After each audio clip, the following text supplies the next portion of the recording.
Aloha world, good morning. Aloha from Maui.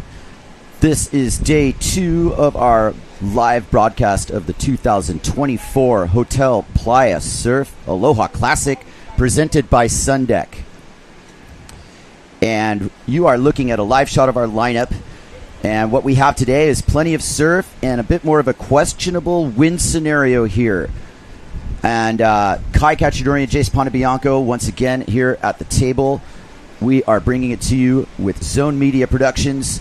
Proud to be here, Jace. Great day of action yesterday. Take me through your impressions about what you saw, generally speaking. Well, when you watched the replay yesterday, it took out all of the slow moments, and it just left a lot of action. There was really solid sailing from all of our competitors, men and women. So I was really happy with what we got done yesterday.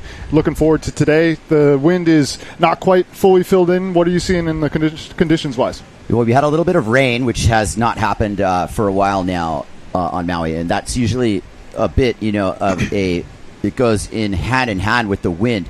The wind direction, as you and I were just hanging out by the lifeguard tower, switched even a little bit more onshore here.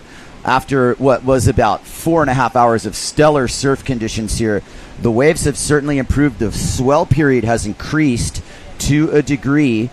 We're probably at about 13-second periods here moving into this second day. And a little bit more size, it's actually brought itself as a true north-northeast swell direction. So the waves are there. Head Judge Bushma-Giol promptly looked at conditions this morning and released the juniors and masters fleets. He is going to solely concentrate on going through what we're calling the men's redemption round. Now, we made it all the way through the challengers round, and certain people were already, seeded and eliminated thusly. We're just getting started with that round, and we're halfway through the redemption round. So in that first heat, Jace, I believe you can pull that up. We have Hayata Ishii, Russ Faro, Marino Gil Girardi, and Baptiste Clorec. 2 sailors are going to advance, and then 2 are going to be done with the event. I believe that's the way we have the format running here. It's a dingle format, so in a sense, it's not a true double elimination. It's a little bit of a more direct path to the finals.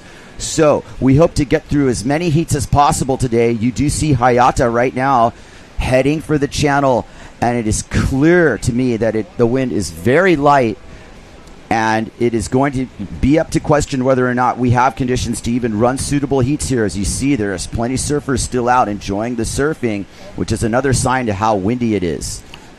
The real challenge will be getting out here with the short interval, or the shorter interval, and also the direction. It makes it so it's a little difficult to get around the rocks there. I think that once our competitors get outside and into the clear wind, we're definitely going to be able to see some riding. So I have hopes that we're going to get started here around 11:30. Yeah, these prompt starts have been really, really key. Yesterday, we would have never gotten to where we ended up, with a full body of work running into what happens now. Starting at 11 o'clock or even any semblance of 11:30 is the only way we're going to, stay, quote-unquote, on schedule here. That also looks like that's Faro, not mistaken. And now we have already somebody on the rocks. That's Ishii. You blink, you missed it, and you're directly dealing with this now. And this, Jace, unfortunately, isn't a really good sign because he didn't even get a chance to make it to the channel. And this swell direction just puts you straight on him. But let's stay with this for you at home to watch what this ordeal really is.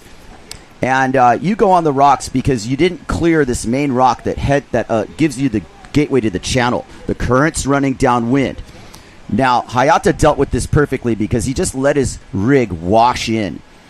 And as long as he didn't step on an urchin, which it looks like he can still walk. So when you step on one of those black urchins and you have a heel full of urchins, that's even worse than breaking all your gear. That's you're done for the day, maybe even for the week.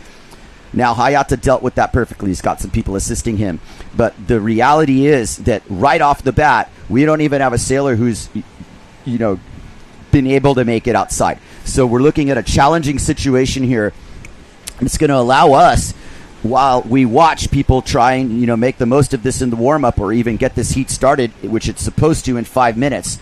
And I bet you that Head Judge Bushma-Giol will take a look at this, start the heat, but see if it can continue. Maybe that's the way we have to roll with this. In the meantime, Jace, we can open up some of our world title scenarios And I'm just going to give a couple names off to you here as we watch Orcall heading out, and you see the scene here at the beach.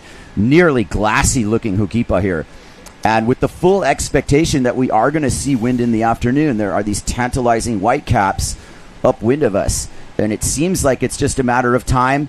But time starts ticking, and if we, stay in this mode past 2 o'clock, I think we're going to be really challenged. But until then, plenty of things to discuss. We can bring a lot of people up on the panel. Jace, Marcilio Brown had the highest score yesterday. Not surprising. Not surprising. And he, along with Victor Fernandez, Marino Gill, Philip Koster, was on this list and is no longer on this list, because it's pretty fair to say with his result now, he is no longer a world title contender for 2024. Morgan Waro, Marc Perret, Robbie Swift, Antoine Martin, Camille Jubin with an outside shot as well. Anybody who's had any event wins here has an outside shot. The difference being 4-star, 5-star points potential and everything there within. This becomes mathematical, of course, and all the different scenarios that can play out. We'll just keep it at that right now. Those are your contenders. And to go through who is in the same round, so punch up your bracket here, because Victor Fernandez has made it into round 5, if I'm not mistaken. And I believe that Marino Gill is still dealing with the redemption round. Here's Russ Faro. He's caught a wave. He's an efficiency expert. And I'll tell you, this is a good sign just for the fact that he's out sailing and checking it out. Because if he can't catch anything, then we're really in trouble. And that was more of a look anyway, what he just did there on screen, just to see if it was, something he could catch, make the most of it.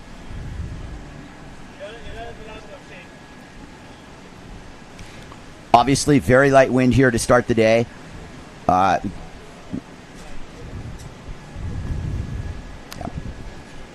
Absolutely.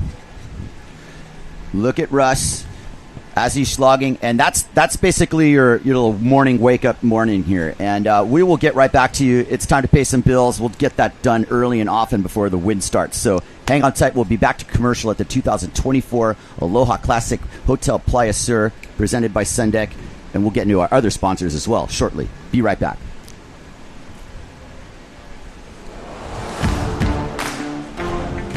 The Playa Surf Aloha Classic by CBbC Hotels is presented by Sundek Beachwear and supported by Maui County, Goya Windsurfing, Bruce Boards, and our Aloha partners, Never Slow, Austin AI, Swift Water Sports, North Shore Maui Rent-A-Car, and Tourism Tenerife.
Or seafarer.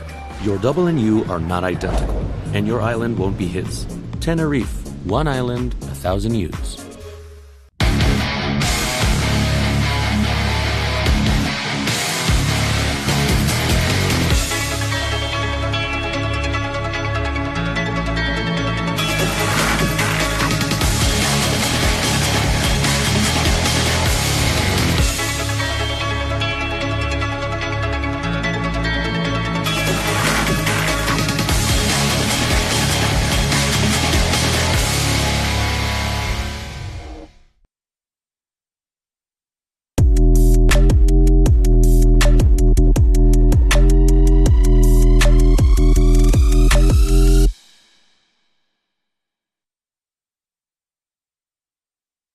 And welcome back to the Aloha Classic Grand Finals here at Hokipa Beach Park. I'm Jace Ponabianco alongside Kai Cachadorian, and we're getting ready for the start of our second day of competition here at Hokipa Beach Park. Watching one of our competitors get one of the first rides of the day. This is Russ Farreau on the S2 rig. Got a beautiful wall and drawing a really nice line, and looking like he's going to do his kick out to try to get out before the wind and waves peter out at the end bowl there. This is heat on. If I'm not mistaken, check live heats and see if we're completely running here. The idea, I think, for Bujma right now, regardless of the conditions, is to roll the dice, get this heat out there. We are live and running, so this is live bullets. Hayata Ishii, Russ Farreau, Marino Gil-Giardi, Baptiste Claret. Marino Gil-Giardi is in the world title equation, right and smack in the middle of this right now, because this is do or die for his title hopes. This is an elimination round, and he will be out of contention if he doesn't advance here. Russ Farreau, much more of a local rider, however, a full participant on this year's IWT part of the tour and those events. As you look at a replay of Russ,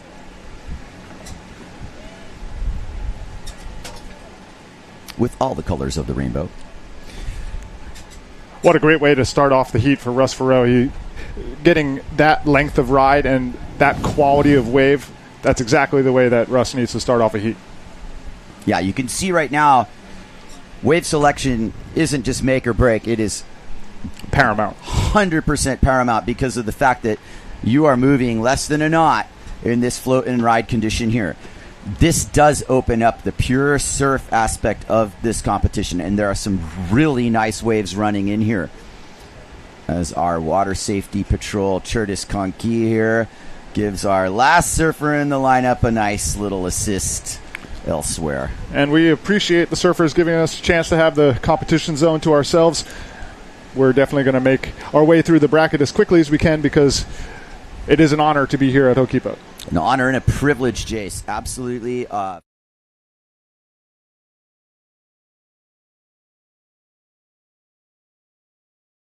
going to completely occupy this beach for 2 to 3 weeks at a time. We don't really feel that's Pono anymore here.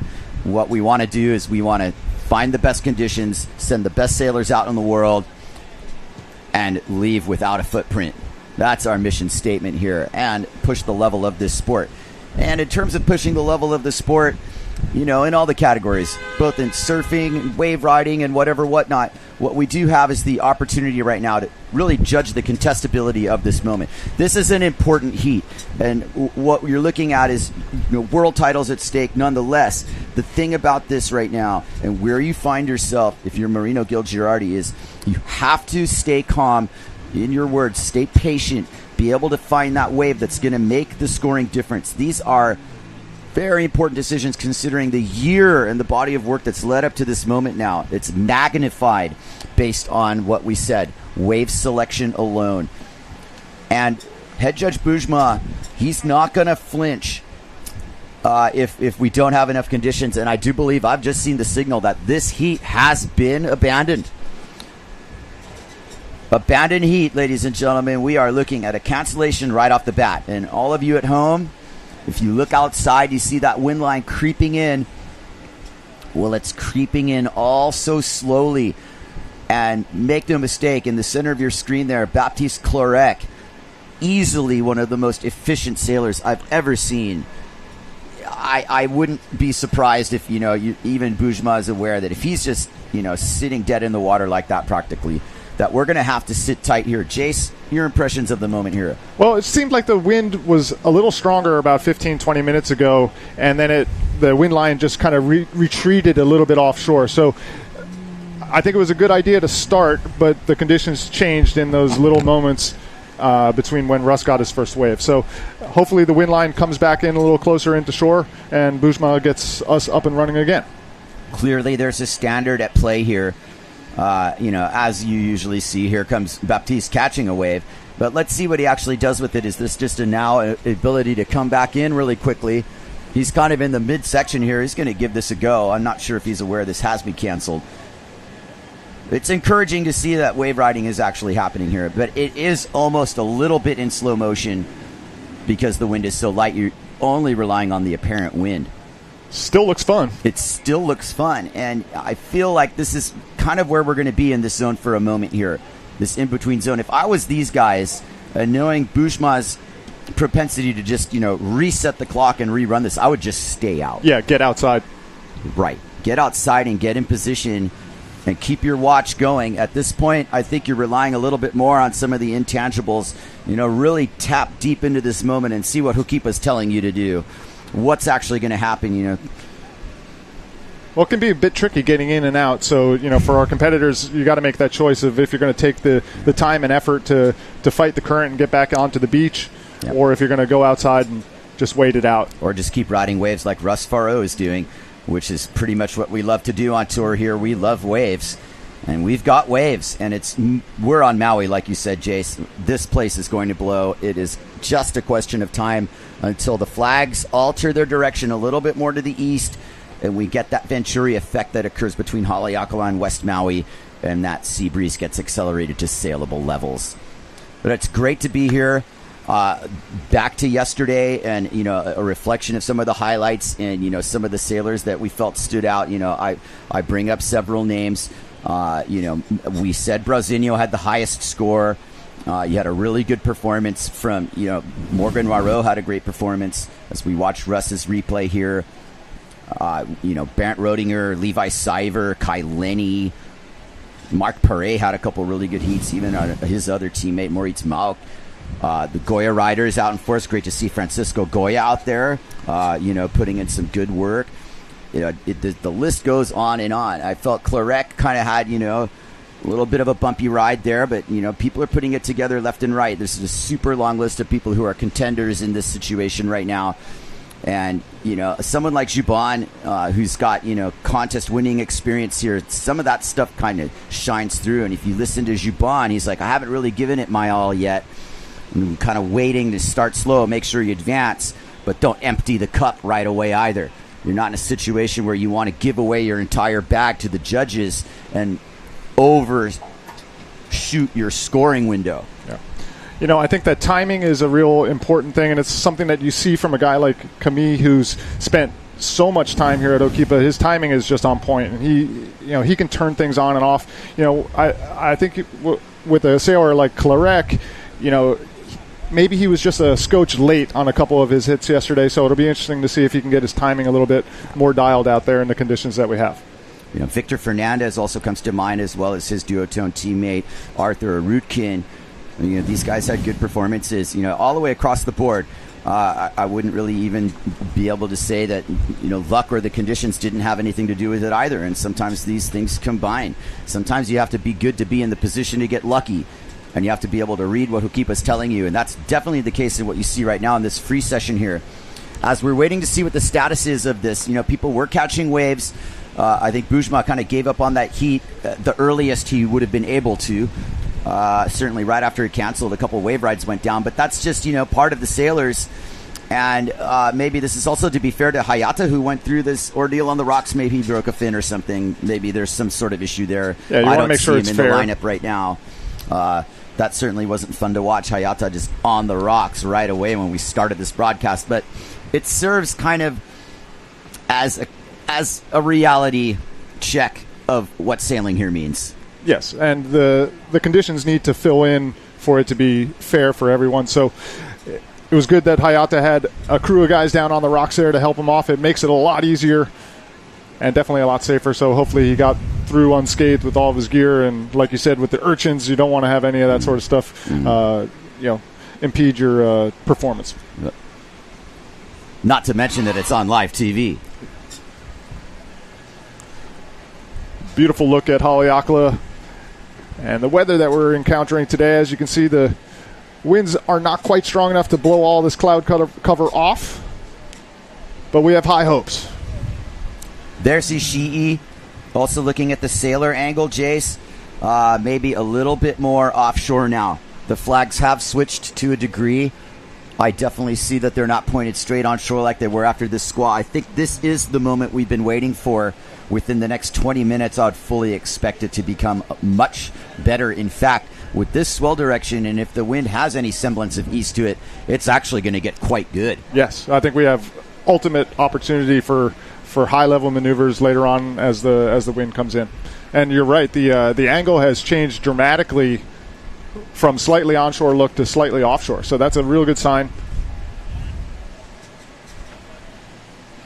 I love that shot.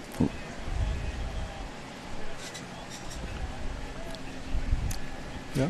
Again, at the 2024 Aloha Classic, sponsored by PLAYA Surf Hotel, presented by Sundeck. We are not competing right now, just for you joining us. We are on hold. The first attempt at this heat got canceled. So let's continue playing it forward with our bill paying, and we will have a word from our sponsors and some possible highlight reels coming right up. We will be right back.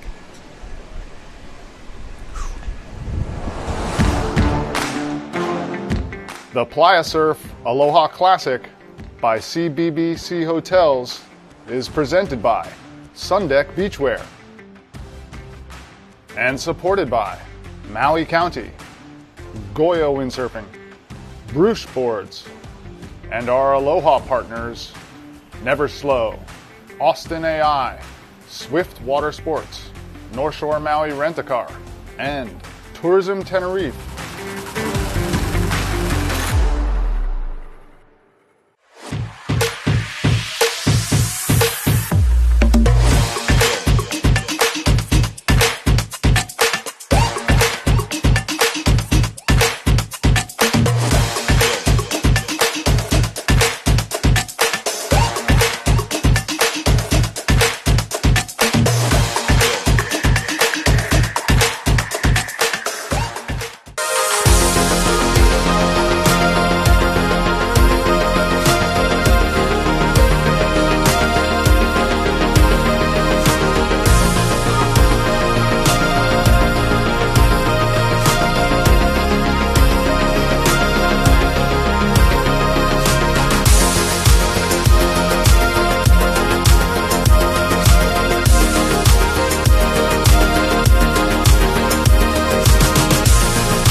Allow us to help you grow your brand and expand your business by reaching Hawaii's giant outdoor sports and ocean enthusiast demographic. Zone Media Advertising specializes in television commercial production and campaigns, social media content production and distribution, drone and video production, cutting-edge live productions, and more.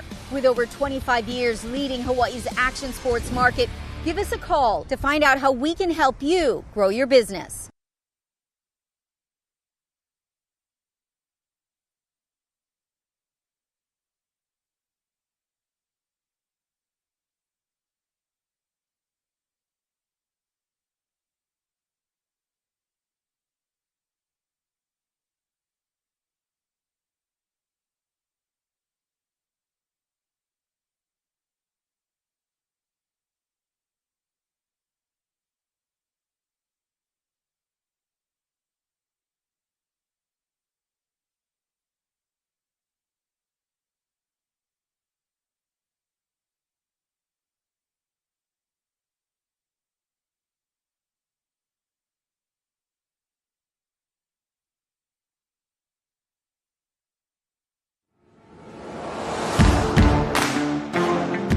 The PLAYA Surf Aloha Classic by CBbC Hotels is presented by Sundeck Beachwear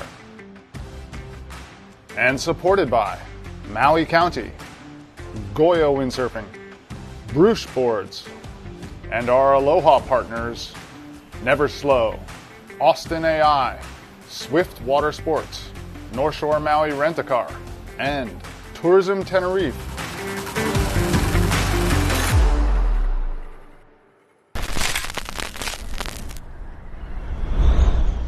Do not travel with luggage, rent quality equipment, and enjoy.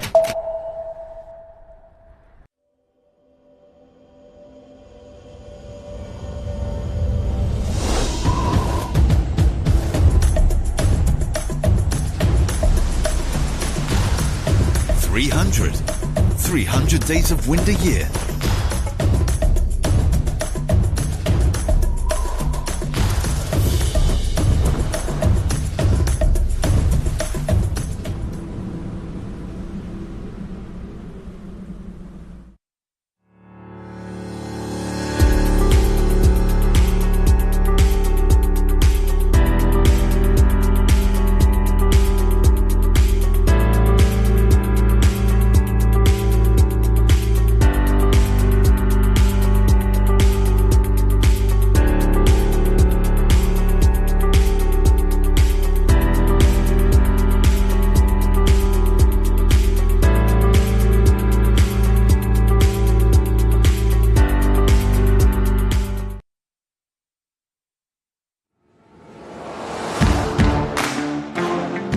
The Playa Surf Aloha Classic by CBbC Hotels is presented by Sundeck Beachwear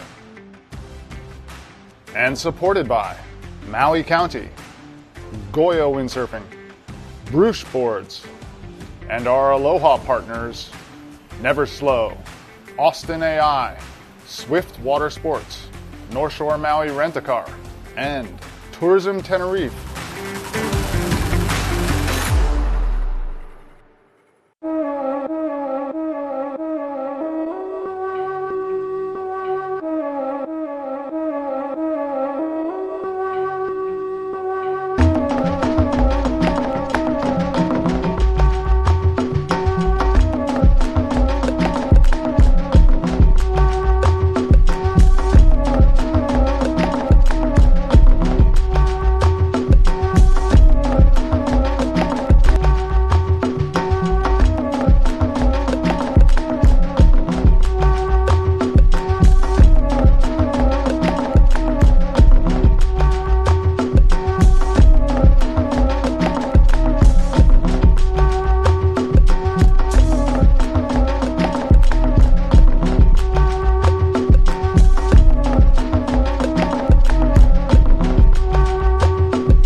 Or seafarer. Your double and you are not identical, and your island won't be his. Tenerife, one island, 1,000 youths.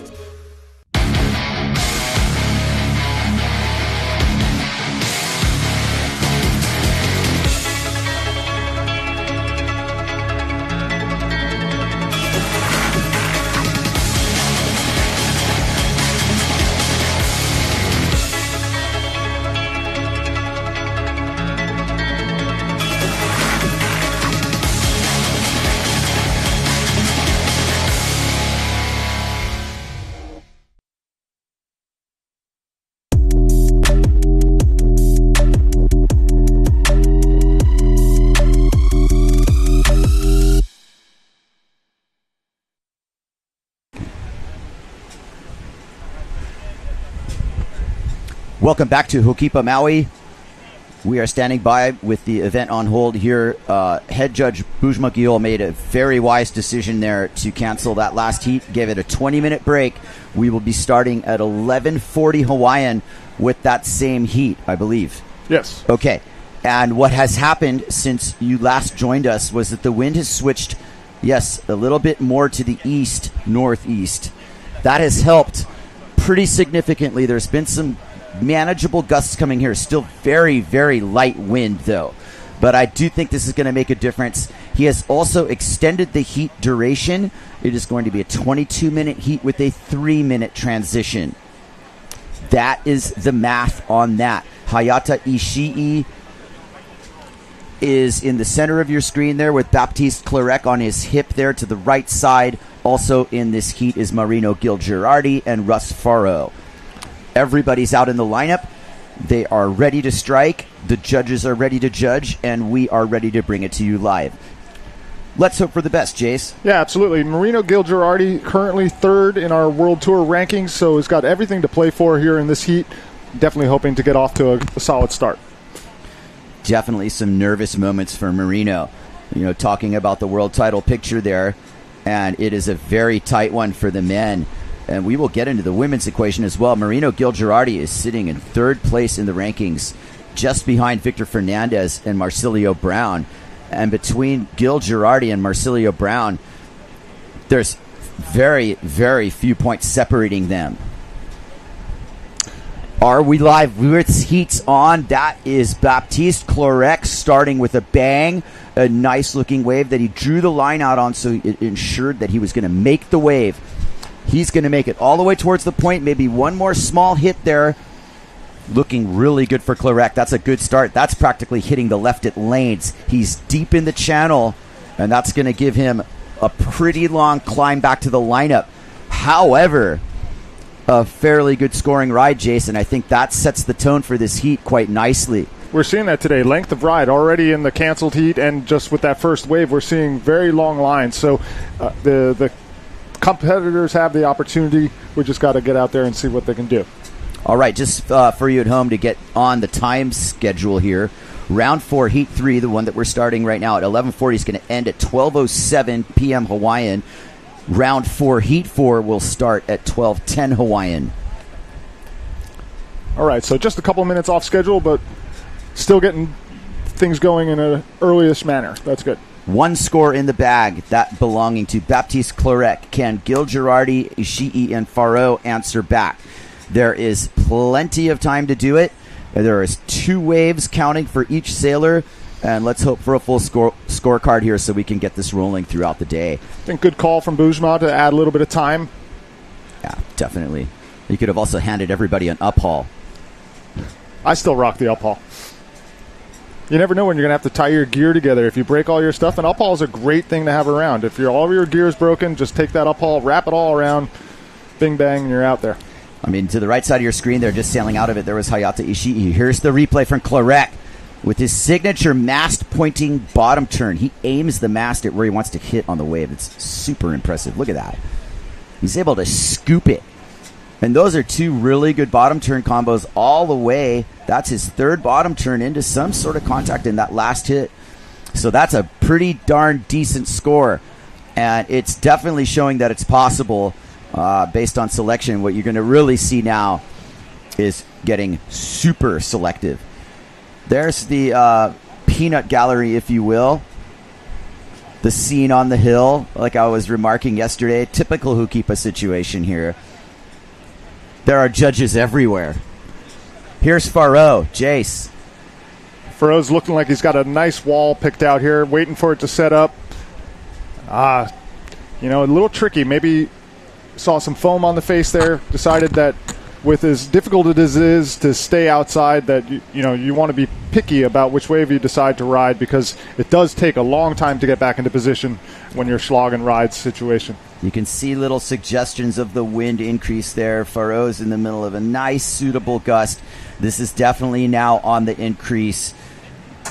Say what you will about the conditions. They are improving. Well, you can see some texture on the water, and that was not the case a couple minutes ago. It almost looked oily. It would have been Maui glass, as they say. Yeah, Maui glass. And right now, it just into the realm of contestable. This is a wave riding surfing contest in its purest form right now. As you look at Russ Faro with his S2 rig, Quattro board, heading out. There's Marino Gil, Girardi, again, 3rd in the world right now. He has a shot at a title. Baptiste Clorec, maybe not in title contention this year, but I have to put him in that equation just based on his level. He is one of the best in the world. Gil Girardi certainly right up there. These are now based on the tour structure. You have to be very versatile, Jace. You have to be able to wave sail both tacks, but not only both tacks, but all the variations of both tacks. We have side onshore port, side offshore port down the line. We have starboard. It's a very well-rounded tour. And to end at Hukipa seems very justified. And in speaking with some of the higher-ups in these organizations, that there are some exciting possibilities for future events on this tour. As we look at our other competitors warming up, there goes Robbie Swift. That's Casey Hauser grabbing his rig. There's none other than Traversa. These are big names hitting the water here in these pivotal heats, all these different backgrounds and roads that lead to this moment. It's super compelling. And I could tell, a novel for each of these riders and their depth of experience and everything that got them to this moment. But this does seem like a moment in time to me, Jace, this 40th annual Aloha Classic. And that's when the novel opens up about the history of this event and how it's intertwined with the world title picture versus just the allure of Hukipa titles. Well, a good way for Baptiste and Russ to start. We're seeing 5.5 and a 5.0. Those are higher scores than a lot of the heat scores we were seeing yesterday, more in the 4.5 range. There was a couple moments yesterday where the conditions really got good, and we saw, like you were saying, with Brasinho and whatnot, we saw some higher heat scores. Marino Gil Girardi setting up for his first good scoring opportunity, surveys the lineup, looks behind him. Key thing to do to make sure there's not a really bigger wave behind you that's going to clean you out if you blow it. Here goes Marino. Nice tight drone shot on Marino. His Neil Pride JP rig. New to the team this year. It's been a big upgrade for him. Aerial over the section into the floater, and he doesn't connect it. Unfortunately for Marino, got hung up in the lip. A little too much momentum from the wave. He's kicking himself for that one. Maybe he needed the floater just to be able to make the ride. He's not too far down on the channel, Jace. Maybe that position will at least save him a chance. Definitely will save him some time. He set up very far upwind on that one, so was able to kind of gather his speed, but maybe the wind direction pushing him slightly out of the back and not allowing him to re-enter the wave on that aerial. So we'll see what he gets on his next opportunity. Looking at the clock again for you at home, you see that 3:22:02. Just subtract a 3 and you have your right time. So 22 minutes to go. The way Live Heats has it set up. Look at the line that Marino had on this. Gets the aerial, and then the extra little inside rail bobbled him out.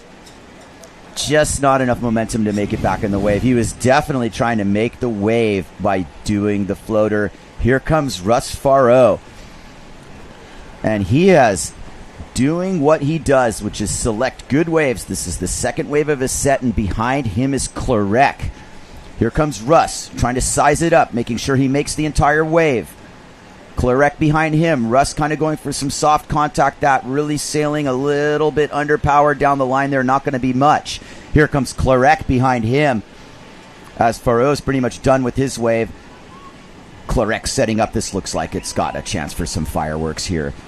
Baptiste Clarek, much like his first wave, points that mast right to where he's aiming, wraps it back to the power source.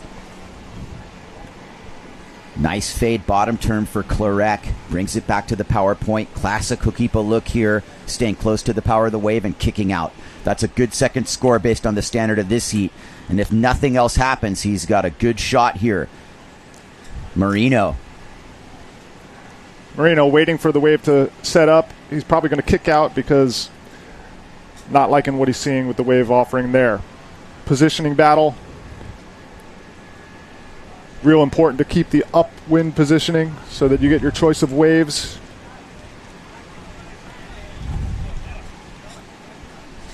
Marino's had a really strong year. I watched the start of it in Chile, and this was his, gear choice here, a little gear switch. That's been good for him. Here's the replay of Faro struggling to make the wave, kind of trying to mix a little contact with a little placement, and then he kind of realizes, maybe not exactly the plan there. Clarek stuck to his plan, which is find the open face and start dissecting it. Those are really nice, decisive turns from Clarek. And you gotta love his this style. Last turn didn't quite work out, it was still a good body of work. Yeah, you gotta love Clarek's style. He's uber aggressive, and maybe sometimes it actually works against him a little bit, but you saw a little bit of the bobble on that bottom turn. When you are so aggressive in your bottom turn, sometimes it unweights your feet and allows you to get a little bit of a skip. So I do appreciate his style. Now in first place, 9.5 with a 2-wave total. Russ Faro in second, 8.0, and Gil Girardi sitting on a 1. We got a live look at Girardi here, staying active. Score yet to drop from that other ride.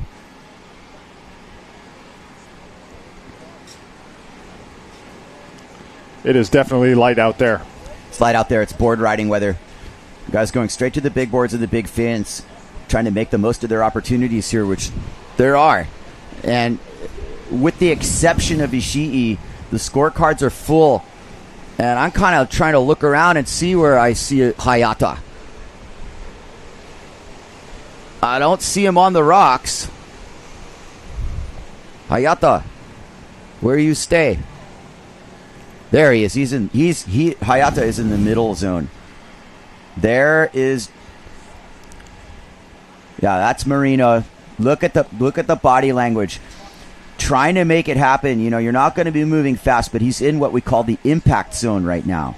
And when you're in the impact zone, you want to get out through the impact zone so you get to the outside where you can start selecting waves. You've got to use the channel, and he's in the channel. So those are those nervous moments where you might see some waves coming. He's doing what we call pumping. You're pumping the sail, to get further out, to use a little momentum, to get outside of the zone where the waves are breaking.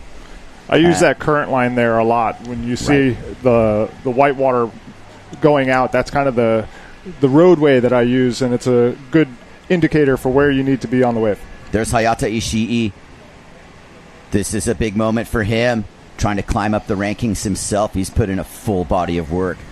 Great rider sponsored by RRD. One of the Japanese crew coming up through the ranks here.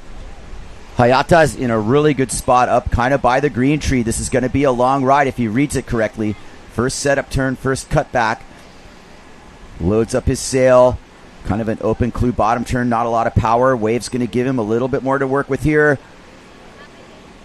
Hayata moving smoothly down to the point. There's his hit on the point. Probably won't be making it much further. That's going to be the end of his ride, but it's a good score to start with, Jace. It took him a while to get on the board, but we've got 16 minutes and change left in it. Yeah, plenty of time for Hayata. He's spent the time here at Hokipa. He's everyday sort of guy, and it definitely shows with his knowledge of the wave and ability to pick out good ones. So this is definitely a good way for Hayata to start his heat. Here's the replay. The beginning part's a little soft, but the wave starts to stand up and gives him this real nice opportunity at the end bowl here to get up underneath the lip and to give it a good smack. Hayata Ishii from Japan.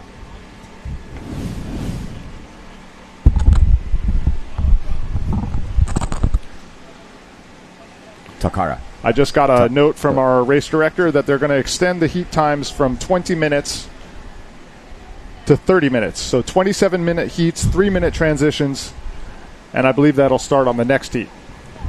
Got it. Hayata having a good heat. Tough heat. Could use that extra time in this one, but he's not going to be gifted that extra, what was it, an extra 4 minutes added now. Yeah. And you can see everybody needs every waking second just to even get one wave. But Hayata's plugging away at it. And he got a pretty good ride. He's got the uphaul, Kai. He's got the uphaul. Take note. You really need it. I mean, you reach for the uphaul in those inopportune moments. You're going to sit there uphauling a sinker, but it makes a difference because uphauling a sinker is really a lot easier than water starting a sinker when you don't have enough wind to water start. We will see what Hayata got for that wave. Marino on the board here. Faro and Clarek comfortably ahead at this time. And these are moments in these heats where you really understand that the early wave selection, it almost puts you in a bit of a cycle, a rotation, so to speak, that one wave's going to deserve another. You get on a good set wave and you're heading back out. Somehow that ends up being the timing of the sets. And we do have another competitor on a wave here. It is looking like Clarek setting up.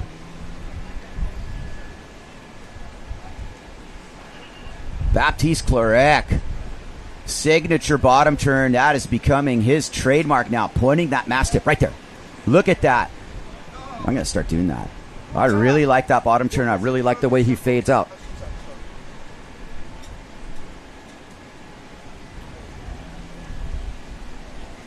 Got a bit of the Craig Masonville style. I love the way he puts the rig almost all the way down to the water. Allows him to get that pivot point.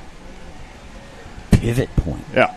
Exactly. Kai, I was wondering, how hard do you think it is to be able to get through the ordeal that Ishii had in the very early moments of our competition today? Going on the rocks in the first 30 seconds of your session, how hard is that to recover from? Well, mentally speaking, it shouldn't be hard to recover from. It's an ordeal that everybody goes through here as we watch the replay. But all it takes is a nice wave like this. Just get on another wave and reset. Depending on the gear damage, I mean, if you went and knocked a fin out and you have to go through, go to your truck and get a new fin and do all that kind of stuff. It's a very detail-oriented sport. And so all these little things do count up.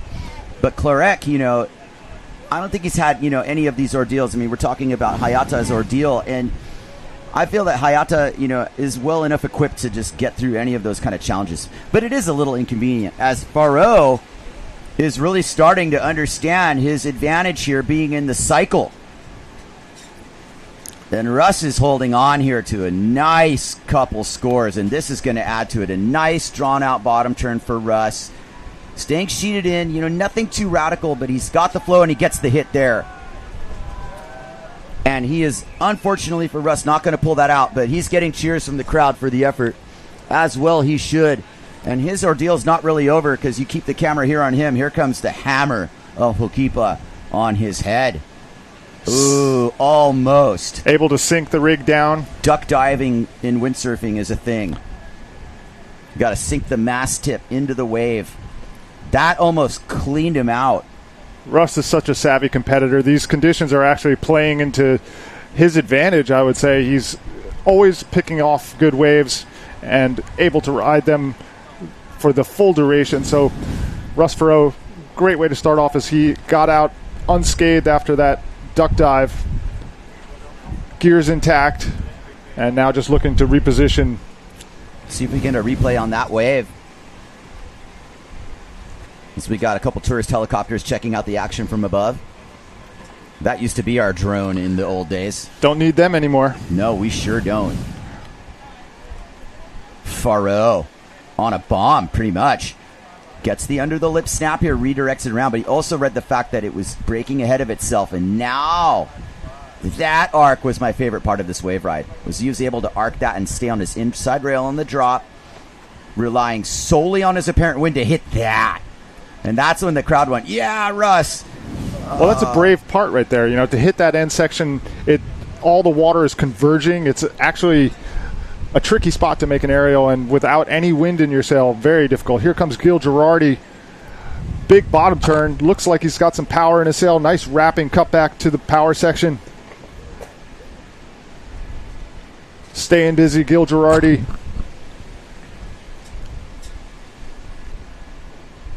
Maybe not as big of a wave as Farrow's, but definitely that mid-sized wave actually seems like it's got some wall cut. Now it's Girardi's time to reposition. Here's another angle. It gives you a good look at the wave. Beautiful wrapping cutback. Actually got some speed on that one. Yeah, the mid-sized wave has a little bit of power. As you can see with Russ Farrow's wave, maybe a couple feet bigger, but maybe didn't have the wall to it that Girardi's wave had. Some scores have dropped. Pepti's correct in first place, 10.5. Russ Farrow, 8.0. Hayate Ishii, 5.0. And Gil Girardi, 4.7. So probably waiting on another score for Gil Girardi. Yeah, Marino's going to creep into this. I think Clarek has established his formula, and he's merely just improving upon it, trying to take some shots like that right now. Kind of building his case slowly. Maybe he gets a radical one. Clarek's in a really good flow state here with 9 minutes and 40 to go. That was a good hit. But those are low percentage because you come down on the lip falls there and you don't have any wind to lean back on. And unfortunately for Clarek, he also lost his rig there. So, here comes the swim. We've had a bit of an issue of jet ski assistance in this situation. with Curtis Chonky himself saying, isn't it kind of lame to let this guy swim and destroy his gear? And I thoroughly agree with Curtis. But the argument was, if it's only if everybody gets an assist, you can't be, indiscriminate about this. So this is what you're looking right now is this mad dash swim to the rig. Keep it here because it's suspenseful moments. Thousands of dollars are on the line here. And Clarek's crawling to it. If a bigger whitewater broke right now, that rig would go straight on. But he's being given a break because there isn't a bigger set outside that's going to sweep his gear on the rocks. And there is our water safety putting tens of thousands of dollars on the line right in front of the rocks for the sake of safety. And it is just spellbinding to watch. We have time. I'll tell you a story once. Right in the early days of the lifeguarding, there was a little rescue that went down. And the lifeguards somehow all fell off the ski. And there is the ski in front of the rocks with the lanyard in running, about to go on. And the lifeguard, I forget his name, swam to it right at the last possible second and caught the ski. And it's like power salute, like, yeah. We don't mind a little windsurf gear going on the rocks every now and then. I'm sure that, in this case, Clarek's very thankful his rig didn't end up on him. But that was the scenario that you watched unfold. It was pretty close. And Clarek's line on this wave, look how this thing's bending down. And he obliges with the hit, which should get rewarded. Because even though he didn't make it, man, he tossed it. That's definitely his style. Very, very aggressive. Always taking aim at the lip. One of my favorite sailors to watch, Baptiste Clarec. You know, what you were talking about basically is competitive fairness, right? And I think that the situation that they were talking about with the jet skis was just that everyone needs to have an opportunity to get help. And if there are too many people going on the rocks, then you might not have enough jet skis to give everybody assistance. Here comes Marino Gill. Big bottom turn. Fins loose on the cutback. Real quick back up to the lip, but maybe just a little bit late. And now getting the sleigh ride, but able to hold on to his gear. With a death grip. And it's like, speaking of with a death grip, right now you can see a little more urgency as time winds down with Marino Gill's riding. He understands a few things. Number one, that this heat is going to count. He's not escaping with the canceled heat. He might or might not realize he's in the lead. He might even feel that he's in fourth place in this heat because the scorecard isn't full. He needs a good second ride. But the thing about this, Jace, is that even Marino with a 6 could claw right back into this. And here is Hayata, who's also looking up with one single good score and definitely has what it takes to get right back into the mix. Hayata Ishii sizing up his wave. And that was a bottom turn, I believe, from Clarec, pulling his sail out of the white water. Good to try to catch everything. A lot happening at the same time here. Hayata down the line. Nice hit. Floater landing. He's going to continue. Look at that high boom giving him that leverage. Whitewater climb and the make. And the pump into the channel. And that's better than a mediocre score, Jace. That was a sketchy wave. It was a sketchy ride, yeah. And Marino, is kind of left out of that equation, unfortunately, due to his, earlier selection. Quite a suspenseful moment, really. The judges can't get carried away here. The scale's been set. Russ Faro in command of the heat based on the strength of his wave riding and wave selection, most specifically. Well, 6s are hard to come by, I would say, with the conditions that we have today. So definitely got to keep room in the scale. We're watching Clarec fight his way through the whitewater there. And here comes Ishii with a lot of power on his bottom turn. You can see he's really quick with his motions, looking for the aerial. Able to punch it, but gets a bit of a bounce on the landing. And that little whitewater climb was risky, I would say, but very good that he was able to complete the ride. Judges want to see completed rides.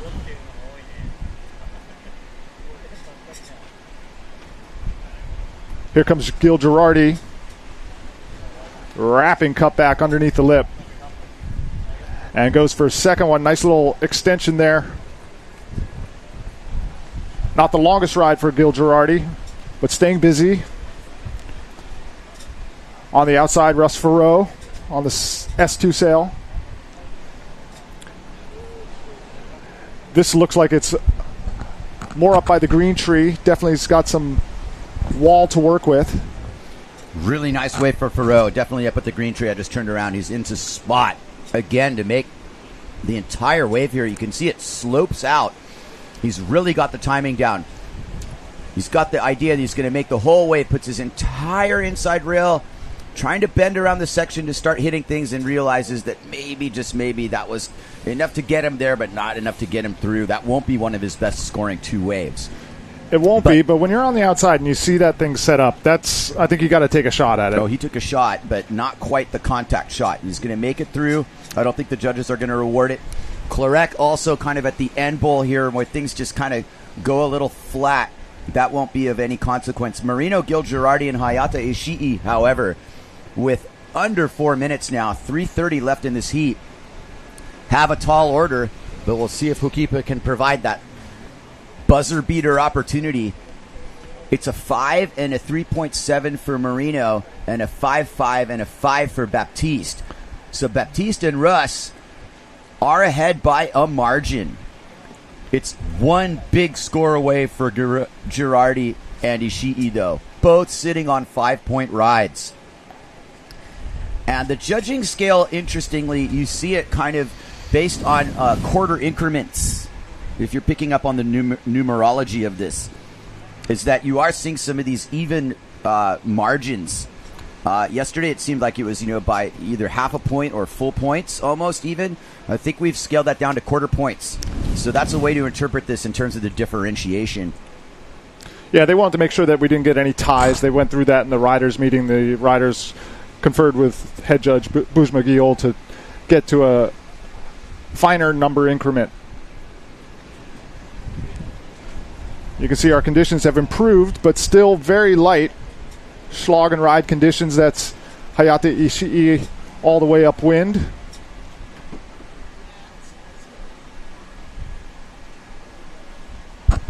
Here's Hayata setting up on a pretty good one. He's got a lot of wave in front of him. He's going to let it build. Takes the drop. Takes aim.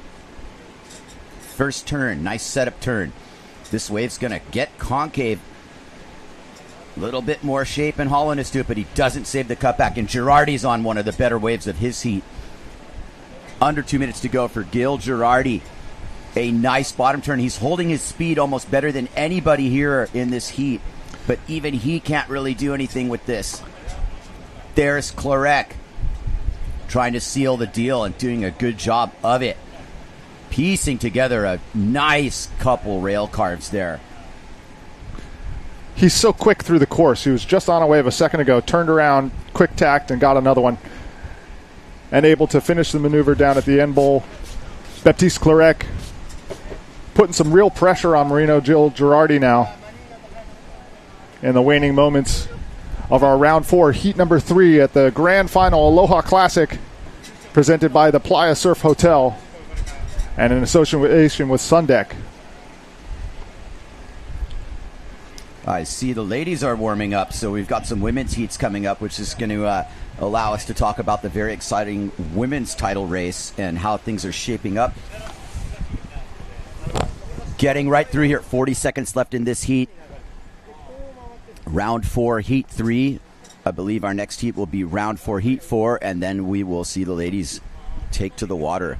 The ladies of the sea. It's tightening up. Look at Hayata Ishii's score. 10.20 next to Baptiste Clarek. Nobody's safe here. If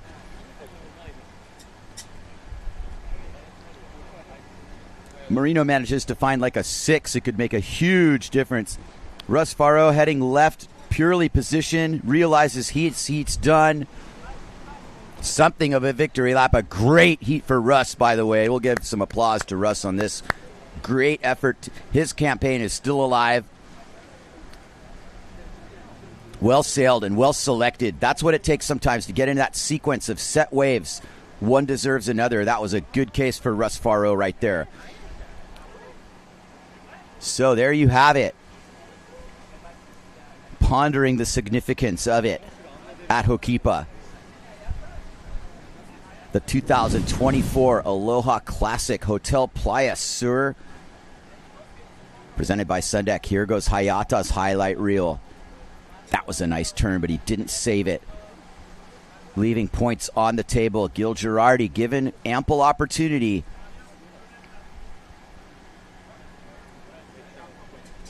Maybe that wave just kind of lacked the size that he was looking for. Sometimes it just doesn't go your way.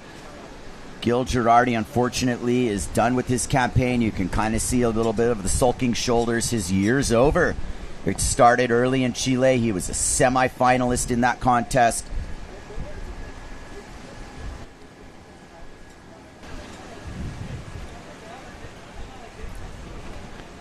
Really solid. I got to say, local knowledge paying off for Russ Faro. Big heat win, or big heat advancement for Russ Faro. That's congratulations. It's good to have a short memory. You know, Russ was on the losing end of a tight heat yesterday. And I think you just shake that one off and go right back to work. If you're Russ, you know, there's not a question of world title implications or much of anything in the rankings. You know, definitely Hokipa's the event that he truly wants to do well in, and I think that, you know, he's cracking into the upper echelon of this, and it's going to be one of his better events no matter what happens next. If that is not Robbie Swift setting up here, and we are most likely underway here, or almost underway. With the 3-minute transition, throws the timing a little bit differently. This next heat is Robbie Swift, Casey Hauser, Adam Warcall, Anthony Runes. Still a little bit slow around the edges.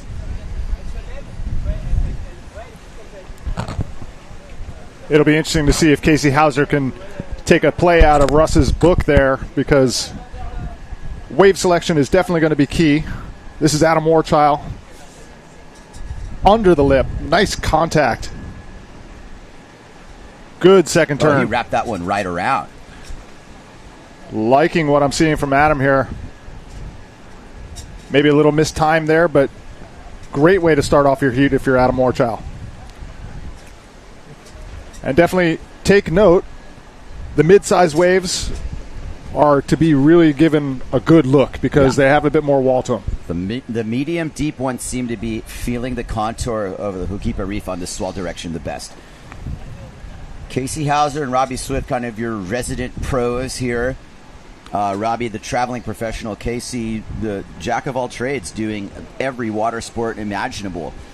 And, also coming back from, considerable challenges, to say the least, with his health. And we're super glad to see him back here and sailing and making the main event draw. An accomplishment in itself. And here is Casey developing his contest resume here, turn by turn. He knows how to start off solid. He's got a better one in him, but he's going to ride this to get the score and to get on the board and loosen up a little. Casey, no stranger to competition, and just a general stand-up guy. Wonderful human. Like you were saying, it is about rhythm. So, you want to get into that cycle where you're on the set wave, and when you end, you get into a bit of a lull and able to get back out easily, and then right back onto the next set of waves as they come in. That's really something to watch today, is like who's gotten in that cycle. Last heat it was Russ, just ended up on waves, just automatically, practically, and you see it coming. But it's hard when you're out there to decipher what you're seeing in the actual lineup. And talk about difficult. Here's the launch through the shore break. You're watching Coco Fouveau, and I believe that might be Pauline Kotz giving it a good look here before jumping off into the deep blue. There's not a lot of wind in there, so the main thing is don't catch your clue. Yeah, and that's the timing is important. You definitely want to watch out for the big whitewaters as they come through, because they'll just sweep you right off your feet. It sure is. And here's a nice healthy gust of wind, looking like it's setting up in combination for something of a bigger wave for Anthony Runes on his Gastra Taboo setup. Here comes Runes, the lone sailor without a score in this heat so far. 25 minutes remaining in it, so plenty of time, but no time like the present to start the scoring. He is kind of mid-face. That this didn't eventuate into anything for him. And you get that little frustration pump.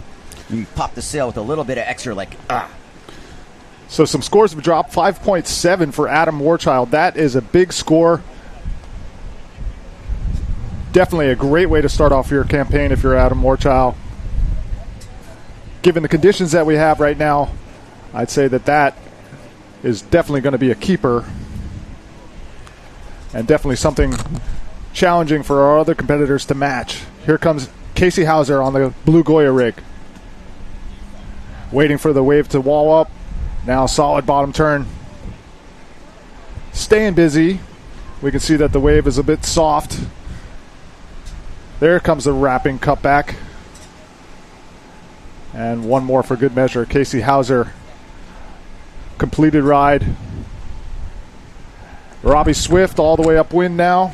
Swifty coming in with world title hopes. He is somewhere in the top 8 there. I believe he's ranked 7th right now. He's watched one contender fall. He has no plans on bowing out in this round, but he's going to need to find a better wave and a better canvas than that. And you over bottom turn on that when you didn't even really have much of a wave to begin with. It's like instant reset.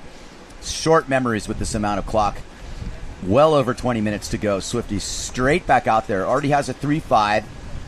Warcall getting a 5.7 for that single wave is I think very indicative of what the judges want to see. It wasn't the wave itself that they were judging, but the riding on it. And you could say the same thing for Casey, who really drew some nice lines here. No, it wasn't thoroughly radical. I don't think the conditions are allowing for thoroughly radical. It's just how you're interpreting it and bringing the surfing to it. Maybe we should let our resident seal do some of the judging. Maybe not. Not interested. No. Yeah, these seals come from being, out in the ocean, exhausted from hunting, sleeping off some hours. Must be nice to take a break if you're a monk seal. Yes, nice sandy beach in the sun. Yeah, great place to be today at Hokipa Beach Park. Here's Anthony Ruinez. Waiting for the wave to set up. Trying to gather some speed. A little bit behind the section now. Got to get on his horse. It looks like the wave's going to outpace him there. So he's just going to make his way to the end bowl and try to use the current to get back out into the playing field. Adam Warchild now looking to get his second wave score, but kicks out.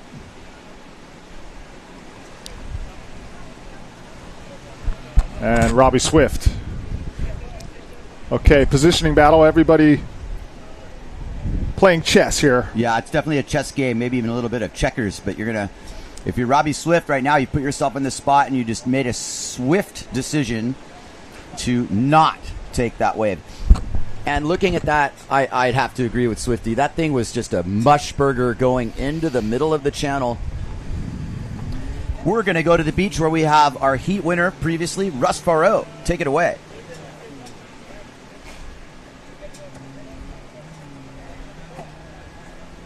Russ, first heat of today, made it through. Congratulations. Talk us through the heat.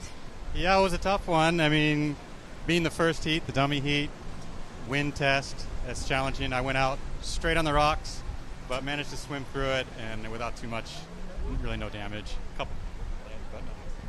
How are the conditions? It's really challenging. It's a step. The waves are a step up from yesterday. The wind is a bit down, so it's extra difficult, but it's still easy enough to catch the wave, and you got to make the decision to go for the big ones and big power hits, or go for the smaller ones and do a little more maneuvers. I chose big ones, and it worked out. Awesome. Congratulations, and we hope to see the same remedy in your next heat. All right. Thank you very much. Back to you guys in the booth. Thank you, Anne-Marie. Thank you, Russ. And on the wave, there's Casey Hauser with a nice duck jibe exit. Good insights into the mind of our competitor. Wave selection is key, obviously. Russ Farrow making that work to his advantage and advancing on into the round of 24. You're watching round 4, heat 4 of the grand finals, Aloha Classic, presented by the PLAYA Surf Hotel. On our screen, Anthony Ruinez to the right. All 4 competitors making their way outside. There's definitely some consideration of how far out that you want to go so that you're still able to get on the wave when it's forming. There's Swifty getting a score that puts him in first place in this heat. Looking at Swifty and Hauser in first and second spot. It's bumped Adam Warcall down to third and Ruinez in fourth. And now this becomes a wave catching contest. Anybody in the lead gets on a wave, you're keeping your competitors directly off of those waves. Warcall's in the orange Goya, Casey Hauser in the blue Goya, and Robbie Swift on the purple Neil Pride. And that exchange looks like Swifty on that first wave. Warcall's going to tack onto that second, almost bigger, better looking wave. Swifty with the lift hit. And now they've recalibrated again. We'll settle down on the scoring, let those marinate. Here is synchronized wave riding at Hokipa for you. One bottom turn deserves another. Swifty's out. Warcall's got at least 2 more turns in him. You see what happens to the wave when it hits the point. It goes a little fat. Steady wins the race in this case.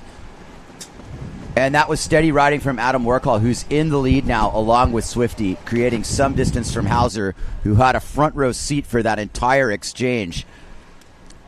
And those were those little moments I'm talking about, Jason, when you're in that cycle. You're just high and tight a little bit like inside of the other rider, tack onto it, difference maker wave ride. It's hard to say with Warcall if that's going to be better than a 4.9. We have yet to see that. Swifty, however, might have improved on the 3.5. So we will see shortly how that breaks down as we see the scene on the beach with our lovely ladies getting ready to hit the water for the women's portion of this. We are also past the challengers round. This is now becoming the redemption round. Live bullets are flying. It is time to throw down. Warchild looks like he's in a good rhythm. Swifty's heating up, I would say. Swifty's heating up. It's definitely one of those moments where the body of work throughout the year is coming into play. You think about all those long flights and those extra bags and where it's taking you, and this is the moment where you got to capitalize. You're on a world title hunt. Swifty's thinking nothing but world title right now, not focusing on anybody else. Warcall on the warpath. That's a replay. Good rail work. He's a good surfer. He understands the fundamentals. Very nice set shaping up here on the outside, and we get them this replay. You're going to get to live action of Casey Hauser setting up for the biggest wave of his heat. This is a beautiful looking wave, dropping in full speed. Hauser setting up his ride, looking for a nice smooth bottom turn there. Hauser under the lip.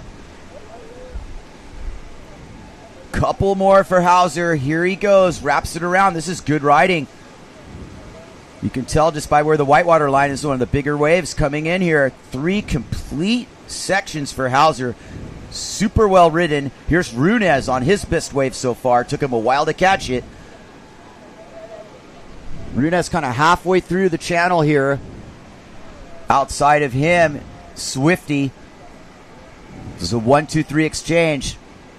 Swifty just eking back into it. Oh, he's OTB out the back. Too bad for him.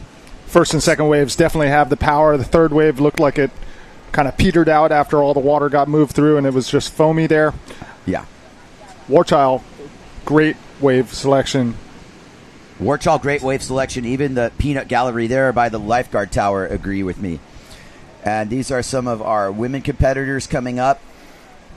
Warcall, Swift, Hauser, Runez. In that order. Warcall kind of inconveniently just reminding everybody of his prowess. He's a good competitor. He's a great free sailor, but also just, kind of a little bit soft-spoken.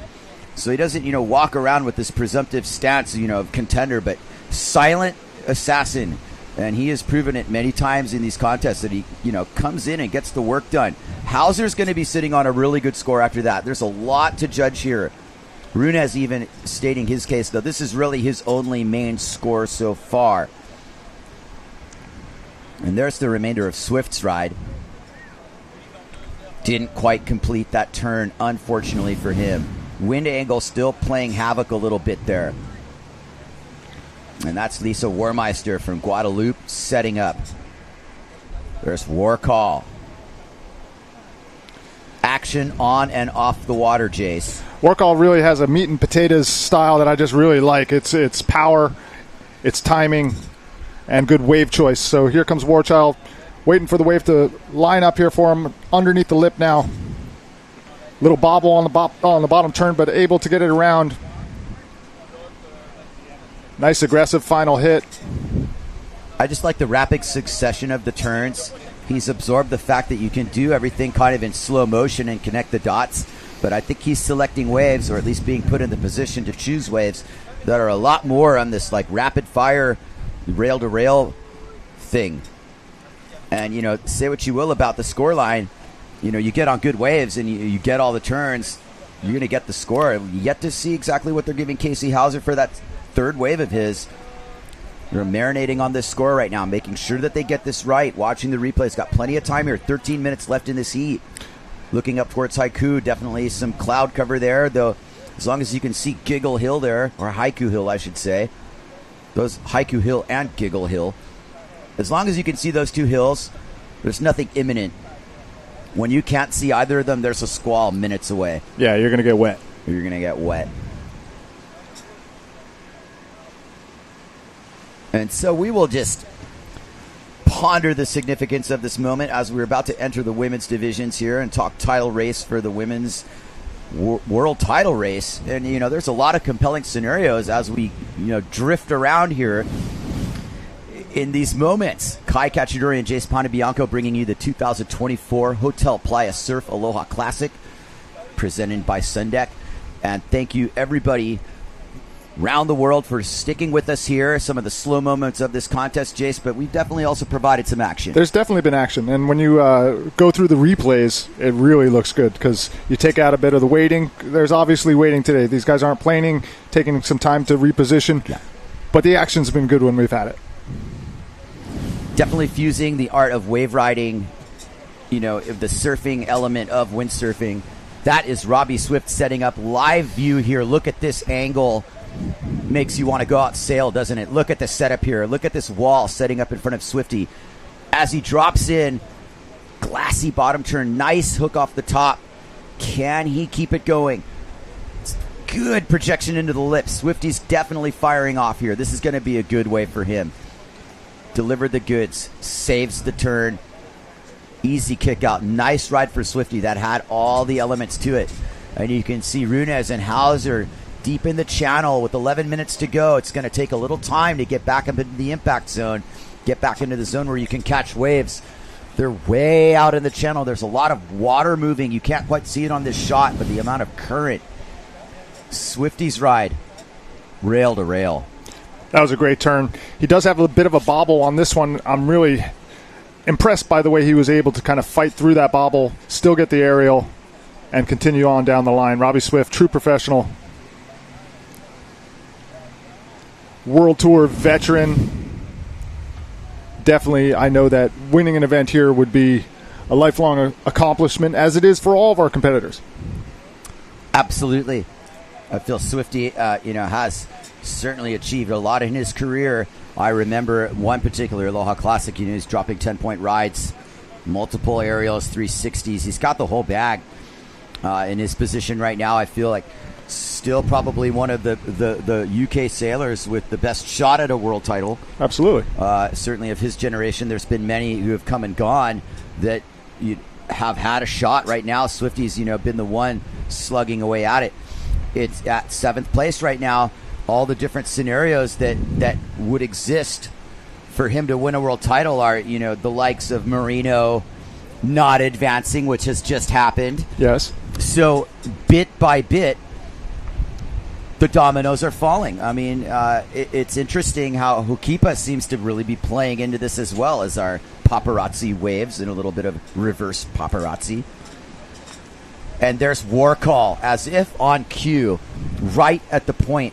Look at this as it passes through the whitewater section. This is a really nice wave. It's going to have a little bit more wall to it as it goes down the line. And War Call just making sure he stays in position, not to get too far ahead of it. Extra grip off the bottom turn.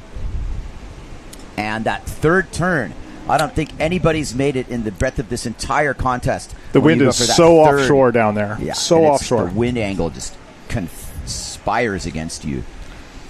9 minutes left in this heat. I think Bushma's got a little bit more calculating to do, and maybe we have seen the result of all these rides now. And that is War Call in command of this heat, narrowly over Swift. With this score yet to drop, though, maybe it's not the difference maker. It's hard to say. I feel like I'll remove myself from, opinionated commentary. But, with that bobble at the end, I don't see how that's one of the better scores for War Call. Unlikely. Casey Hauser dropped a 5 on that last wave. So, 2-wave total, 4.3 and a 5.0 for Casey Hauser, currently sitting in third. All right, we're going to kick to the beach with Anna Marie and Levi Siver. Enjoy. Levi Siver, yesterday you were killing it. Congratulations on going through. Today we have another day on tap. What do you take away on that today? Yeah, today they forecasted the swell to jump up a bit, so the sets are quite a bit bigger. the wind, there's a lot of overcast right now, so the wind's a little bit disrupted, but I think it's going to get better, and I'm glad they're running longer heats, so it gives the guys enough time to get 2 good waves. So yeah, we're looking like a good day. Awesome. Well, I wish you the best of luck, and I can't wait to see you rip it out there like usual, your home spot. Any last little things you want to share? Oh, it's amazing. 40 years of the Aloha Classic. It's 1984, incredible. And just the amount of talent and the young guys coming in. I'm just happy to be part of it. I enjoy windsurfing. I love being part of this community. And, yeah, we should have a great time. Awesome. Thank you so much. What a great interview with Levi. And I believe Anna Marie might have gone to the Ocean Academy at one point. Was she not Levi's nanny at one point back in the day? Something like that. You could see her smile. Anna Marie's the perfect beach announcer because she also knows all these people from small kid time. Well, and Levi Siver's the godfather to my son Kingston. Yes. It's got a good ring to it. The godfather. Got a good ring to it. Because he kind of is the godfather out here. Absolutely. Levi having won the event in 2013 and, many top finishes over the years. You also heard in that interview just the general level of gratitude and appreciating the moment in itself, win, lose, or draw. And this is live action of Warcall dragging his hand for extra change. And it's kind of more just patrolling. And this is, the thing is you get on waves at this stage of the heat, Jace, and what happens is that you keep the other guys off of waves. Absolutely. You can't let other people have scoring opportunities, even if you see the wave not being maybe in your scorecard. If you can keep other guys off of it, you definitely are safer, not offering other people scoring opportunities. As we watch one of our ladies make her way out. That looks like Shauna Kropa getting ready, surveying the shore break. She's ready to do battle. She definitely represents our local contingent here. A strong force out in the lineup, and also, anybody out there interested in clinics, look her up. Shauna Kropa getting ready. And we'll talk about the women's title scenarios when we get through this heat. Looks like it's definitely going to count. These guys could definitely thank their lucky stars that they all got waves, and that we've got, this part of the redemption round done now. And we're going to start moving on further and further in these brackets. Warcall and Swift right now holding on to their advantage ahead of Hauser and Runes. And it's tense moments for Hauser, who really had a couple good waves. Whether or not they were scored appropriately or, you still got to understand, the level of the judging and what they're looking for. But also to be in touch with Hokipa's, what it's offering you, what it's telling you to do. And in a situation like this, no matter what Hokipa's telling you to do, you still need a little bit more than 3 knots of wind to go where you're being told to go or think you should be. These guys are standing bolt upright in the lineup, basically where you would be sitting if you were surfing, probably sailing slower than paddling speed. So this is a pure surf battle here. But it's 2024, Jason. Modern equipment being what it is, especially in the case of Swift and Hauser, who are running top-of-the-line gear with JP Neil Pride and Goya Quattro, respectively. Talk about top-notch gear. Don't even get me started, with Quattro and Goya, really at the forefront of design. I was talking about Kai Lenny's boards yesterday and how, he designed them, and there's a huge amount of teamwork involved in that process, both for Casey's boards and Kai's boards, and none other than Keith Zabul masterminding that in terms of the design, and then everybody there, producing the boards with some of the best construction in the business. As you see, the Italian contingent of the Peanut Gallery, unfortunately, in the middle there's Ferdinando Lafreda, who's out with a shoulder separation, who is relegated to watching from the bench. There's some guys in the Masters division, and my heart goes out to him, but he hasn't lost his passion for the sport. And I think when Maurizio sails again, we'll have Ferdinando come up in Italian and give us a little international spin to this. There's another aspect to our event, Jace, watching from the hill. And if the action's a little slow, at least the view's good, and you never know, we could see our first whale breach anytime. This is the time of the year when the flying whales return. Always a good sign. Only 3 minutes, 20 seconds to go in this heat. All of our competitors have dropped at least a 5, so solid score lines. And even if the wind has dropped off in the waning moments of this heat, doubtful that Bujma Giol, our head judge, will cancel this one. So it looks like this one will be in the books. Yeah, it's going to count. And basically in terms of world title scenario talk, you know, we had Marino Gills out, Koster's out. This is definitely tightening up here. So if we're being specific to Robbie Swift right now, Robbie Swift's title hopes are alive and well right now. In fact, they've gone pretty well because he's going to make it through this heat all the most likely. Knock on wood. And continue on while there needs to be some more dominoes to fall. This is playing out. And there is War Call on your screen. Live action. Beautiful wave selection. One of the nicer moments is Hauser. Clue first survival over the falls. And he's hanging onto his rig for dear life. That's the calamity of that moment. Look at Hauser bouncing around the whitewater. Didn't let go. And if you stay to this shot, you'll see the second wave now creep up. There's Hauser swimming in the pit. Can he duck dive that rig? It's going right on his head. Oh.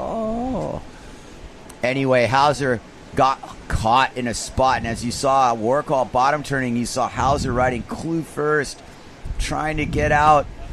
Not my favorite moment of this heat by any means. But there is a good clinic on how to survive in the surf. Watch the bottom turn here. Hauser just barely got out of the way, unfortunately. Had to change his line a bit there. He did have to change his line. And boy, what a sleigh ride Hauser Casey went on. Wouldn't let go, you know. Death grip on that rig. That wave would have taken it to the rocks. Oh, yeah, straight to the rocks. Shot. Yeah. And so it was good to hang on as everybody on the beach absorbs this. Our fearless women are heading out. Pro women coming up. We got straight into the scenarios. This is a good way for Swifty. This is replay.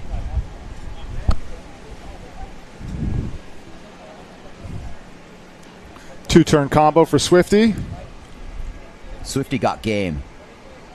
He had a good heat, Chase. And you know, like the world title talk aside, this will always be a footnote in any of these upcoming heats where one of the contenders is riding. And, I mean, those contenders are Marcilio Brown, Victor Fernandez, Morgan Noirot. Marc Perret has a distant shot. Robbie Swift has a different distant shot. Antoine Martin's somewhere in the mix as well. And there are some wild, wild scenarios within all of that. But, man, you know, like world title aside, I think Hokipa title really carries a lot of weight, too. And there is Casey's wife, Sarah Hauser. She's going to begin her 2024 Aloha Classic campaign. Sarah has followed a lot of the tour this year. She wasn't present in Zilt or Gran Canaria. She was present in Chile, and I believe she went to Peru, if I'm not mistaken.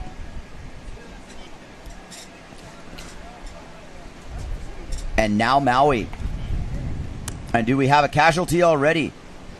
That Shauna Kropa's getting a sleigh ride with the mystery rig somewhere. It is not easy to get out there, and you're going to definitely see some gear sacrifices happen for any of the competitors who've miscalculated. But unfortunately, if you look on the outside, maybe we're entering the heat afternoon bubble a little early. We'll see about that. Women, round 2, heat 1. Our current world number 1, Lena Erpenstein, Coco Fuveau, Maria Andres, and Svenja Chudoba from Switzerland. Maria Andres is from Spain. Coco Fuveau, hailing Guadeloupe, mostly, I think. Lena Erpenstein, Deutschland. And Lena is in first place in the rankings due to her win in Chile and a combination of her results in Zilt and Gran Canaria. Nipping on Lena's heels, not in this heat, but at the forefront of the title equation is Sarah Kita Ofringa, who has a win in Gran Canaria and a win in Zilt. You're counting the best 3 results for the women. So you can do the math on the situation, Jace, but the title race, in many respects, centers around how Sarah Kita does with those 2 5-star wins in her pocket. But don't give up if you are Lena Erpenstein, because anything can happen this Hokipa. Yes. This is the event to make it happen. And Sarah Kita's done it before, so Sarah Kita's done it before. She might be staring down a 3-peat. And that's big. There's a historical level of victories in Sarah Kita's resume. And she has Hukipa titles under her belt. This is some getting into the territory of the Pozo twins, Daida and Ibaya, who are on a huge string of wins in their day. And, call it unprecedented, but Sarakita, freestyle titles, world wave titles, all of these accolades. And it gets to the point where, you start pulling out the history books and you realize that, we are watching history in the making here. Yeah. But this heat has a lot to do with it. And we'll see exactly what the conditions allow here. It's a chess match back again. We're on the chessboard looking at these marginal wins. Who's the efficiency expert that's going to make the most of it? That's not a women competitor. That's Robbie Swift coming in from his successful advancement into the next round. And good on you, Swifty. That was a well-sailed heat. That's what you got to do. Here comes Runes. So, in the water now, Erpenstein, Fuvo, Andres, and Chudoba. And that was Erpenstein giving it a look. Another footnote on Lena Erpenstein. About to become an accredited... She's made it through medical school here. She has studied to become a doctor, and that is an amazing feat in itself. You heard it throughout the year that, I'm studying for exams, and she's in the midst of this now, competing in the Aloha Classic, finishing up her medical degree. I mean, that's what it's all about, like the modern professional sailor, multifaceted. It's a really, really impressive. And here's Koku Fuvo with Maria Andres behind her. Great drone work to get all this action. That's a nice tight shot of our competitors. Fuvo getting into the mix, can sail both tacks really well. Fuvo kicks out as Andres outruns an avalanche. A couple turns on this wave, but already in the channel. Not quite too much to work with on that corner of the elbow there. Andres finishing off her ride, though. Going places. Still going. And a nice angle on Maria there as she kicks out. That ended up being a little bit of a better ride than anticipated. And you saw that setup. You started up with Fuvo and Andres, but Lena Erpenstein on that first wave kicking out. You saw the sequence. So is Lena on the cycle? What part of this section does she want?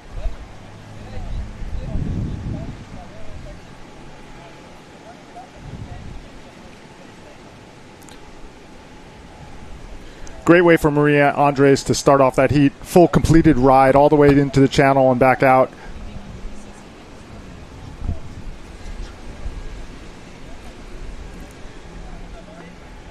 There's Maria. Okay, that's Svenja. That's Svenja Judoba. So we have the duotone effect here. They're on identical gear. But that was Maria on the first wave, and this is Svenja. Just so you know. At least they're not both called Maria, Jace. Makes it simple. Nice and simple. Svenja Judoba of Switzerland. Also a pro snowboarder. Who's definitely put in more time with the wave sailing lately. It seems like her off-season has become her on-season. There's a replay of Fuvo's very arcing bottom turn with Andres behind her. And you see Andres off the screen there, really making sure she makes the entire wave as Fuvo's trying to stay close to it. But that first wave of the set, also what it does is when you're further inside, Jace, it's lighter wind. So you also get better wind if you're on a bigger wave closer to the outside. Take note. And definitely a lot better wind for when you're trying to get back out into position. If you take a wave all the way to the inside, you have to deal with the current and the lack of wind on the inside, and very difficult to get back out.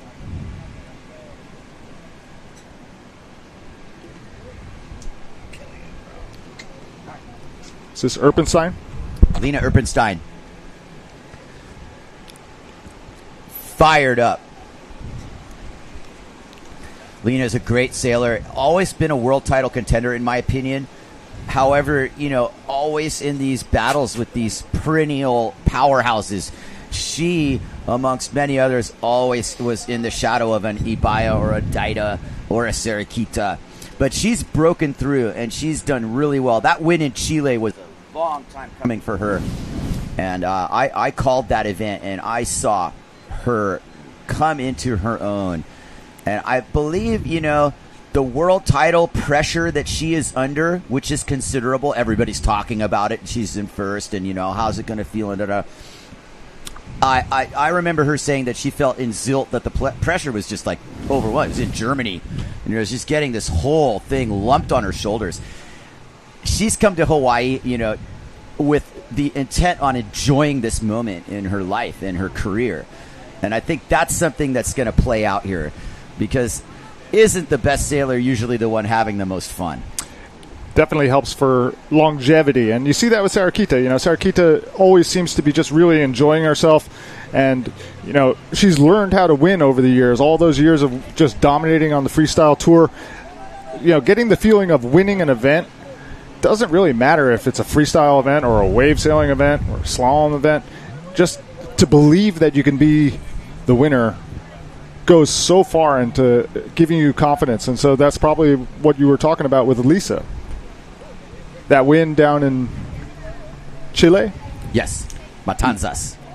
Just gives you all the confidence in the world for your world title race. Absolutely. Here are the scores dropping. Maria Andres on that bomb did herself proud. Maria's just always in the right place at the right time, it seems, these days. She's done a good job with her traveling and her competing and mixing it up, and her intuition is greatly improved. Very proud of Maria right there in that moment, being in this spot. And that's, I believe, somebody coming in from the heat. Not a competitor. No. Erpenstein nipping on the heels of Maria Andres. Kokufuvo and Chudoba behind them. 6, 4, 3. The descending order of the scores. Numerically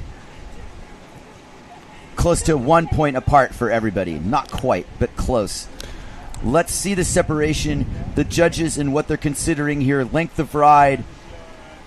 Speed, power, flow, yes, but also just where in the pocket of the wave you're riding. 5 sort of critical turns versus 2 critical hits. This all balances out, and we are really lucky to have good judges at this contest. It's a good thing to have. We're going straight to the beach with our fantastic beach announcer, Anna Marie Reichman. Adam, congratulations on your heat win. It was the last heat of the redemption round. So how was this for you? Oh, thank you so much. Yeah, I mean, it was super fun. I had so much fun. The conditions were super tricky. It's super light, kind of onshore. The wave doesn't have that much power, even though there's some pretty solid sets. But yeah, it just had a lot of fun. Yesterday wasn't my best day, so it's good to have a comeback a little bit. Fresh new day, fresh start, come back, win your heat, go to the next round. Yeah. Awesome, congratulations, and see you in the next heat. Thank you so much. Back to the booth. Thank you, Anna Marie. As you look at the lineup in Hokipa, not too many white caps, Jace. A couple sails bobbing in the lineup. This is float and ride special today. And we got started at about 11:40 when we had our first counting heat. It is now just over an hour later, and we are into the women's rounds here. That's Maria Andres from España in the lead in this heat, quietly confident and on quite a nice wave. All to herself. Nobody else in scoring position here. Here comes Maria taking her shot. Grabs her boom. Nice wide grip. Good timing on the bottom turn. Good setup spray. Andres coming back into the main section here. Tries to steady her board. A couple cross chops to negotiate. She negotiates them well and kicks out. A 2-turn ride. Her second scoring ride. Andres kicks out and heads back out. And in a relatively good spot. She's pretty close there in the channel. And there are a few more setups forthcoming here. That is Svenja Chudoba. And she's pretty far over on the point. I think this is going to amount to a wave right here if she fades in appropriately and doesn't run away from it too far. Svenja, nice bottom turn, swings it around. Keeps that inside rail active. wraps it back into the power point of the wave, making doubly sure she makes the entire wave and stays away from those rocks. The hungry rocks, Jace. Yeah, both of our sailors doing clean rides, maybe not into the most critical part of the wave, but managing to get down to the end section and cleanly out back into the competition area. Maria Andres has dropped a 7. There's the replay of Svenja. Kind of snowboarding across that wave, if you will, like the swoopy little powder turns. Not lost on me with the Swiss Miss. She's been coming here for a couple seasons now, putting in her time. Yeah, I don't know what other events she's done, but it would seem to me that she is definitely on the rise. And looks comfortable.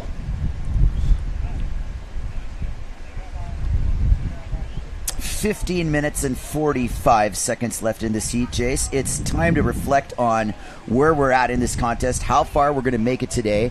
I think nothing's really a given here. This is a type of wind direction that can kind of wreak havoc on the forecasters. It's really open to a few things, but when we look towards West Maui and see that cloud stack, I'm reassured that it's not going to drop off completely. Yeah, the forecast looked good. It looked like it was going to be solid wind. The wind guru was saying that both the swell period and height was going to increase, as well as the wind speeds. So I've got hope that this afternoon is going to give us some good conditions. Casey Hauser finally coming in from his heat there.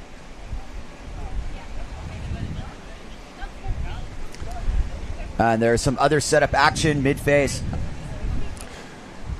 Coco Fouveau on super nice wave here.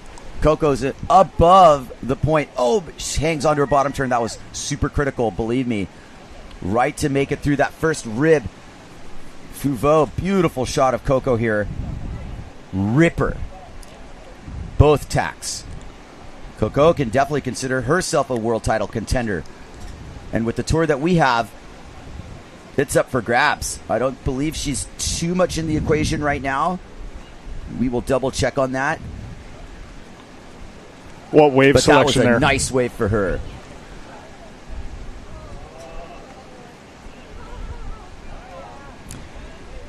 Is that not Maria Andres?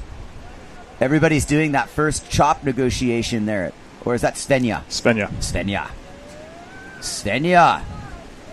On a nice ride halfway down the point there. Keeping it together.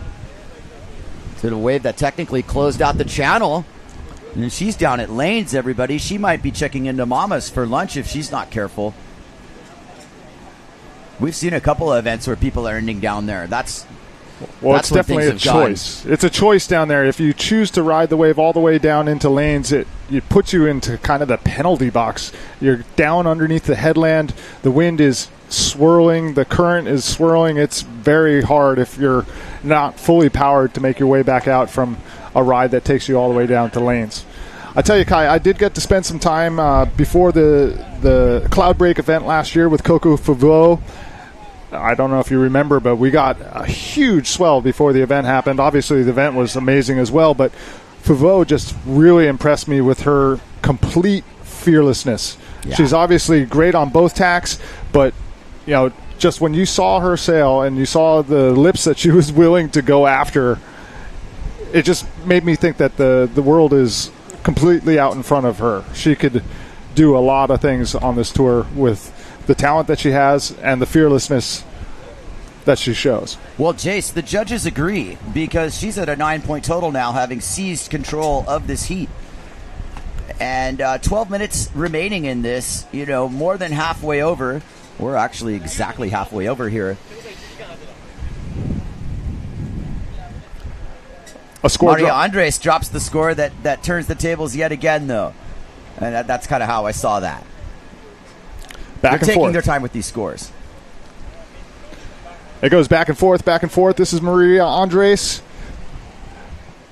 And Lena. 1-2 punch. Nice bottom turn for Maria. Trying to hold some speed. Setting her rail for the bottom turn. Really hard when the wave just kind of runs away from you there, but making the most of it. Nice 3-turn wave for Maria Andres.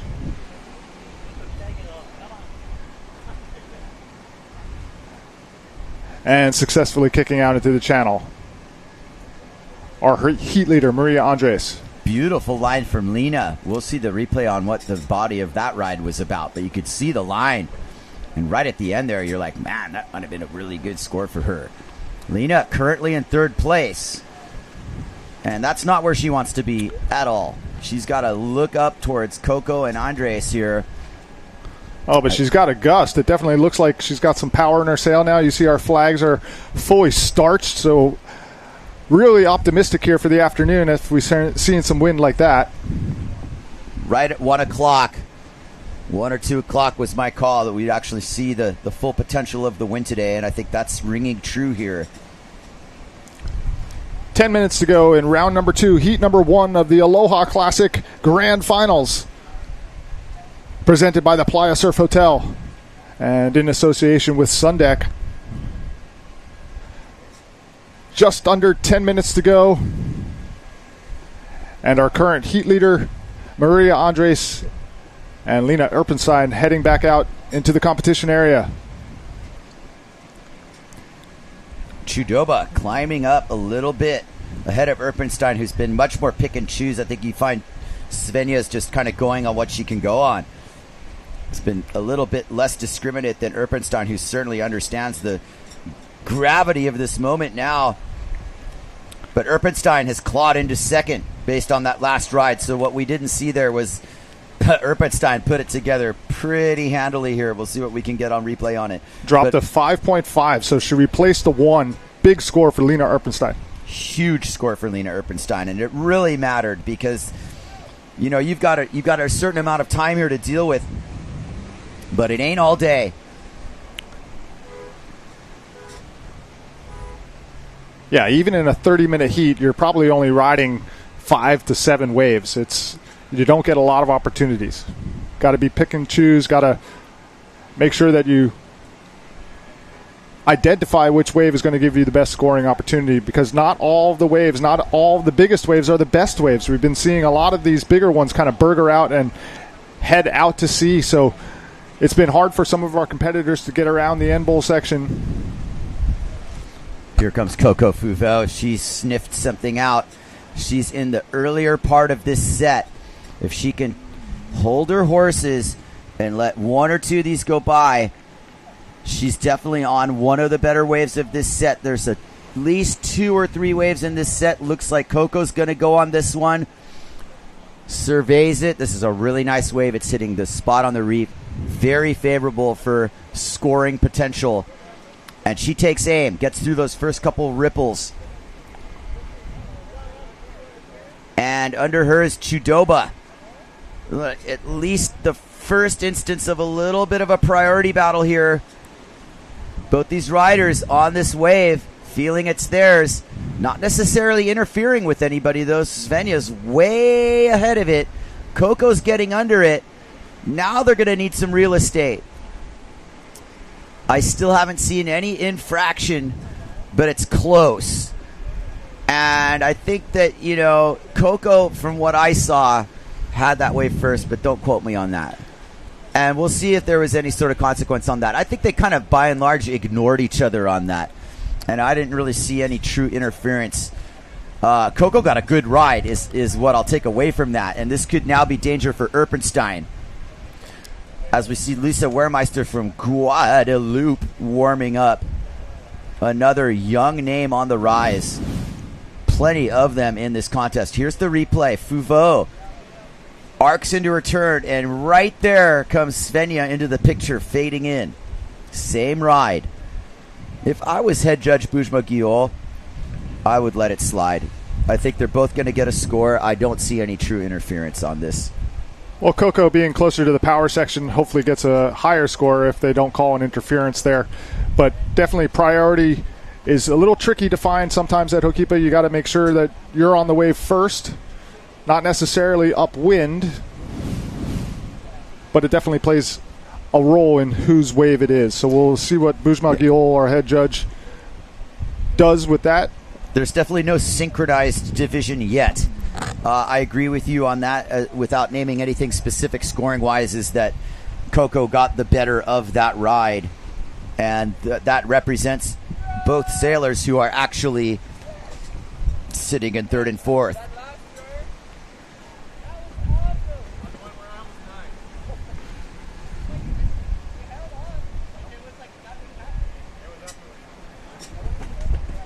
There's Coco again.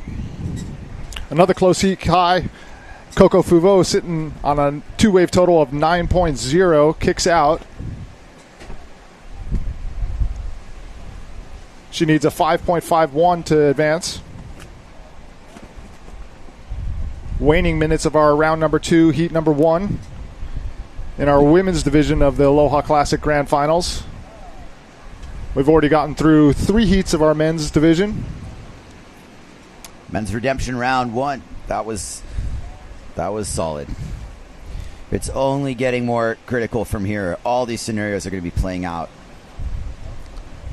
Staying glued to Coco Fuveau here, for the sake that this is now, a big battle for Erpenstein to fend off Coco Fuveau and Svenja Chudoba. Catching Andres is not as important as fending him off. And keeping this title hope alive. There's a world title implication here for Lena Erpenstein. Every second, every wave, every turn counts. Coco Fuveau is sitting on a 4.0 and a 5.0, so only needs to improve by a point and a half to get in front of Lena, and that's definitely going to play into the world title race. Here comes Maria Andres. Svenja. Excuse me. I'm pretty sure. No, I mean, I'm pretty you're sure right. That's Svenja.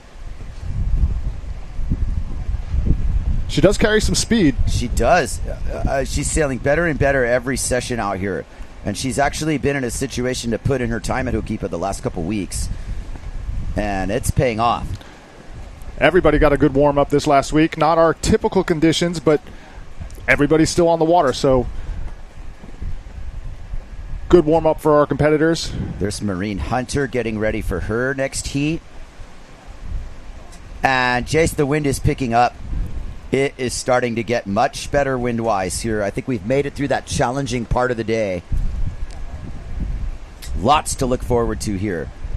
I mean, challenging conditions, not easy sailing, but definitely fun. I mean, nice long rides as we see Lena Erpenstein. Svenja. Nice little arcs.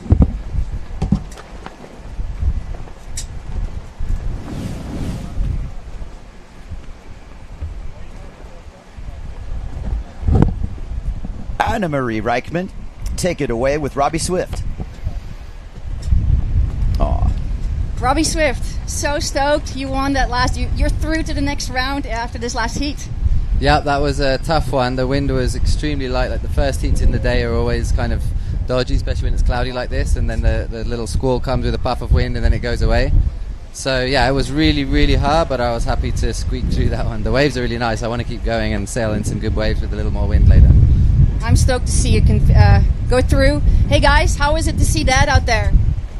It was fun, but it was kind of hard for him, it looked like, because it wasn't that windy. And cool. Well, let's say good luck, Dad. Good luck, Dad.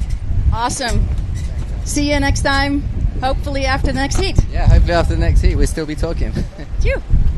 Mahalo. And here is Maria Andres.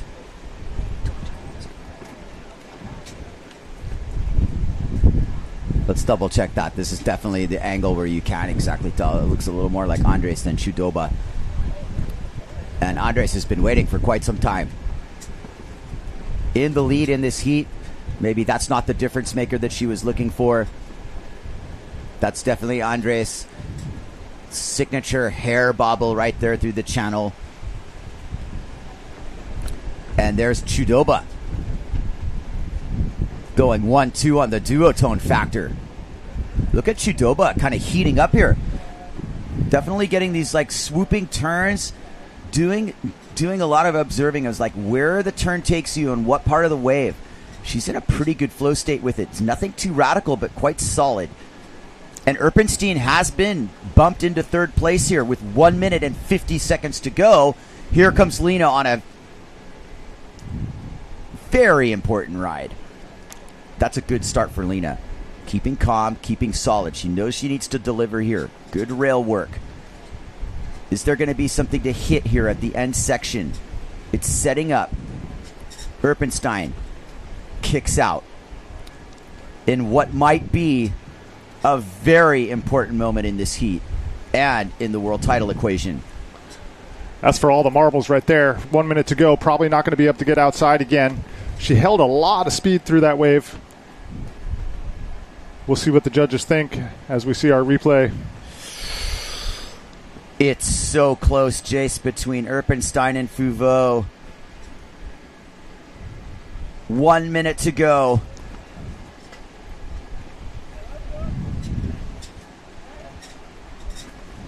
Nice wave. Maria Andres padding her lead.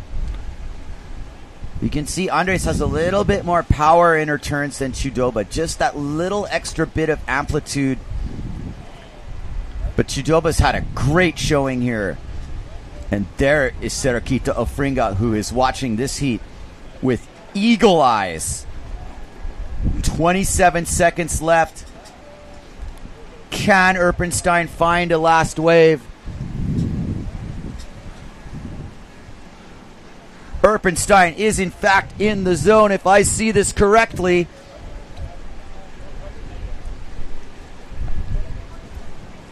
Erpenstein kicks out at the last possible second with 4 seconds left.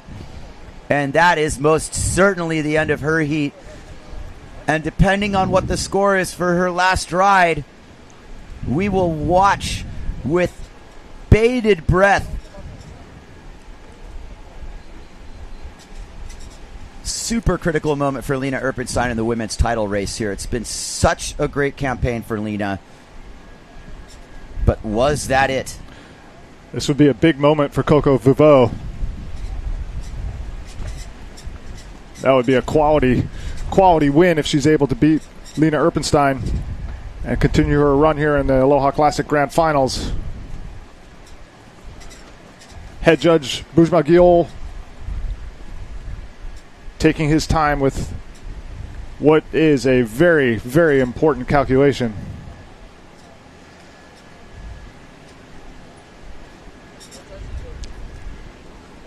As we watch Coco Fouveau make her way back inside. Yeah, the heat is over. And we are definitely watching very closely for the judges' tabulations, especially between Fouveau and Erpenstein. What's that last score for Erpenstein? A 5-5. Do we have anything else? A 5? I think that might have been it, Jace. We are watching replay here. That is Maria Andres with a career-defining performance for her. Maria's come a long way, especially at Hokipa, and she knows it.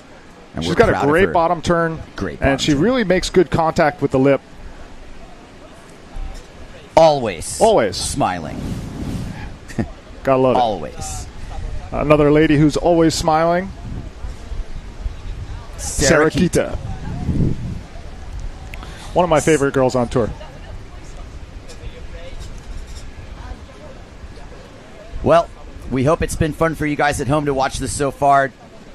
There's definitely, a little bit of heartbreak within all the thrill of victory here. We'll hang on tight and go to commercial and come back with our final results from that last heat and keep moving on to the women's pro bracket. Stay tuned.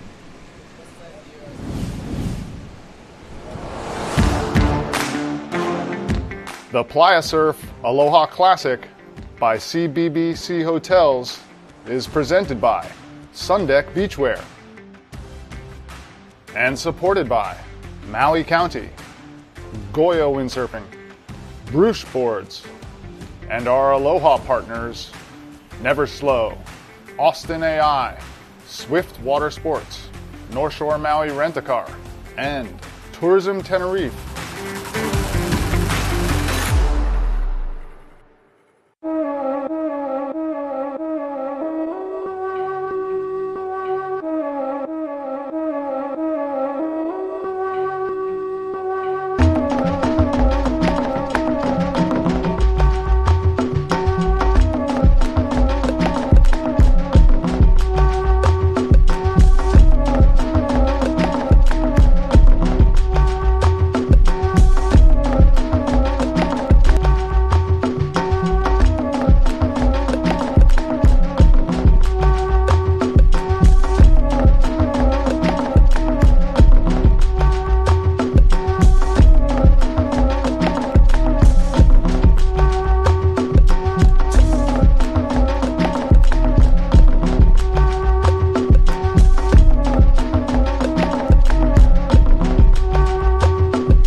or seafarer. Your double and you are not identical, and your island won't be his. Tenerife, one island, 1,000 U's.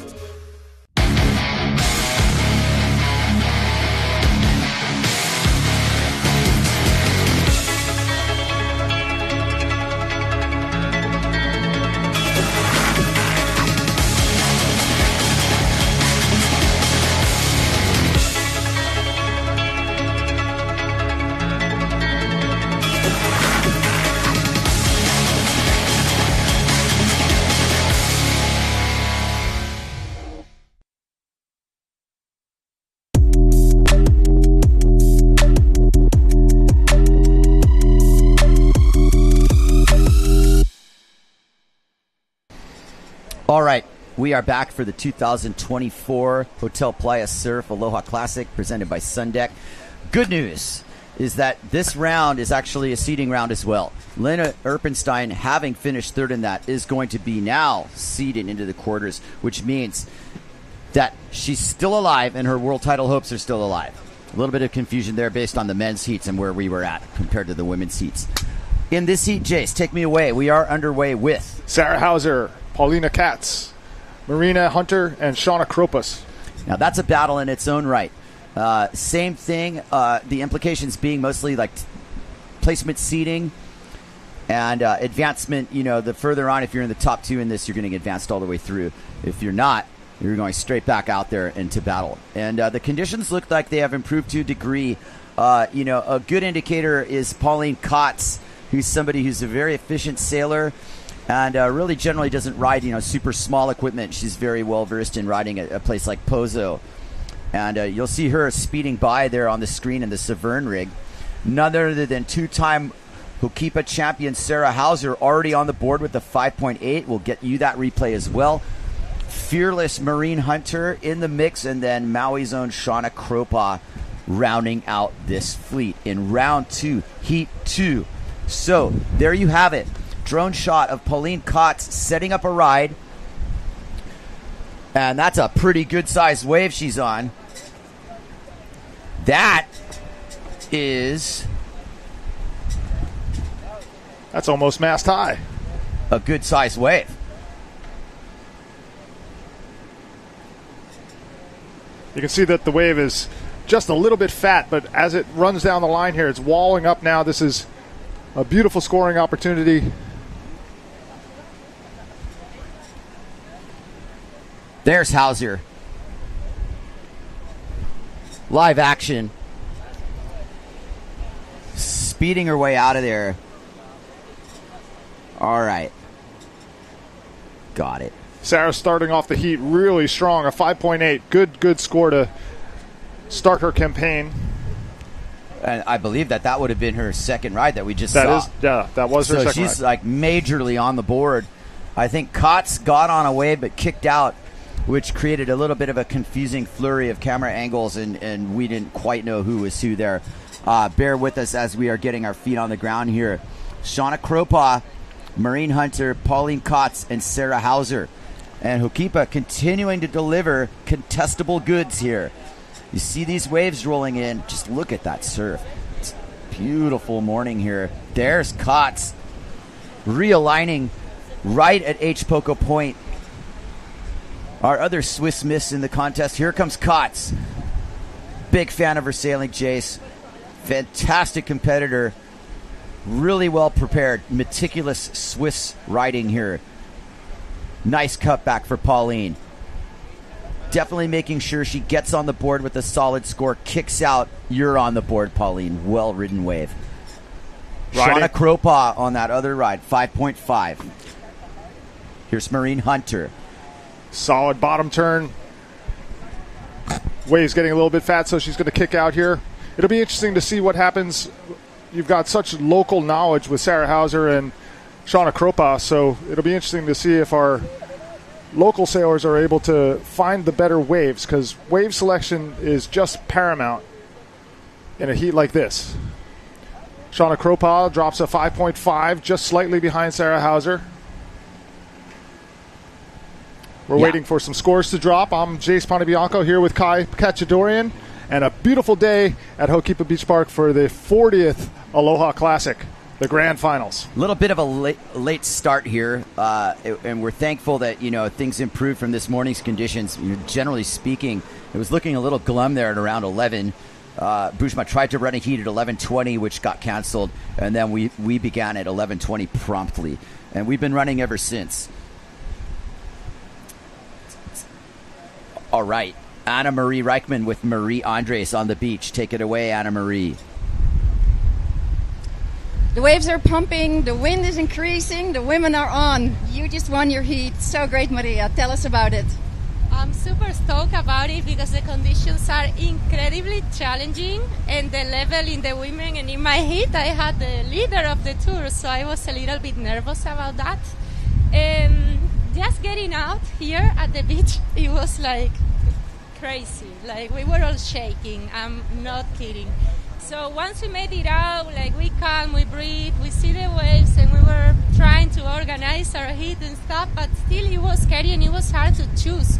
The wave selection was really hard because like the bigger ones had like a section in like down that was closing, and it was hard to time it. I wasn't sure like where to position myself, but yeah, I'm really happy that it worked out for me.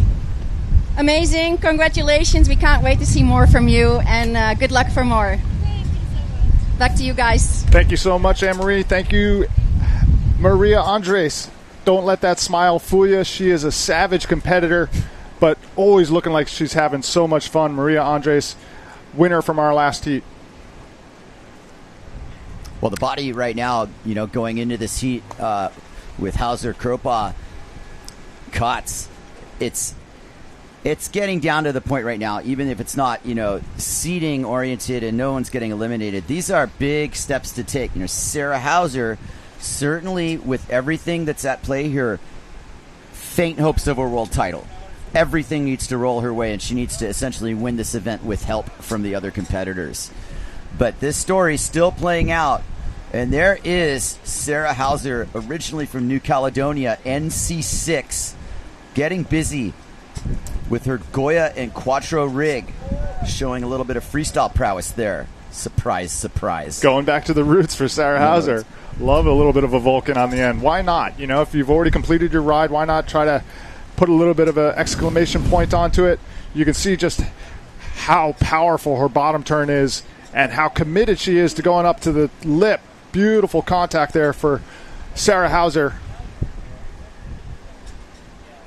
She knows this wave as well as anybody at this point, Jace. And knowing this wave and knowing how to compete here might be two different things. But what I like about this Vulcan was just she's freeing her mind and not thoroughly gripped in the moment of competition. Here's Maureen Hunter on a good size wave. I've shared some pretty great sessions with Maureen out in Cape Verde, so she's a traveling rider as well who likes to put herself in nice conditions, and this is no exception. And that's a nice ride for Maureen with Pauline Kotz directly behind her entering the arena here.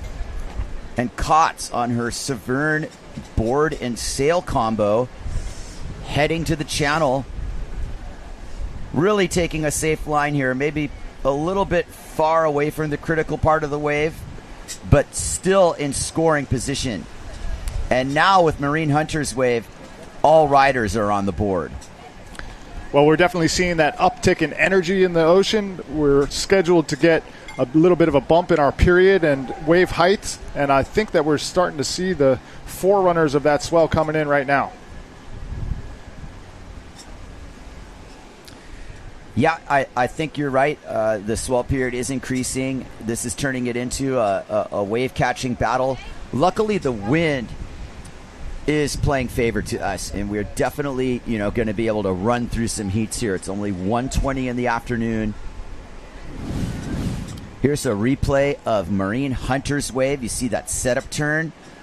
You see the momentum that she's carrying in, keeping the apparent wind in her sail. That's why you do the fade line in these conditions.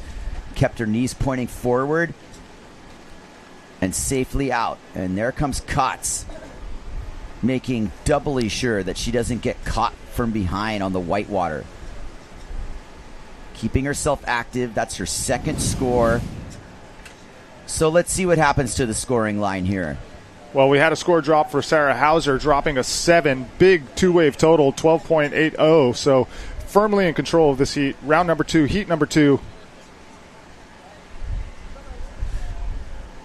What I'm interested to see here is Shauna Kropa, is that her on that red sail, which is a little bit of an equipment change. More on that soon, because sailing in on that Goya sail is who I believe to be Hauser. Sarah's got the purple board with the Medallia logo on it. That's definitely Sarah, right? Yes, it is. All right. Yeah. Let's stay. Current heat leader.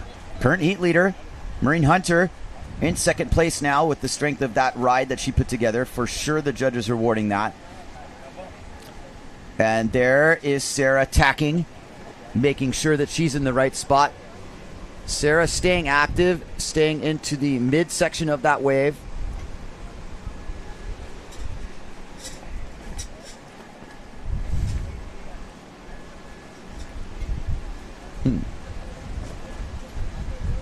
Interesting. All right. Cots in the center of your screen. Maureen Hunter on that blue and yellow stacked logo there. Very close heat here, guys. Another score drop for Shauna Kropa, 6.5. Puts her into second place. Really tightens up the heat between her and Sarah Hauser. It sure does. Could this have been a situation, Jace, where Shauna had gone on the rocks and destroyed her gear? Or isn't that Toya San Giorgio, though? I won't get too carried away. That is Shauna Kropa. And so she's got a color change on her sail. That's a brand new sail. Here comes Kropa. Let's not get lost on equipment. Let's focus on riding here. Shauna in real time here with Pauline Kotz behind her with her trademark kind of like eagle swoop bottom turn that Shauna has, making sure she covers the distance and gets into the sweet spot on the wave. That's a well-ridden wave and well-selected wave by Kropa, who is now continuing down the line as we speak and ends her ride right as Kotz begins on a much smaller offering. Staying active, though.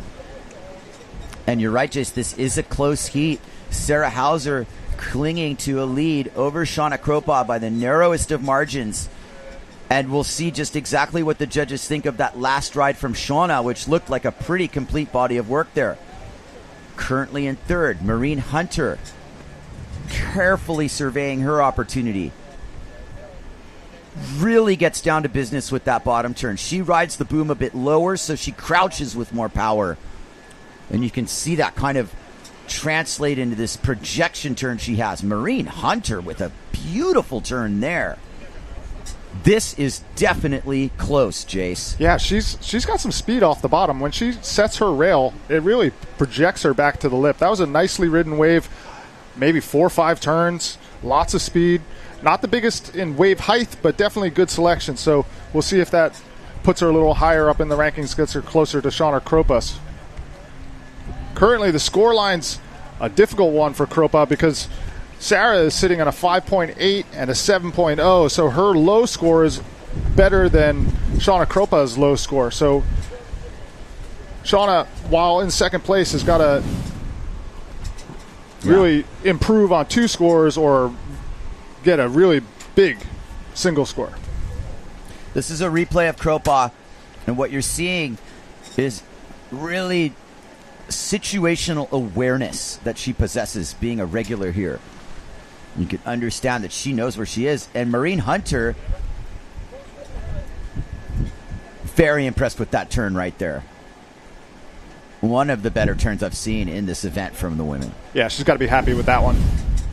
That was very good riding. You know, it's really nice. It feels good when the wave rifles off down the line like that and you get to match the speed of the wave. Here comes Sarah Hauser. Sarah setting it up nicely. Right to that little crumbly top of the wave. This is directly in front of the point. Maybe a little debatable how far it's going to wind. Is there a better one outside? Sarah doesn't care. She's going to ride this with her flair. Nice cut back. getting straight into the picture here. Sarah Hauser, nice drawn out turn, gets the full wraparound. We definitely are familiar with Sarah in her element here. That was a well-ridden wave. It was not as long as some of her other rides, but it keeps her going, keeps her in that cycle. Sarah can do that all day. She just will put together turn after turn. She's really amazing at being in the right position in a wave. So while probably not making her final score line, keeping busy, Sarah Hauser, our current heat leader. 11 minutes left in this heat. Sarah Hauser, 12.8. Shauna Kropa, 12. Maureen Hunter, 10.5. Pauline Kott, 7.5. This is a good indicator of how light the wind is on the very inside. You can see one of our competitors being washed over by our water patrol. This is Sarah Hauser. Beautiful bottom turn. Nice redirection off the top. This turn, Jace. That's the one right there. Wham. When she first came to Maui, roughly about 12 years ago, man, that was the first thing that stood out to me in her riding when she did the Aloha Classic and got 5th in her first Hokipa contest. She had this cutback, still has it, and it's her calling card. It is. And, I've been talking to her, working with her about, putting a real aerial game into her Hokipa sailing, and she's really been putting into the time and, arguably some of the scary moments that it takes to learn how to do aerials out here. But, that basis of her riding is the solid bottom turn into really grippy top turn. It all starts there. It does. And it starts now for Pauline Kott, who needs to get into the mix here, sitting 4th in this heat. She can do it. Pauline totally capable of walking away with the win this heat, and she's not careful. This is a super nice wave. Pauline Kott's not a stranger to hard contact here. Can she make a little lip contact? This is a nice ride and a great view of a super rider. There goes Kotz with one of the longer waves of the heat. That was the whole distance across the point, Jace. Yeah, that's just shows it's a fun day to go sailing. Not exactly easy, but the length of ride is there. Kind of snappy, too. Yeah. I like where the knees are pointing. She's got good body English. And she does look like she's having fun. Oh, and she stays real close to the power source there, never getting out too far in front. Our judges want to see staying in the critical section of the wave. As we have less than 9 minutes to go in round number 2, heat number 2. Maureen Hunter setting up Jace. Yeah, this is another one of those mid waves, but sometimes you got to let them pass underneath you. It's a hard thing to do, to be on a wave and make the decision that maybe you'll kick out the back. We'll see if this works out for her.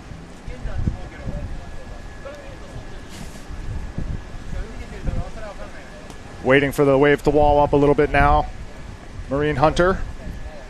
Nice drone angle. Gives you a good look at what's coming up down the line. Trying to stay high on the wave. Kicking out now. Maybe seeing a bit of a closeout happening. Maureen Hunter sitting in 3rd position with a 5.0 and a 5.5. Very close to 2nd place competitor Shauna Kropa.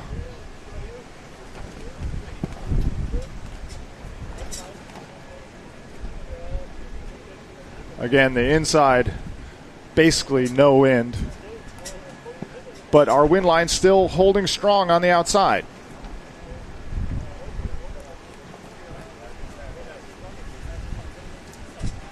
I think, Kai, we've all had days like this where you got to play your cards right, because if you come too far onto the inside, it can be really hard to get back into our competition area. Here comes Sarah Hauser.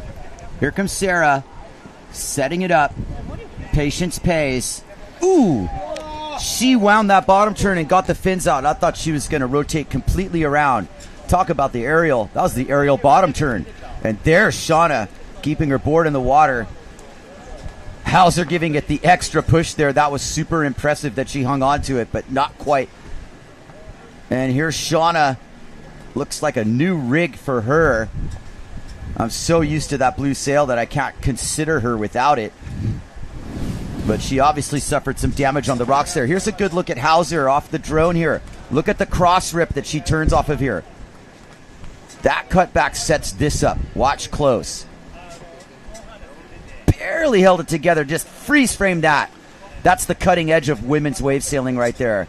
And even that wipeout tells me she's not scared to go hit stuff. No, she's not scared of anything. That was super aggressive.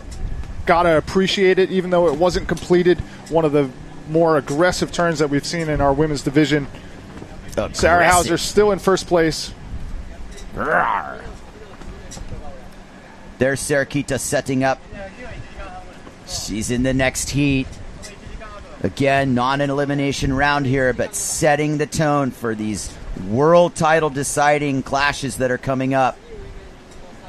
Sarakita patiently waiting her turn to ride. 5 minutes and 55 seconds to go here. We can see a bit of a difference in approach between Sarah and Shauna Kropa. Shauna definitely getting the completion of the rides, but maybe not quite in the critical section. It'll be interesting to see if Sarah's bravery there pays off. Although she is playing with a bit of house money, she is in the lead, so gives you the opportunity to be able to take risks like that. As we see our water patrol keeping an eye on Sarah as she's on the inside. Beautiful look at Hokipa Beach Park, the gathering place. Sarah had a little swim there, Jace. She did, but she got her rig and just has to get out past the headland, but she'll be out into the competition area soon. That was a sick hit. Really looking good here. 5 minutes to go. Sarah Hauser, 1 point ahead of Kropa. Pauline Kotz probably realizes she's got to stay busy here. This is a good way to do it. Good opening turn. Hokipa's coming to her side. This is a nice wave. Beautiful angle. Kotz taking it apart. Heading to the inside. Not a ton of wind. You can also see the wind angle isn't necessarily accommodating these steep bottom turns. But nonetheless, Pauline making a good effort there. Very commendable riding for the Swiss Miss.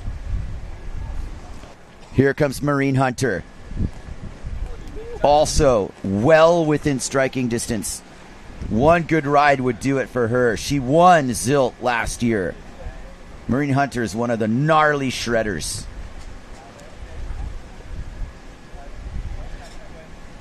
One-two exchange here. Hunter and Hauser. Maureen towards the end of her ride here sets up Sarah. Trademark Sarah cutback right there. I was waiting for that. Will the rest of the wave oblige? A little bit. A little bit. These are the same thing, Jason. You get on waves, other people not on waves. Right, and all that action happening down at the end bowl section. So two of our competitors kind of chasing it almost all the way down to lanes. We'll see if that strategy works out, because the wave definitely peters out towards the end there, and some of your biggest scoring opportunities happen when you set up further upwind towards the green tree and are able to come down the line with a lot of speed. So exactly. We'll see if there is enough time left in this heat. Just over 3 minutes to go. Replay of Kotz.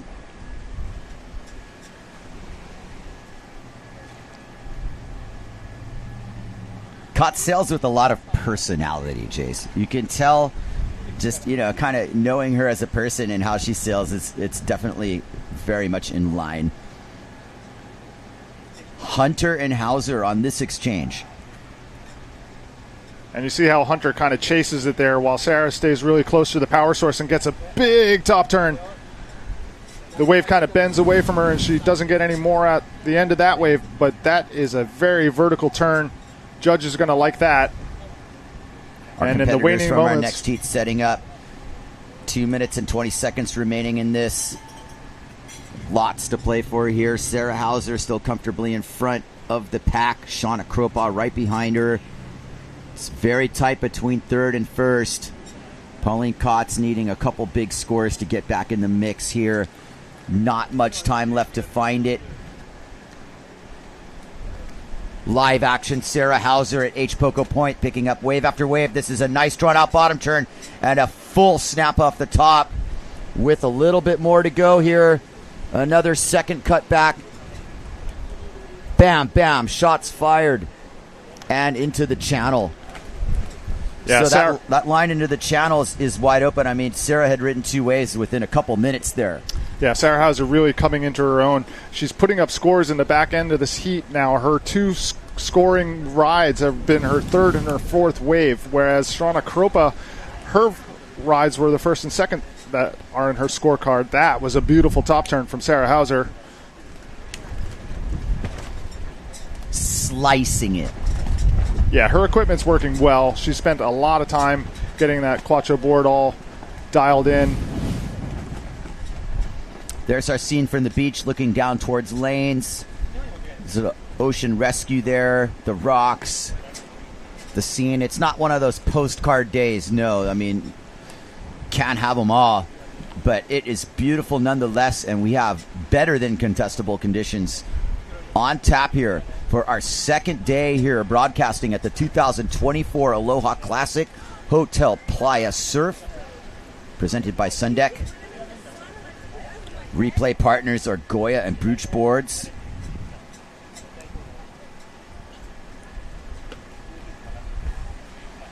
And we'll get into some replay here shortly. We got 23 seconds left in this heat. Here comes Shauna Kropa on a really nice ride. This is a good wave. This is the way you want to end the heat. Can she put together a first place effort here?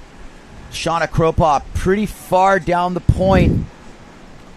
This is going to get kind of slow, but she gets another setup turn. And she is still going. Heat over, Jace. Shauna is so consistent. She picks off good waves all the time. That's how you do it. She didn't get the heat win, but definitely advancing. So solid heat for Shauna Kropa. And congratulations to our winner, Sarah Hauser, as we watch our competitors get ready for the resumption of the men's division later on in the afternoon. Yeah, they're watching this out of the corner of their eye, realizing it's not immediate. And you're going to watch Hokipa go through its various phases throughout the day. Right now we're in that early afternoon phase. I thought we had hit the heat bubble, but not yet. And we will see exactly what happens. You know, the trade wind stack on top of West Maui is kind of inconclusive right now as we watch Kropa's last ride. And you can definitely see it's not like fully filled in. It's also partly wind direction, Jace. It's not necessarily straight easterly. This is like northeasterly. Looks like those scores are going to stand, like you said. There's Marcilio Brown, our current reigning world number 1 and reigning world champion. Getting ready. It's all about the preparation. And at that point, you set out to sail. And it's up to you, Hokipa, and the judges. We're coming into round number 2, heat number 3. Sarah Kita Ofringa, Marina Brenes, Lisa Warschmeiner, and Toya Sajuno. Toya Sanjurjo, Warmeister, Behrens, and Ofringa. Game on. That's Maria Behrens, long-time duotone rider. I had a great photo shoot with her last year. She's on a good roll here, Jace. Look at this. Down to the lower bowl. This is the dangerous one, trying to hit the lane section there. She's going to get put into the penalty box. Yeah, she thought she was escaping, but she went into the jaws of the beast. Now she's got an ordeal on the channel to deal with. If that was actually Maria Behrens, and I'd make doubly sure about that. Warmeister and Behrens are in this heat, and they are on identical duotone gear as well. We have had this problem before. We're gonna make it through this. Now we're gonna figure that out. That looked like Behrens. This is Sarah Kita Ofringa on a bit of a foamy one, but a solid top turn, throwing some buckets. Ooh. Sarah Kita gave that a little slap. She did. Not a long ride, but a good position for that one top turn. This is Lisa Wermeister, representing Guadeloupe. She's been coming on strong, Jace. I've had my eye on her for a while. She's really coming into her own here in Hokipa. She has a lot of experience sailing Guadeloupe. She's part of that pack. And there are a couple really nice starboard tack spots that she can ride. And look at what I'm saying. Getting familiar with Hokipa and learning the language of wave riding here. That's a nice ride from Wehrmeister, who kicks out after scoring what will probably be a pretty nice substantial score. I like the intent that she shows when she rides. She's very direct in her riding. She means business. This is our heat winner from the previous heat, Sarah Hauser, making her way back to the inside. Her day is not done. Not by any stretch of the imagination. And with that kind of riding, you can bet that she's got plenty to say about winning her first Hokipa title since 2018. It doesn't seem that long ago, Kai, but it is 2018. It's been a few years. Sarah hasn't gone anywhere. She's been always competitive on this tour. Yeah, so Lisa wearing the white jersey. This is going to help us differentiate. So Lisa Wehrmeister, white jersey in the replay here. But Jace, look at the riding. Dropping straight down. And real tight to the power source. Good riding there. Gets a little bit caught up with the bottom turn bobble and kicks out. Nice lineup shot. Tells us the story. You know, we don't see Maria Berhans exactly. She's in the red and black jersey, but that was her running for the hills down there in the channel, and I think she's fully dealing with this now, trying to get back out. Well, what a time suck. When you go down into the kind of the penalty box down by lanes there, it's just going to take you a long time to make your way through the current and back all the way upwind and into the competition area. There's Toya San Giorgio. Let me double check that. Correction.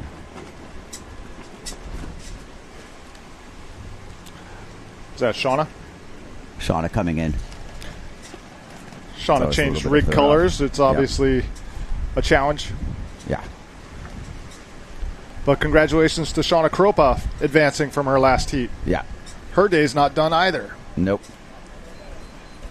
Good opportunity to get into the beach and maybe get some water. You know, with these long heats, Jace, your day is over or not over depending on how far you made it. If you advanced into that seeding round, your day might be over depending on how much wind we have left here to play with. Here's Maureen Hunter coming in from her heat. It's an interesting procession of, showing how long it takes to just get in after your heat. Don't make the mistake of riding this wave, Maureen. You're not in the heat. No. Oh, it's hard to resist, isn't it? Well, it should resist. We have had head judges in the past who would punish you mightily for that, but we don't really consider Bujma that hard on our sailing body. That is Liam Dunkerbeck getting ready. You've been impressed with his sailing lately, haven't you? I've certainly have been impressed with Liam Dunkerbeck sailing, finding that, his level at Hokipa has certainly matched his father's level.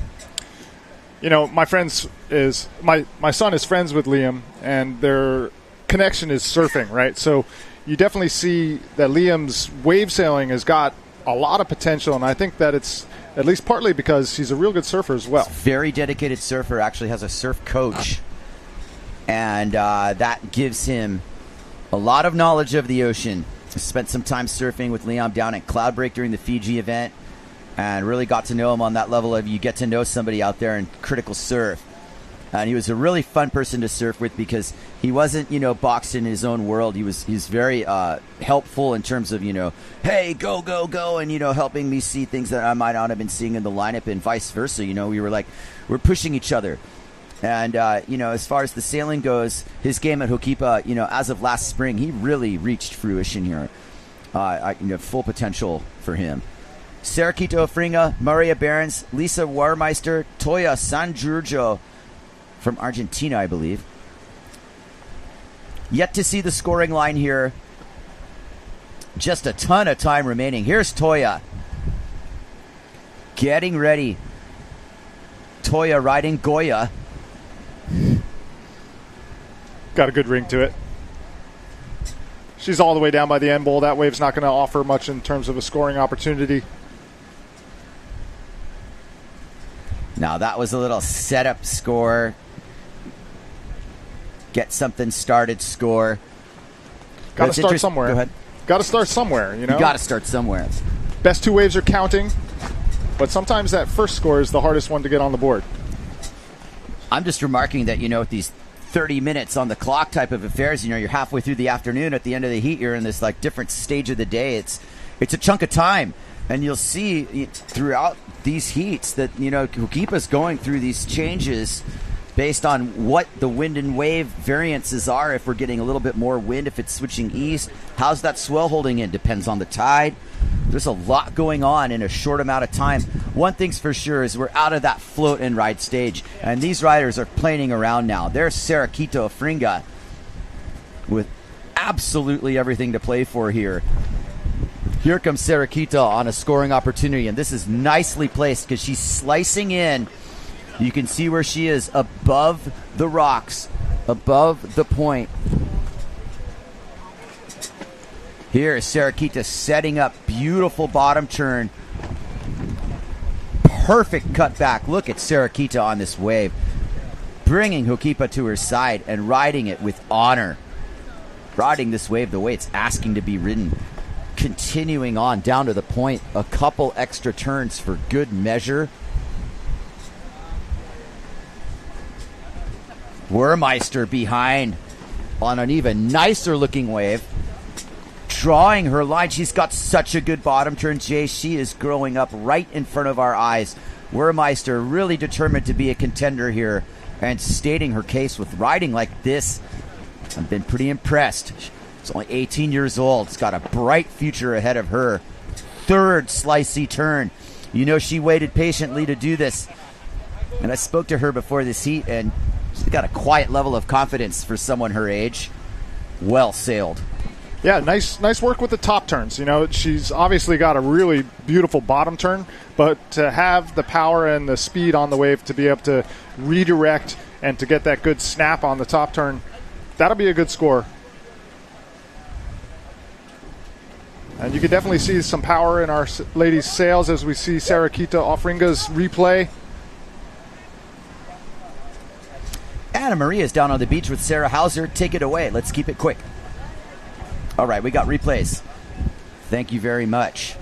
Let's definitely keep the replays going. Wurmeister. Behrens has yet to really reemerge. Unfortunate for Maria, has left the lineup to Wurmeister and Ofringa for the most part.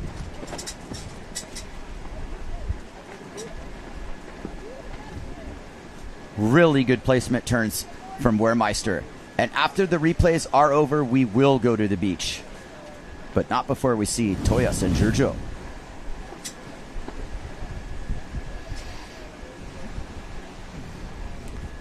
All right.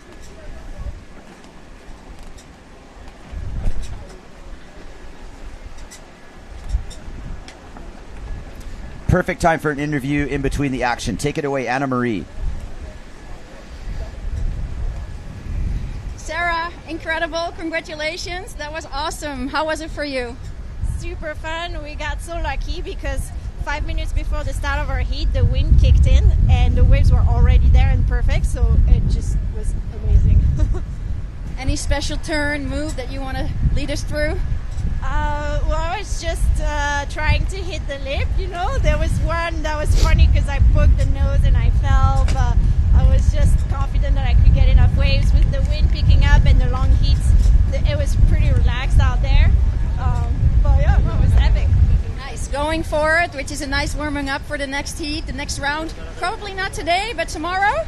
Oh man, I wish we could sell some more today, but yeah, I'm advancing, so that means next run will be tomorrow for me. So I hope everyone else can have fun and that this wind stays.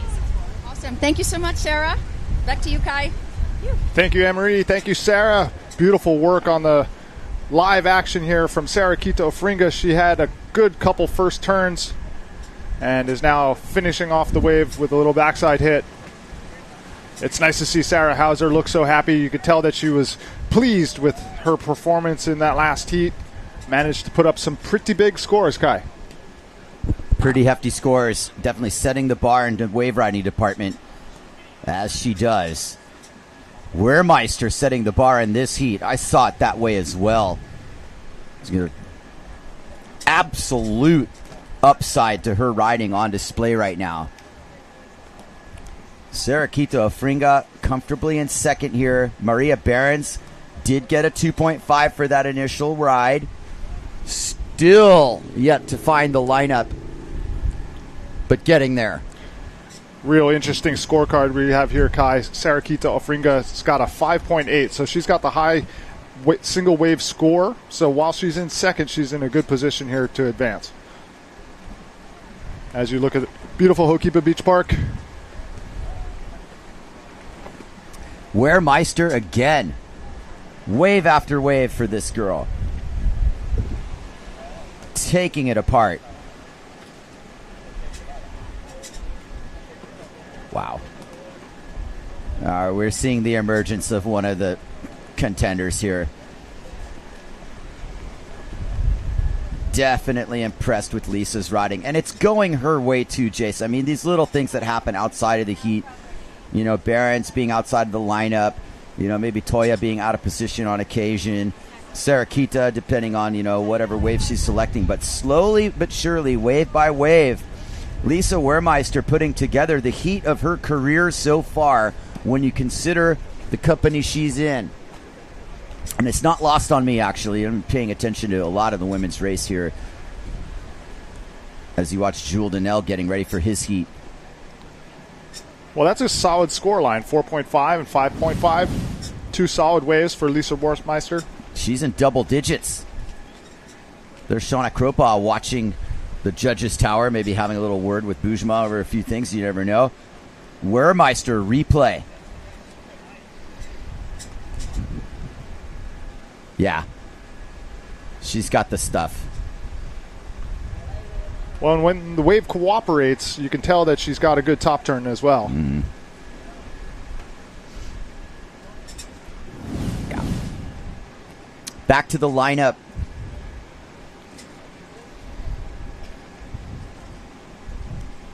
"19 minutes left in this. I believe that Severn rider is Pauline Katz, who's coming in from her previous heat or being in the lineup for the next one. It's one of the two. I wouldn't be surprised if it's taken some of these competitors, you know, a good full 15 minutes to be able to come back in after some of these efforts. And that has the look of Pauline coming back in, waiting for that moment up top where you're not in anybody's way. That's exactly what we're seeing. So the most important thing right now is not to ride the wave. If I was the head judges, as long as you just dropped in and went straight, no shame. You get a little extra camera time. The second you ride the wave, it's $50. Oh, it's so hard, though. You see that big wall in front of you, and it's hard to just go straight sometimes. But, you know, $50 is $50, right? It's not only the $50, it's the look at me thing. You know, it's like, I love riding. No, it's like, you're not in this heat. Just go in. We all don't want to stay out there the whole time. It's important to have a little humility in that. There goes Liam Dunkerbeck. He's heading out. That's Brazinio. There's Jules Donnell. Things are going to heat up here, Jace. Yeah, we'll be shifting over to the men's division in our next round. 18 minutes, 15 seconds left to go. Sarakita takes the lead over Wehrmeister by the narrowest of margins. Close to a tie for first. Merely a tenth of a point separating them. There's Pauline. Confident little smile on her face. So close, Kai. We saw last how the Bujma changed the judging format to go to quarter increments. And here is Maria Behrens. Welcome back, Maria. Welcome back to H. Poco Point. Now, don't go running down to lanes again. Keep it at Ho'okipa. You got to fight the urge to do that. You know, if you get stuck all the way downwind and you've been making your way upwind to kind of catch a wave that's all the way down on the point already and then to ride it right back into the penalty box, it's something that you got to force yourself not to do. If you were playing baseball, she's safe. Yeah. There goes Sarakita.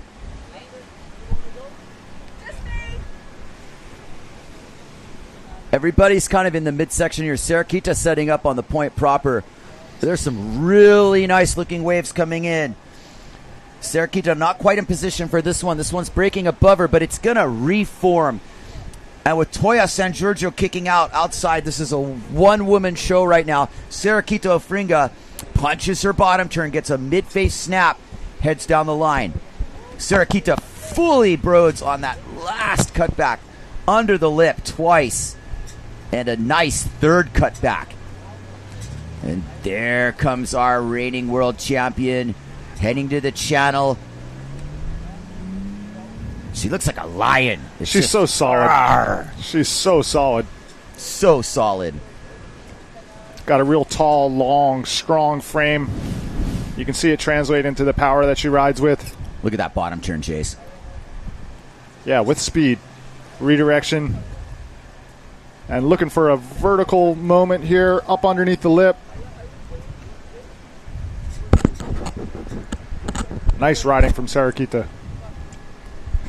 Yeah, really nice wave, really nice ride. And the thing I'll remark about that is as that ride was setting up, that was half of that wave that she rode. That thing had reeled above green trees all the way through. A couple knots more wind and you'd have the mobility to get around in that lineup. Somebody might have stabbed that one all the way through. That was one of the nicer waves I've seen all day based on the entire wave that we didn't really see on camera. But you got to make the commitment to going upwind enough to catch the wave at its beginning, What's right? that word you use again? Patience. And is this not Lisa Wehrmeister on a super nice wave?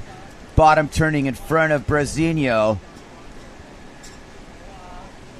Let me double, triple check on this. I do believe it's Lisa.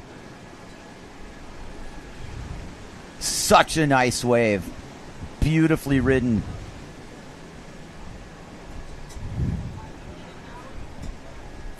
Third pocket bottom turn. Doesn't quite save that third cutback that we've all been seeing everybody fall on. But nonetheless, potentially a big moment there because Saraquita just dropped the 6. So she's added to her lead, 11.80 two-wave total. Lisa needs got a 6.3. I think Wehrmeister might get a pretty good score then based on all that. Connecting the turns is one thing, but you know, wave quality is another. You know, I do judge the wave myself a little bit. Just the wave itself is going to factor into my score. Well, because you chose it, you know, so it's not part of the physical aspect, but it's definitely part of the mental game. Exactly. Wehrmeister heads back out, chanting Guadalupe, Guadalupe, Guadalupe. That's what they were doing in Chile every day, every night. What a gang of shredders they are.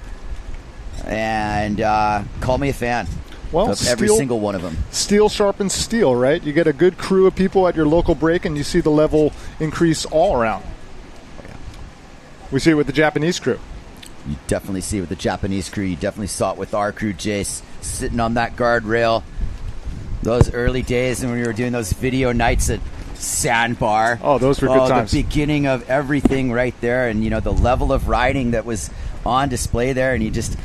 What a moment that was, you know, before all the movies and everything. We were sitting there watching videos of each other in these average, you know, sailing days, picking each other apart. This is while there were no contests at Ho'okipa for that little while. You know, kept that flame going, kept that whole camaraderie thing going. It pushed us harder than you would think. Yeah, and I think, you know, that was the start of my video making career, was the rough cut videos that I was showing down at the Sandbar. But we were using the video as a way to improve our technique. You know, in the early part of video making, it wasn't something that you got to see a lot. You didn't get to see the mistakes that you were doing because you were looking at still photos, right? Yeah. So as we started adding video into our, you know, training regimen, it really helped us improve our skills. But there's a lot to be said for you know where that's gotten us today in terms of the standard of riding that we try to purvey here.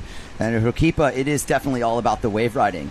But we have a very balanced tour, and we're going to all these places where there's a variety of conditions that we sail in. I mean, from Chile to Pozo to Zilt to here on Maui. And, you know, you're on all points of the compass at that point. And I believe we're as well-rounded as far as any world tour has ever been. Yeah. And there's a lot in store in the coming years. This PWA IWC Unified World Tour has definitely, provided us with these variances. I think we've played to each other's strengths. That whole sailor body that we have combined here is very compelling. There's no question whoever's winning the world title is the best sailor in the world. Yeah, you have to be so well-rounded to win a tour like this. I mean, you were talking about different tacks, different wind angles, different wave styles. To be able to do all of it and to win shows a lot of skill. Word. Here we go. Brauzinho in the house.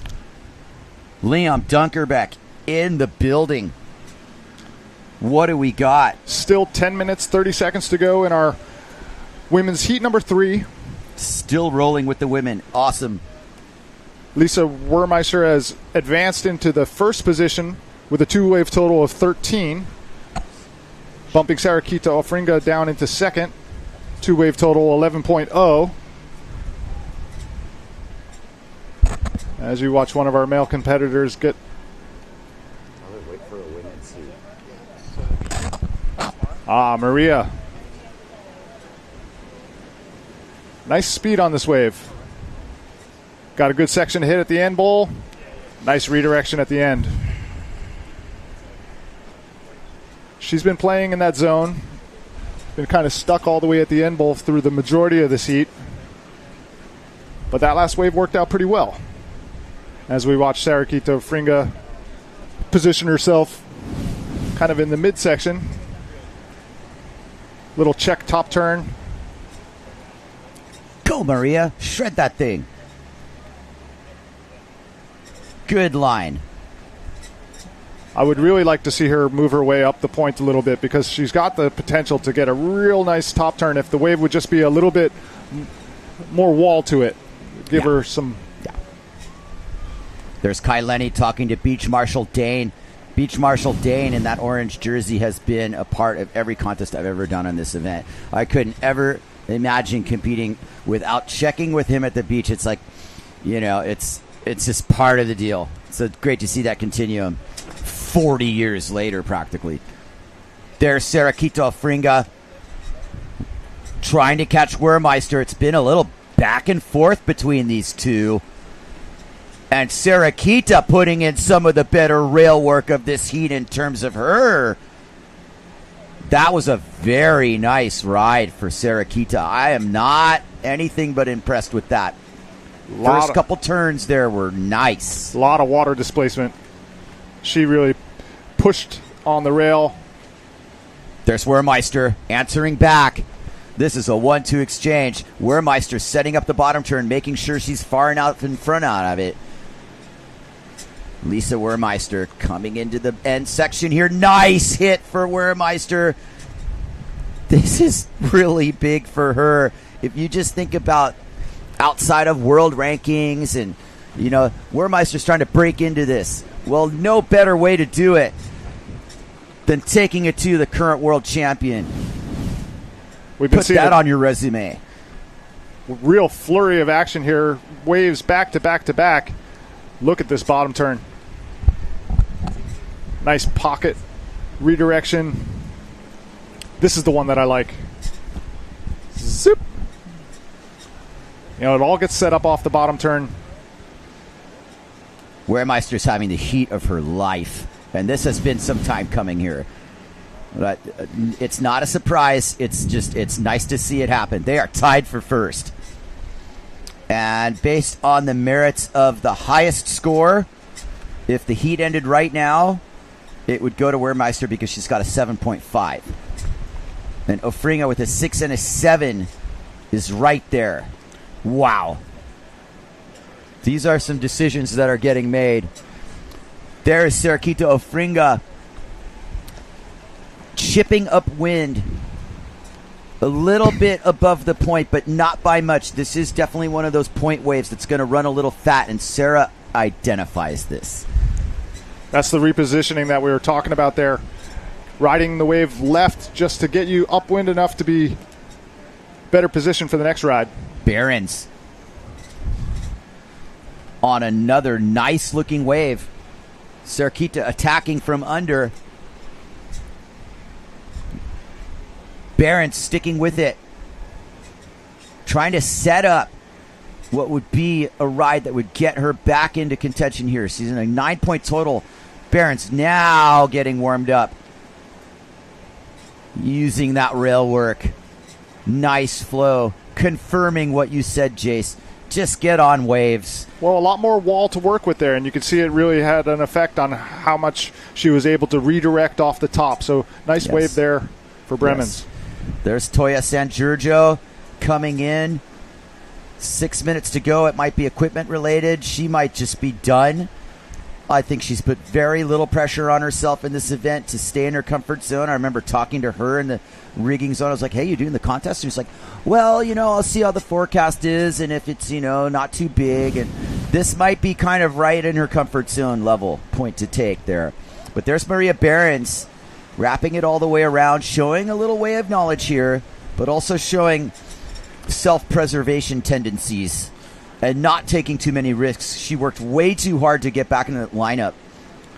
When that heat started, she was below the channel.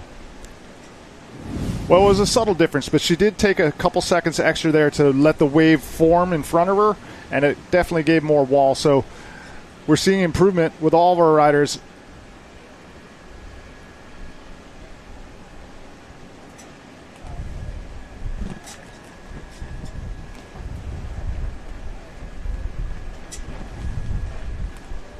Beautiful Hukipa, looking up towards the Hana side of Maui. Coming up will be round 5, heat number 1, world number 1, Marcilio Brown, Liam Dunkerbeck, and Jules Donnell. That'll be coming up next at the Aloha Classic Grand Finals presented by the PLAYA Surf Hotel and in association with Sundeck. That's a big battle. People are getting sent home in that one. So heavy battles coming up here. It intensifies based on kind of the slow nature of the wind speed and the fact that these critical decisions based on the wave selection are being made. Speaking of wind speed, it seems like we might have hit our wind apex and things are slowing down just a little bit. Still contestable conditions for sure. But not easy, Kai. No, it's not easy. And, you see Toya up on top there. I think it's important to realize, you sign that waiver during registration, you're signing your life away.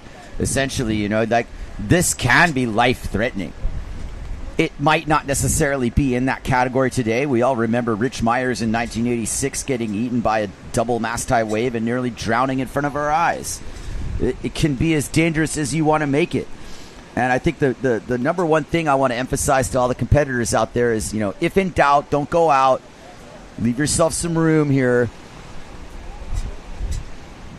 And where are we at? Let's check our watches here.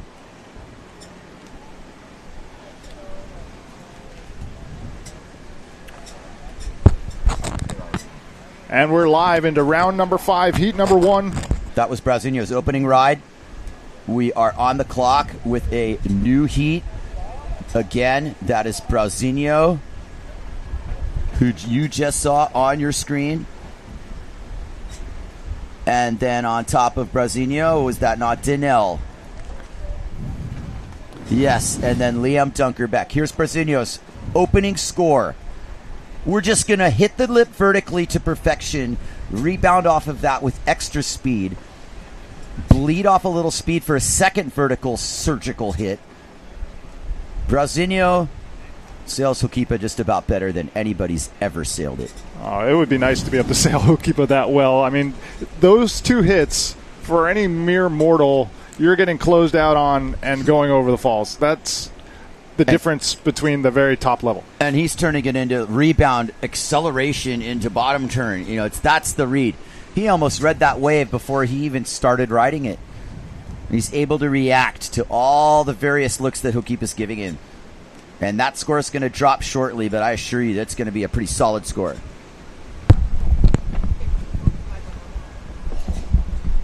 I've just been informed that, however, Brazinho's ride is not going to count because it was before the flag. And we will double check on that, but I trust my sources.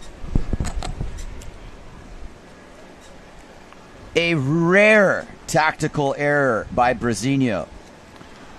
But plenty of time, 25 minutes on the clock. Our sailors just need their best 2 scores, so that you can be patient as we watch Liam Dunkerbeck set up.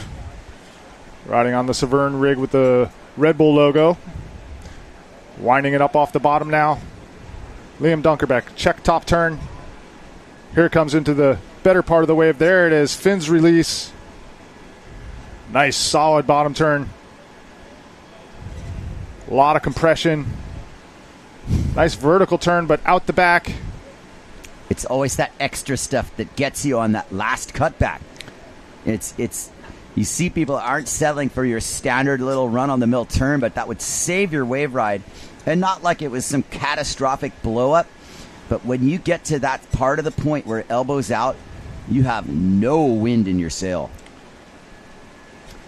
And that was unfortunate for Brasinho because that was going to be a high score. And it was before the horn, apparently. We'll watch our scorecards closely, but Liam Dunkerbeck, let's study a little bit. Low boom, low center of gravity, is able to, tweak his board out a little bit off those bottom turns and redirect, but he stayed into the critical part of the wave, and that was the extra stuff he didn't need to do there. You're thinking vertical approach when you got side shore to side onshore winds? Well, think again. Liam Dunkerbeck with a 6.20. And I would hope that Brasinho knows his wave didn't count, but it's highly likely that he thinks he has a score under his belt. We'll see that play out. Here comes Jules Denel. Certainly one of the contenders here. One of them for sure. That was the name of a recent edit he put out. It was quite nice. Go check it out. Jules Denel, one of them. Nice riding from Jules. Able to connect that all the way through. Kept that ride alive, kept the belief going. Here comes Brasinho on what's going to be his first scoring ride. From behind the peak. Gets the stock air over the section. Continues on. Arguably better than his first wave. You like to see it. And he kicks out. Conditions are actually quite good right now, Jace. You saw the look on Brasinho's wave there where it was like, okay, that thing's cornering in. It's really smooth water off the bottom. There are these target-rich waves coming in where you got all these sections, especially if you look through the eyes of Brasinho, who can see all the little keyholes, all the little entries, every single available opportunity to show what he can do. That's a replay of Denel. Similar approach, smaller wave. Really good to be able to get up underneath the lip there. That was a quick reaction to get that aerial. Here comes Brasinho. Bang on the spot. Airs over the section, straight into the next bottom turn, and vert up to the top. He just makes it look really easy, Kai. I don't know if a lot of other sailors will make it look that good. Our current world number 1, Marcilio Brown, waiting for that score to drop. That's a competitor, Sarakita, coming in from her prior heat. Her encounter with Wermeister. And I believe that Wermeister did finish first in that heat. What an accomplishment. Wow. That's fantastic. Those are the victories that you might not say a lot about, but when you go home at night, you feel very happy with yourself to be able to pass a heat in front of They got the Guadalupe chant going for Wermeister. That's her biggest heat of her career yet to go, and there is more to come from her. Starting it off with a bang. Here comes Liam Dunkerbeck. Quite a good wave, actually. I'm excited just when I'm seeing upwind of Liam. I mean, he's at the stage where he's looking behind him, looking in front of him, trying to assess where he actually is in the lineup. Staying high on the wave to keep his apparent wind and his speed intact. Liam now springs into action. The first setup bottom turn, staying close to the power source. Liam Dunkerbeck arcing his Severn rig. Nice mass tip touch bottom turn there. Fins free aerial. Bringing it around again. Saves the turn. Now he just needs to commit this turn and not overcommit to it. And here's your kick out. Well-ridden wave by Dunkerbeck. Really good stuff there. And he's already sitting on a 6. I think you're going to temporarily see Liam in the lead here.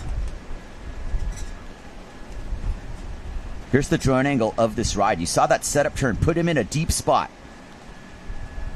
Beautiful.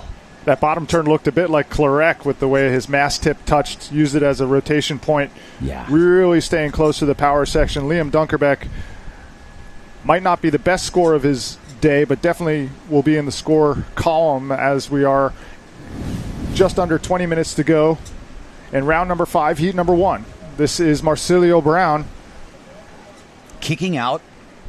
Looked like he had a full plan there on the bottom turn, but he's pretty far on the point there. Midway through, actually, and it was just time to position himself for a better one. Yeah, and upwind of everyone else, right? So maybe if you see that setup, and everybody was outside already, you might have ridden that to the end. But if, I would imagine that Marcilio saw that he could kick out of that wave and preserve his position as having control of the lineup, let's say. Having control of the lineup has partly to do with being most upwind. It's also just like closer to the peak. And if this was a day where you were only riding waves at the point, it wouldn't quite matter as much. This is replay. See it high and tight. Brasinho under the hook here. That's his line, but he just said, nah, no thanks. Here's Donnell. Live action. Bit of a slow, slopey one. Donnell's got a good habit of making these lesser waves amount to something better than what you would have thought. And he's got great timing for that aerial. Great timing for the aerial, and that puts him in position. And Dunkerbeck, as predicted, temporarily in the lead here. Brasinho would be in the lead except of that first wave that he caught before the horn. Nice angle of Donnell rail work. Look at that spray. And that hit right there. Touchdown. What a hit. It was a great hit. What a shot. A great shot. Nice flying. And that's a replay. And let's stick with Brasinho here, who's on a nice wave. Bottom turning right under the hook. Full spray cut back. This is an important ride for Brow because it's really his good second score here. Brasinho. Does he have the rotation? Can't do the 3, but didn't blow the ride either. Definitely a good thing he made that ride. And upon the kick out for Brasinho, we will head down to our very own Anna Marie Reichman, who has a beach interview for us.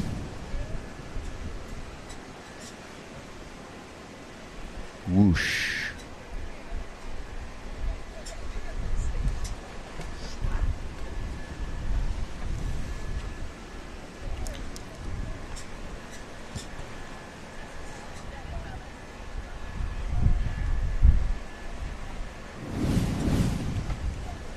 Second time Aloha Classic participant. Lisa, you are ripping. How can you explain to us what's going on? Yeah, before my hit, I was very, very scary by this big set and the low wind. And I be lucky because during the hits, the wind picking up, so it was better. And yeah, in my 2 first wave, I was like, okay, slow down, don't fall. And after my second wave, I was more confident, so after I can be more risky. I saw great top to bottom. I was so impressed, so stoked you're advancing and putting on a good show for the women. What are you bringing into the next heat? Yeah, I mean, the exactly same thing. Yeah, be slow down on the 2 first wave, and after I can be more radical. The winning formula. Yeah. Awesome. Good luck. And back to you guys in the booth. Thank you so much, Anne-Marie. Here comes Liam Dunkerbeck, aerial off the lip. Gets a little hung up on the landing, but manages to keep the ride going. Pops the fins out again. Wow, Liam, that was pretty impressive. To be able to kind of tough out those bobbles. It wasn't exactly how he wanted to ride that wave, and it would have been great if he had stuck that 3, but it could have just been a complete disaster. And it really was quite a nice wave. Boom. Right there, nose heavy on the landing, pulls the sail out, and then straight into this. That was the part that impressed me. And now straight into a 360 attempt. And he would have made this 360 if there was any more wall to the wave. His rotation is just spot on. Got to really appreciate the quick riding by Liam Dunkerbeck to fit those 2 aerials in. Here comes Marcilio Brown underneath the lip, bashing the top. Looking for one more section. A little bit of a flat part in the wave here. Staying with the power section, looking for an opportunity. He's a little far over on the point for the power. This becomes milking it now. Something went down behind Brow. Not sure who that was, but it didn't matter. Scoreline pretty tight, Jace. These 3 guys are within 1 point of one another. Here's Liam Dunkerbeck on a nice wave. There's been a few waves to break in front of this, which cleans this one up. Liam Dunkerbeck, full contact spray turn. Winds up his bottom turn and out. One of the better heats of the day so far, Kai. Big scores. Everybody's really close, only separated by about a point. And I tell you, Jules Donnell coming out strong. 6.5, 6.0. Currently in second position ahead of Liam Dunkerbeck. Make note with Jules Donnell that he's doing this stuff on lesser waves. Those weren't standout waves in the sequence that he was getting these scores on. It's his riding that's doing it. And that tells you something. And it's really, really notable to me that I don't think that's the plan or anything, but he's able to adapt. It's the other thing I'm going to say about Jules Donnell. He's very, very versatile, very, very good at adapting to the situations that he's in. Yeah, and good timing. He's managed to hit the most critical sections of back-to-back waves there, get those 2 aerials with full projection. That's what's given him good scores. Yeah. More competitors heading out. Here's the replay, Brauzinho. Kabam! That was power sailing. Straight into the next bottom turn, but already at the elbow of the point. Some beautiful riding by our current wave number 1. Yeah, Brauzinho on top of the world here. And, a lot of world title campaigns for Brauzinho over the years have gone not his way. You're seeing these last couple titles that he's won. Think about last year, the way he started in Fiji, the cartwheel wipeout, eliminated right away, clawing his way back into contention to win the Aloha Classic and the world title in the most dramatic fashion, or so you would think, because this year there's this bottleneck at the top. He's between him and Fernandez. And as far as Brauzinho and Fernandez world title hopes right now, with the exit of Coster and Marino Gil-Girardi, it opens up this equation. It's really getting interesting, Jace, the further we get into these rounds now that guys are getting booted out of here who are not advancing. It's turning this into make or break. But Brauzinho is not buckling to the pressure, and you can see above all else that he's maintaining his style of riding and his approach to riding Hokipa, which you're seeing here on the screen. Straight vertical blast. Brauzinho rebounds towards the point. This is live action. He's going to climb that whitewater and not quite make it around these isolated high points. Here comes Donnell on a super nice wave. It's a little fat, but I've got faith in Donnell here. He's going to read through this. The one out the back with Liam's probably going to be better. Over it. And behind him, Liam Dunkerbeck with the full grower under him. This is an opportunity to send it. Here he goes. The wave grows under him. Liam Dunkerbeck points it towards the point. Target acquired. He's up and under the lip. One more turn deserves another. Here he goes under the lip, not quite blowing the turn, but staying alive. Brauzinho started that sequence with a radical hit. And I want the replay on that. But there goes Dunkerbeck halfway to Mama's. Checking in. Beautiful ride. Brauzinho with that opening tag sent an earthquake to the judge's tower, but he couldn't back it up with the rest of the wave. Let's wait for that replay. Can't wait to see it. And Donnell, kicked out of that ride. It was kind of like, take stock of what you have in your pocket, but don't force the issue when you don't have a wave that's going to allow you to do what you can do. But even Donnell, I would have thought he'd be able to turn something into that, Jace. Yeah, it's hard sometimes when the wave doesn't cooperate, but we're seeing that happen with Marsilio as well. He's had a couple of false starts over the last couple of waves, not able to get the wave to cooperate all the way down the line, seeing one good hit, and then having the wave go a bit fat. So, wave selection, obviously paramount here at Ho'okipa today. Ho'okipa deciding it just as much. What's on offer, and what do you have to work with, and how do these things play out? Bam! That's the Brasilio vertical 12 o'clock tag. And look, he goes straight into his bottom turn here, but he's still at that elbow. Live action. No, that's a replay as well. Sorry. This is the grower for Liam Dunkerbeck. This turned into such a racing little section for him. Gets caught a little bit behind this peak there. Can't get up underneath the lip for the aerial, but manages to get some good turns. Makes the decision to ride this all the way into the penalty box, maybe hoping for a little bit more of a bump on the score at the very end there as we watch our spectators enjoying the show here at Ho'okipa Beach Park. The 40th Aloha Classic. Aloha. Aloha judges. Everybody's judging here. Make one of those popularity polls where you text in your winner. Now, what we didn't see on screen while we went through those replays, we'll probably see a replay of it, is Jules Donnell got a very similar ride to Liam Dunkerbeck's in the sense that it was kind of a whitewater heavy wave that was ridden through the midsection and might not really be something that adds to his score line, unfortunately for him. That's simply just what happened right after Brasilio's tag. Here's Jules Donnell sizing up the bottom turn. The wave kind of goes flat on him. He's going to go for the whole connect here. There's the second bottom turn. And now it hits that whitewater patch. He kicks out. There's another ride from Donnell coming up that he had gotten. Well, the wave behind that really was the good wave for Liam Dunkerbeck, right? So maybe what happened for Jules Donnell there maybe affected the wave for Liam Dunkerbeck. Possibly. We haven't seen the replay of it. I watched it in real time, around, and it wasn't a difference maker. I'm not going to give a number, but I mean, these are the yes or no things.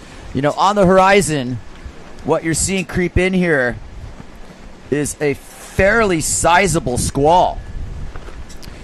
And the horizon is disappearing to our northeast. And that means one thing. Rain. Rain generally not good for the wind conditions here at Ho'okipa. Sometimes the squall either increases the wind or it just completely shuts it off. We'll see what the wind gods have in store for us as we watch Marsilio Brown make his way to the outside. Liam Dunkerbeck on the right-hand portion of your screen. 8 minutes to go. Current world number 1 leading this heat with a 14.5. Followed closely by Liam Dunkerbeck, 13.2. And Jules Donnell right in the hunt as well. One more quick thing to say about squalls, Jace, is before the wind might get killed, it might actually increase the wind, which is what I think is happening here. Is you're going to get a big burst of wind before the squall hits. And with 7 minutes left, this all might go down during this heat. Here's Jules Donnell patiently waiting up top. Definitely some wave off the bottom here. He is properly at the point. Spray turn off the top. Donnell is able to stay close to the wave too. That's another thing I'll add. Hard to call that a difference maker, but a super well-ridden wave. I'm really proud of Jules here. He's gone through a lot. He's had some sponsor changes. He's had some life changes. But the thing about him, man, he keeps that happy attitude. One of the most happiest people in the room, really. It's infectious. And the more he can translate it into his sailing with turns like that, it becomes a pleasure to watch. Quite simply put. Now, our squall is definitely approaching, but it might miss us altogether outside. I really appreciate Jules Donnell's quickness. He's very quick on that second hit as we watch Marsilio Brown set up now. Ooh. On a nice-looking wave. Brasilio fading back into the power part. Deep bottom turn, straight up to the lip. He's rough, he's tough, and he is built to take a punishment. Oh, he hit the rebound there. The wave crashed and then rebounded underneath his feet, bucked him off the board. But boy, was that a vertical hit from Marcilio Brown as we watch Jules Donnell now. That was a great hit. Kicking out. Jules doesn't like what he's got on offer. I really appreciate the style that I'm seeing from Jules. Here comes the Brasinho. Look at how vert this goes. Beautiful bottom turn into this, but this is one of the moments of the contest to me, is just hitting that is Hokipa sailing right there to duck the lip under and freeze frame that. Forget about whatever else happens. He's charging. Thank you for the replay right there. Those ones can hurt. It just shows you how gnarly he is and how rad wave sailing is at the level that these guys are at. Is that you're actually going to try to stab that out, and he almost pulled that out, Jace. Yeah, that's just a second late.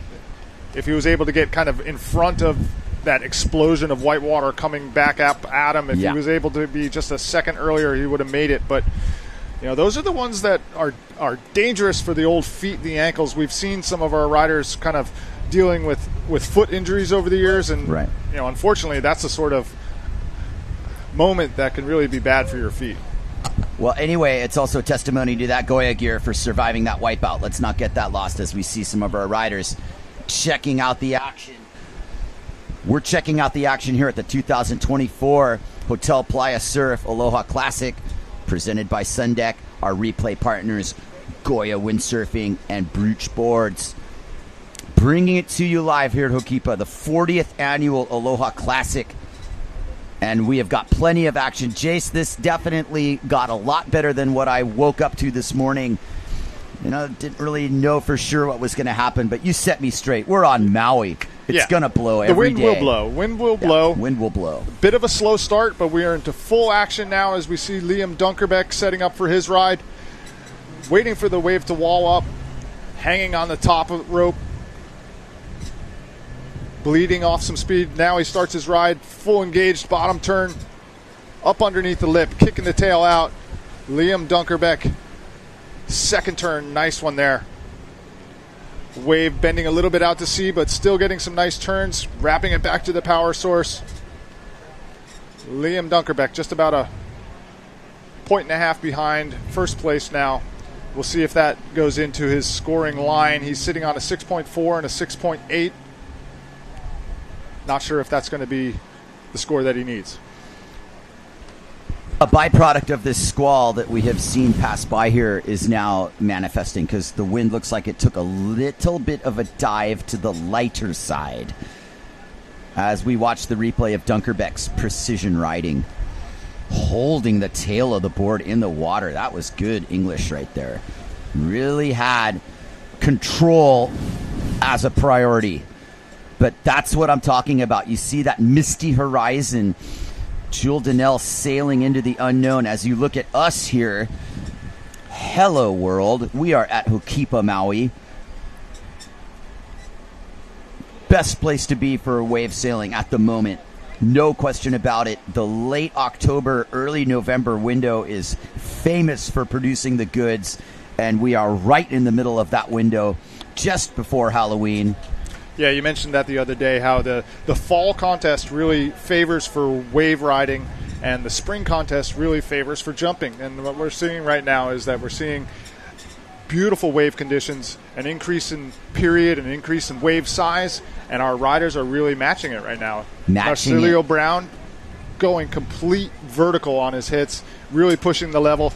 We're hoping to see more action as our day continues, Kai. We're definitely going to see more action, and the thing is too, it's the rider's ability to interpret the conditions and looking at scoring points and the necessity of some of these urgent situations with title races and whatnot. Man, to be patient in this situation takes courage. And all of these riders are putting it on the line. You saw that exactly with Barzinho on that lip tag. That's going to make the highlight reel when he's punching back into the lip like that. That's the exclusive territory of the wave sailor. When you're able to punch lips like that with that kind of speed, says a lot. Makes you proud to be a windsurfer. It's a unique thing that the windsurfer can do when riding a wave is clearing those sections with power and allowing it to transition into the next bottom turn. Beautiful riding from our riders out there.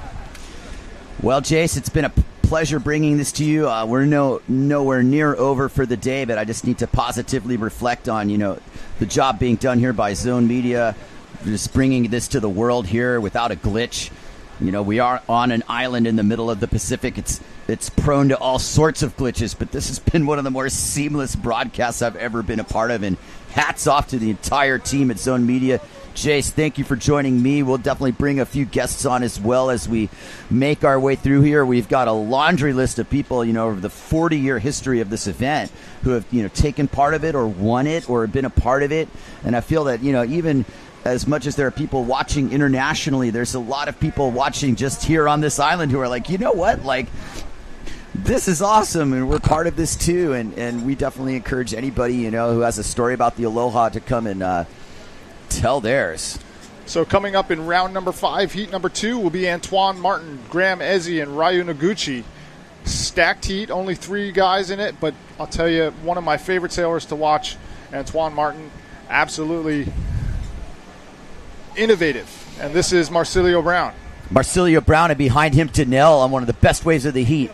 1-2 exchange. Brasinio and Danelle going to work here. Brasinio giving up on the ride. Danelle streaking across, having a great ride. There's Danelle making it across the section. Seconds left in this exchange. Heat's probably at 0. This is the last gasp here for Danelle to make a big statement.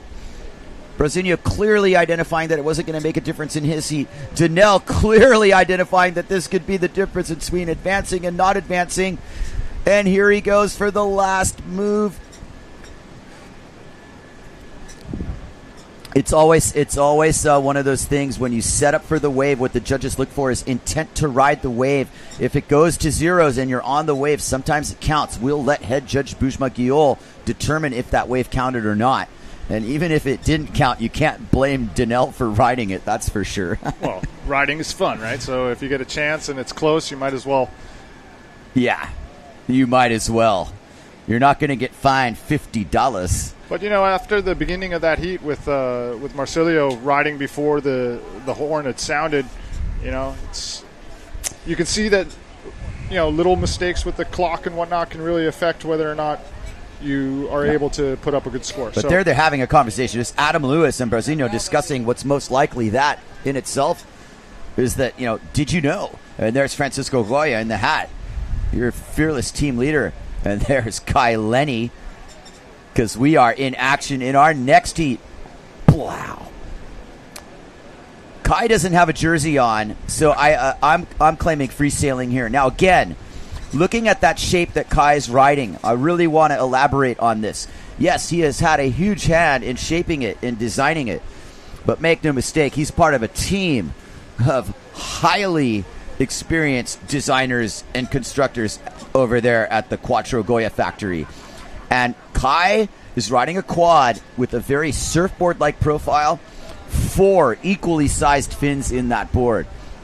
And the concept and everything, don't mistake the fact that, Keith DeBull's guiding hand involved in all of that process. Certainly Kai with, the imaginative approach to all the different boards he rides.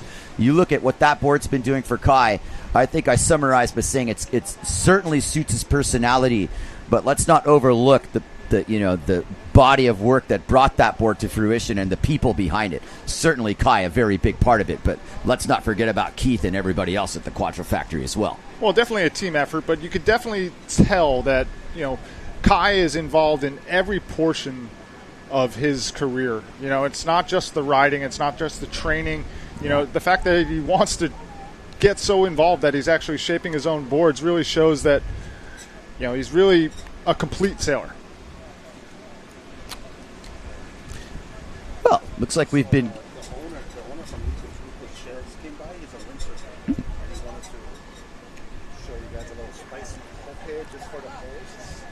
All right. Well, this is one of the rare perks of live stream commentary, Jace. We will get to our shot in a minute, but we were eating gas station food, a little pizza or whatever. But now comes the payout. And this is from Nico's. Yeah, look at at this. Pier 38. This is a good jam. Thank you, Nico, for the poke. Couple different kinds. Looks like we have hamachi here, tuna there. It's going to be delicious. Oh, the life. Let me tell you, it doesn't get any better than this. I'm just telling you guys. Great action. Wave sailing and poke. Yeah. Match made in heaven. Thank you, Nico. You might hear us go a little bit silent here for a little while. Well, I mean, we don't have much action. Why don't we just take this live? Got some chopsticks, or they got to, do we have any sort of utensils? We haven't gotten chopsticks yet, but we'll have a look at it. Oh, this one's got the limu in it. Whew. Love you guys, that. Take a close look at this. Fantastic. Thank you. We'll dig right into that. I don't think you want to listen to us talk with our mouths full. Anyway, this is the next heat. Ezi, Martin, Noguchi doing battle. It's only getting more critical here. Liam Dunkerbeck having a look.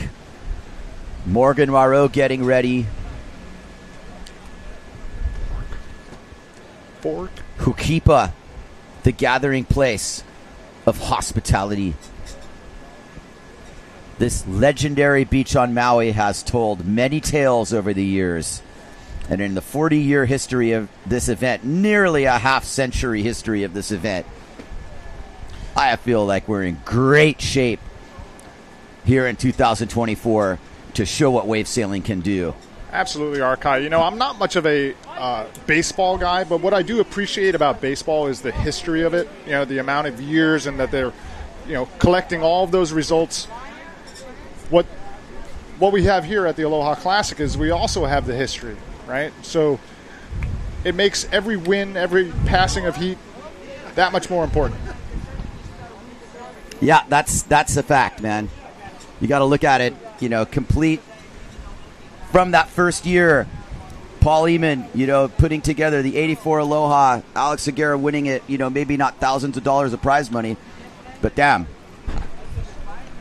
it matters. That's really good poke. Oh, we have totally scored. Nice to have some proper chopsticks, but anyway.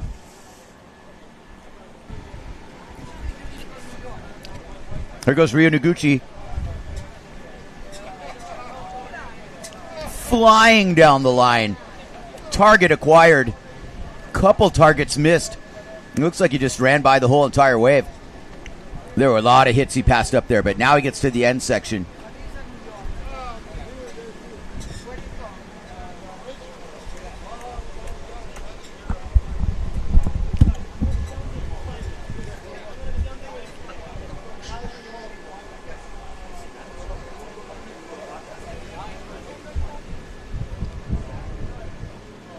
All right, Graham Ezi now on the wave. Finishing up, kicking out. 23 minutes to go. Antoine Martin on the outside, ripping the top off the wave. Now waiting for the line to wall up. Hanging out on the top and kicking out. Antoine Martin. So some action at the beginning of the heat. All of our riders getting their first scores under their belts.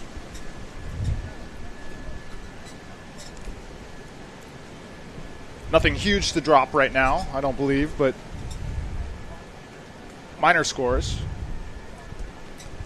You can see some texture on the water still, so the squall has come, but it hasn't shut the wind down completely. We're going to go down to our beach interviewer to catch up with world number one, Marsilio Brown.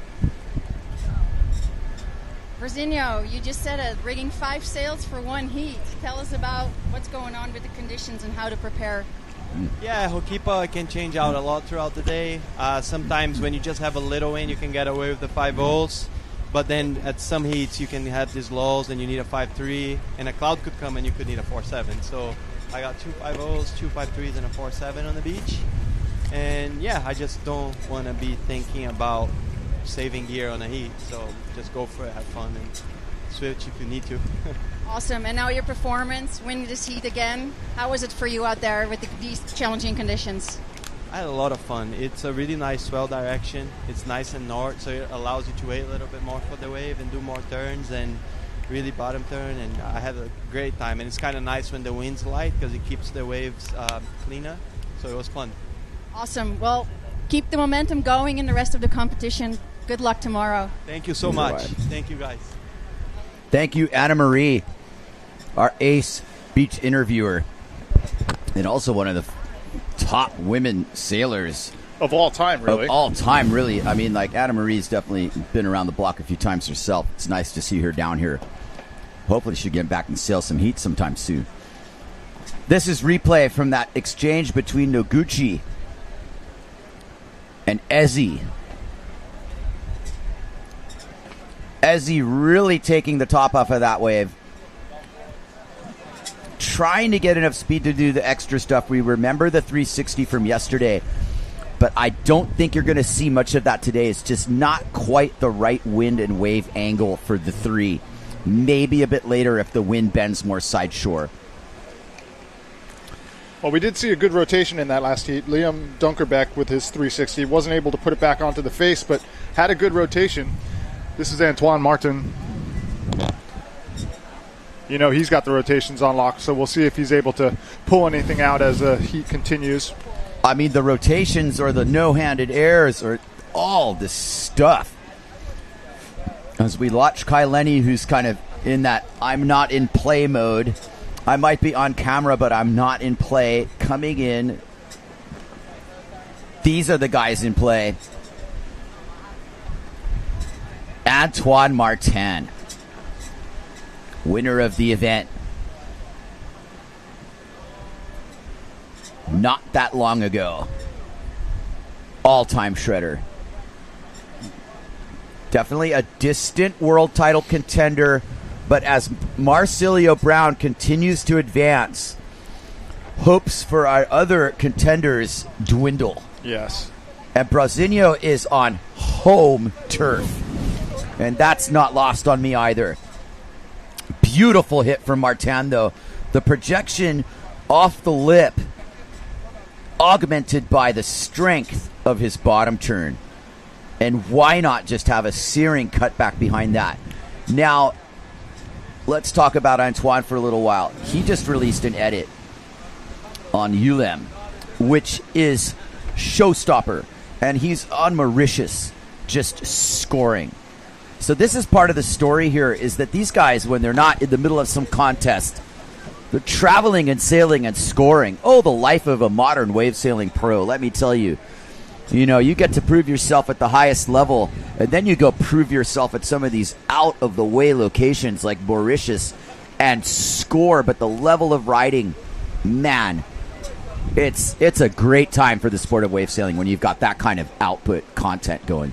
Yeah, Antoine's putting out some of the best content in the world these days. It's just beautifully shot. His filmmaker, Matt, just very talented individual. And I know that they just put a lot of time, effort, and money into going into these other locations to ride. Well, he was one of the standout riders in that pre-contest Fiji session. Oh, one of the best shots I've ever had, actually, was cloud break, 15 to 18 foot, and him doing this huge aerial over me. It was just a moment that I'm never going to forget. I mean, I remember the wall that was coming towards me was terrifying. If you've ever been out at cloud break, when it gets to that kind of XXL size, it becomes like a reverse Jaws that, the very best riding in the world can happen at cloud break. Oh, man. Yeah, I mean, like, there's talk about, you're going out and hunting waves. Well, what I found out about cloud break is waves come hunting you.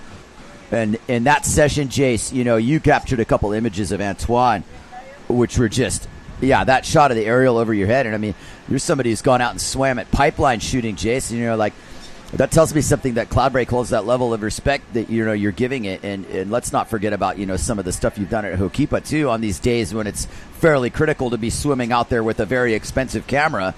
There you are. And, the credit to all the other great water photographers out there over the years, the Eric Aders, the Daryl Wongs, the John Carters, and many others. Some legends. And, the body of work is ongoing, and that's the best part. Is we're sitting up here talking story while history is being written out in the water. This is an exchange between Antoine here and Ezzy behind him. Antoine trying to make it through this section here. and doing so quite well. Ezzy lip climbing behind him. That's Ezzy's third lip climb behind Antoine. Ezzy continuing his ride. We'll get the full body of work there. Ezzy on the bigger and longer wave of that exchange. And that's going to bode well for Ezzy, who is probably going to capitalize on that opportunity gifted to him. Antoine took off on that first wave, and he rode it well. But I think Ezzy's going to put together a ride here that is going to be very helpful to his campaign. Well, two of my very most favorite sailors to watch and to shoot, Antoine Martin, Graham Ezzy, they're both phenomenal sailors. We watch Antoine Martin here, nice release on his fins, but maybe doesn't quite have the timing for that aerial. And the wave peters out a little bit for him. We'll get a little look out the back. You'll see Graham Ezzy get a lip hit as well.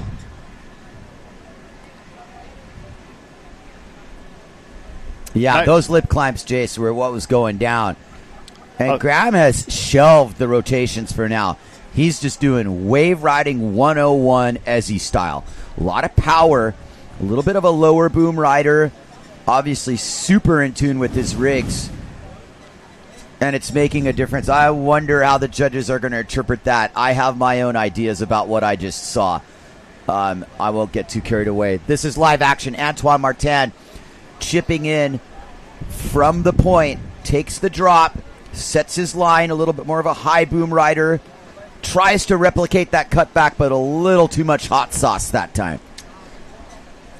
Pushed the tail out a little bit, fell out the back. Antoine Martin not going to be in his ultimate score line, but I think you can hear it in my voice when I talk about Antoine. I just really appreciate the free-flowing creativeness of his riding. He's one of the sailors out there that has obviously all of the rotations that are in the books, but he's just willing to take chances. He'll let his hands go. He'll do 1 foot, one-handed maneuvers. It's ridiculous. But here we have a replay.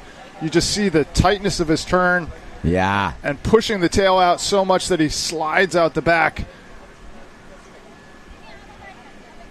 He reminds me a little bit of Mark. Oh, yeah. And it's the abandon factor. And sometimes it's a little hard to let that go in a heat. But, man, if you free sail with him, it's a different story. Yeah, we're talking about Mark Angulo. Yeah. Gotta Here's give the Ryo managers. Noguchi. Stuck on a kind of a bogging wave, and he kicks out. But, I mean, the point is that the wild level of creativity that you see from Antoine, he's maybe more technically sound than Mark ever was in terms of, like, the perfection in the makes. But the level of creative abandon, that's the comparison I'm making with Mark Angulo and Antoine Martin. It's rare. It's a generational talent that comes through that has this brilliance. And it's not all about competition. Don't get me wrong. And it is comparable because Mark never won a world title. But he won the Aloha Classic. He won the O'Neill. And these are the things that I'm talking about. The individual competitive achievements mix in with the general impression that we, the sailors, collectively have of each other. Yeah. And it's probably more important to the sailor than any results or titles, what your peers think of you. Well, he's one of my favorite sailors to watch. And I had a moment with Antoine this morning where, I'm saying good luck, and I made a comment to him, and I don't know if it was the right advice, but I was basically just told him, don't hold anything back.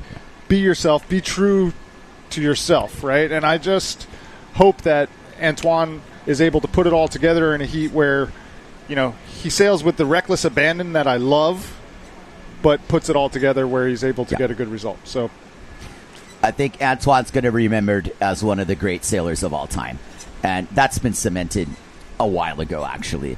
And I feel, if he ever felt pressure, that Antoine should understand that he's at the peak of his career and the peak of his powers, and it's nothing but upside.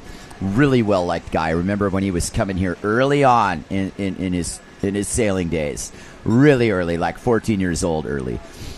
I remember him really well. The wide-eyed, the eagerness, the respectful demeanor, it's all there. And part of that Guadalupe crew, too, might I add. Yeah. Steel sharpens steel. I mean, if your best friend and sailing partners back in the day is a guy like Camille Hubon, you can understand where the timing and the wave knowledge and what you can do on windsurfer has really been explained to you at an early age. So the Guadalupe crew is really important to the improvement of all of the group. Nonetheless, Graham Ezzy is in the lead in this heat, and I think that lip climb tag fest really got it done there. And let's talk about Graham for a little bit in terms of where he is in the stage of his career, being a father, and certainly dividing his time between Maui and Germany, I believe, and doing so with the mindset of a Maui local, always Maui at heart. And this is an important one for him. I don't think last year's event sat well with him at all. Well, it was a super difficult contest for Graham last year in the most difficult situation imaginable with these conditions. This has washed away now. I guarantee you, as of that 360 that he made yesterday, last year doesn't matter anymore. And, we all have short memories and should have short memories of things like that because you really have a lot to look forward to. Graham Ezzy also really picking apart things in the technique of windsurfing department. As we watch him ride here, the clinics and the forums and this dissecting wave sailing into a digestible forum where we can learn from each other and learn from Graham and what to do and when to do it. Well, Graham's ceiling is so high. He's got all the rotational maneuvers. He does them one-handed.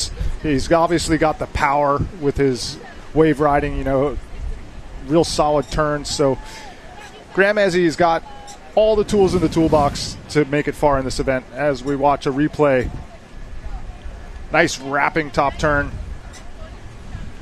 hits a bit of the speed bump bobble, but able to engage the rail again for a wrapping turn. It goes one-handed for a second, but get caught in the lip a little bit and not able to get the aerial, but completes the ride and into the channel safely. Graham Ezzy. Ryo Noguchi, we haven't forgotten about you. But he has been left a little bit out of these exchanges. Well, it's wave choice, right? It's definitely a little bit of that, and it's just Graham and Antoine lapping it up. Though if you do see the situation, Rio definitely didn't choose wisely there when there was a bigger wave outside. These are those small things that matter, Jace. Antoine's setting up on something really nice here. And these are the waves that I really like to choose at Hukipa. This upper green tree line, as you see him pumping into this with the long line below him, letting the wave grow under him, staying deep, keeping his speed up, and diving into it. First hit right there.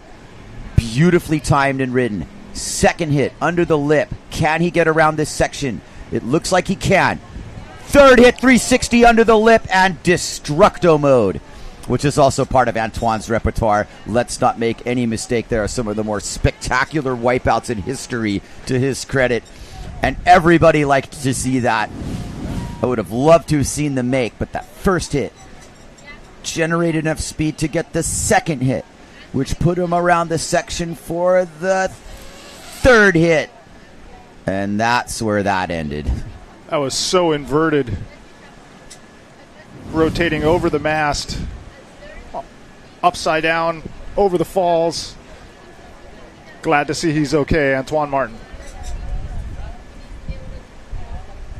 I don't know if that changes the scoreline. If he had made that three, it would have been the best score of the contest. Hello. Graham Ezzy picking off a mid-size wave now. Yeah, live bullets, Graham Ezzy. Waiting for the wave to wall up a little bit here. Smaller selection. Boom. Nice snappy top turn. Crap. And small aerial fin release. Schwack. So that wave set up way on the end bowl. Not a lot on offer. But like you were saying before, Kai, it's definitely keeping other competitors off the wave is almost as important as what you do on the wave.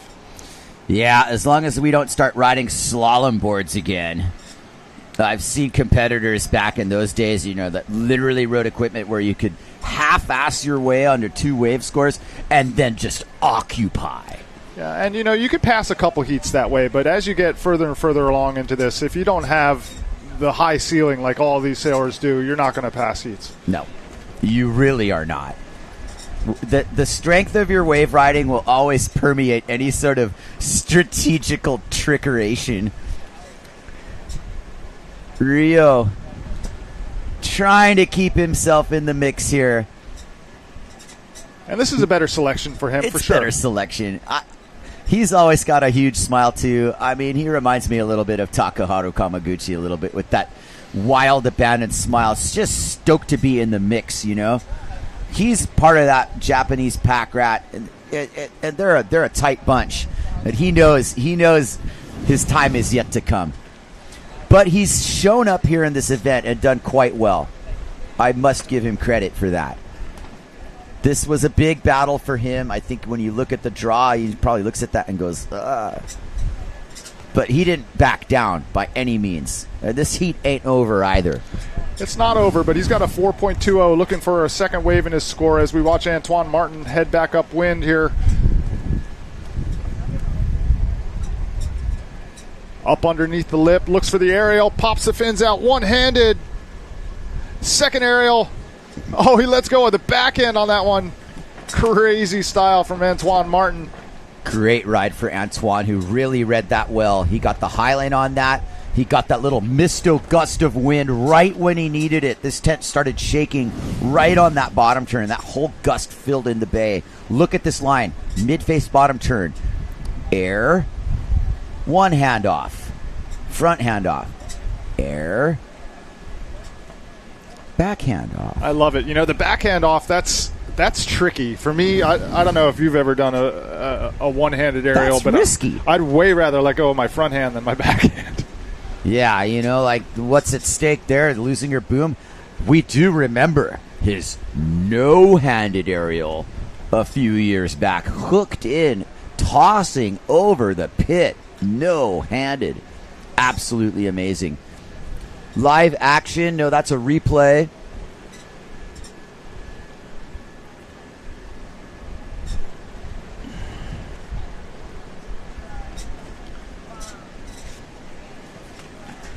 Nice wave for Ryo Noguchi. I would really like to see him take the time to go upwind enough to get a nice long wall, because you could definitely see he's got the potential for a good ride as we watch Ramezi kick out at the end bowl.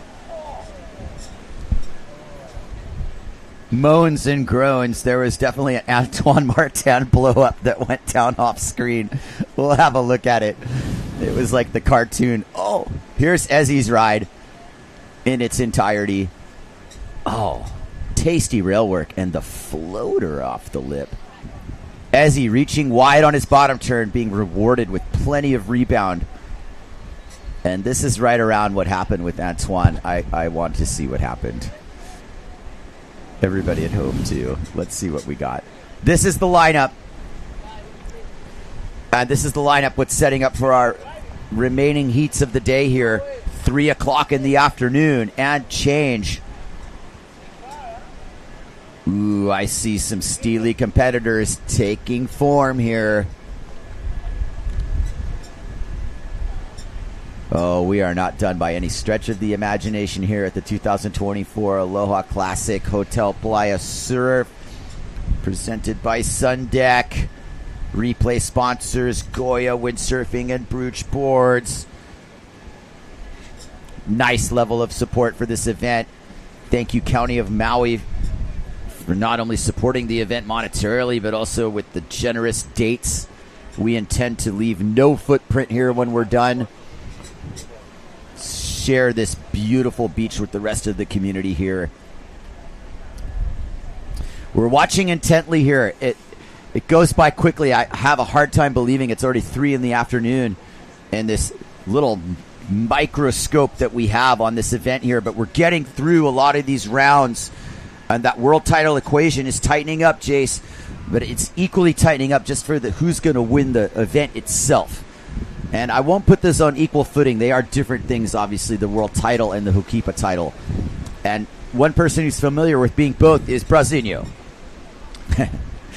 Got all to play for right now. He's in the lead in the world title rankings, but he's not done yet. You got to really pass a couple more heats here if he's going to try to win that world title. Right.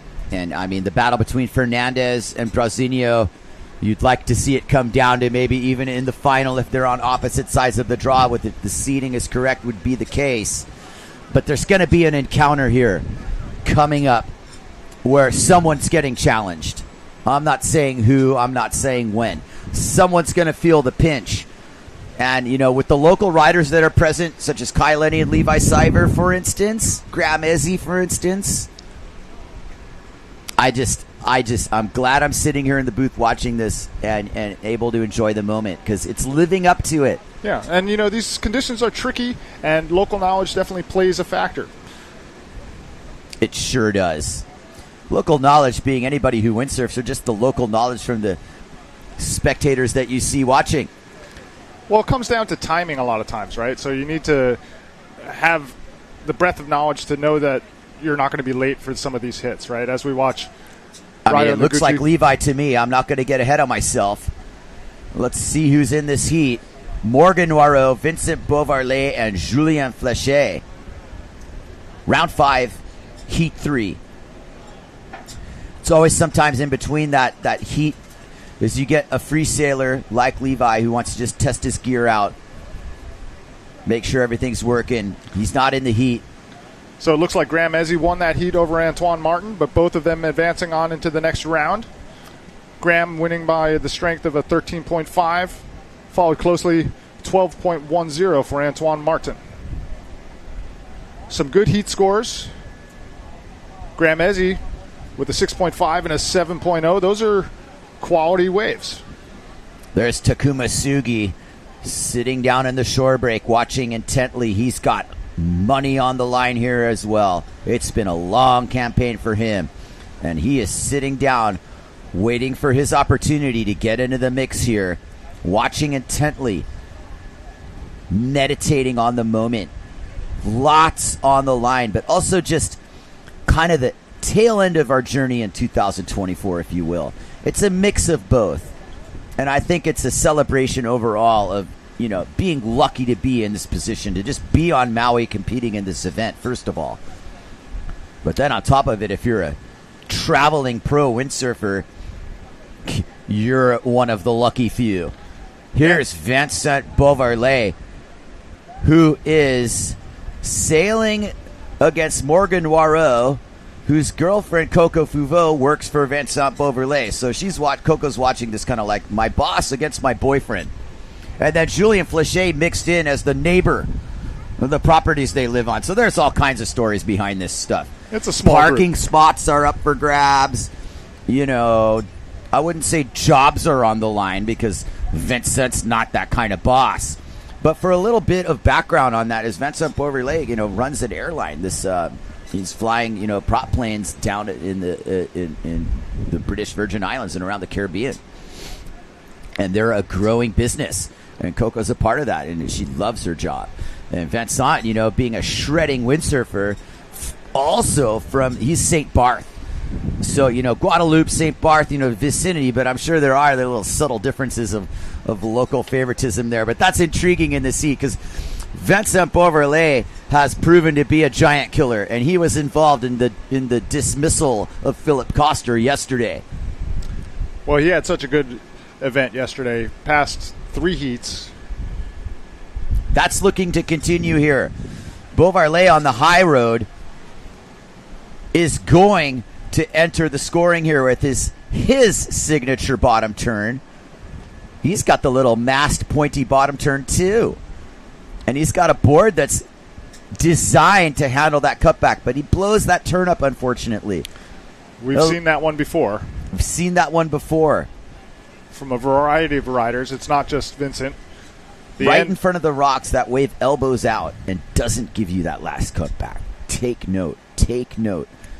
But anyway, Morgan, absorbing this, has himself on a tasty-looking groundswell, and he is in a really good spot above the point.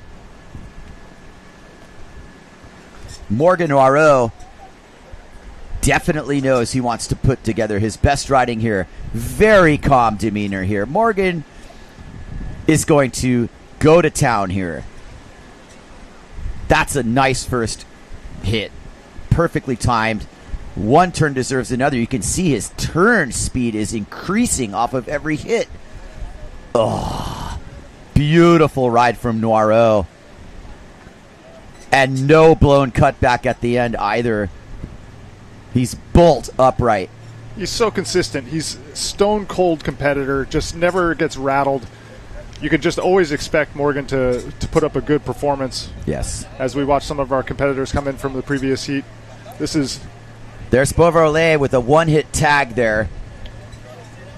And there's Flechet, who made it through huge heats yesterday. Flechet arguably having one of his best contests. And he's been chipping away at Hokipa too.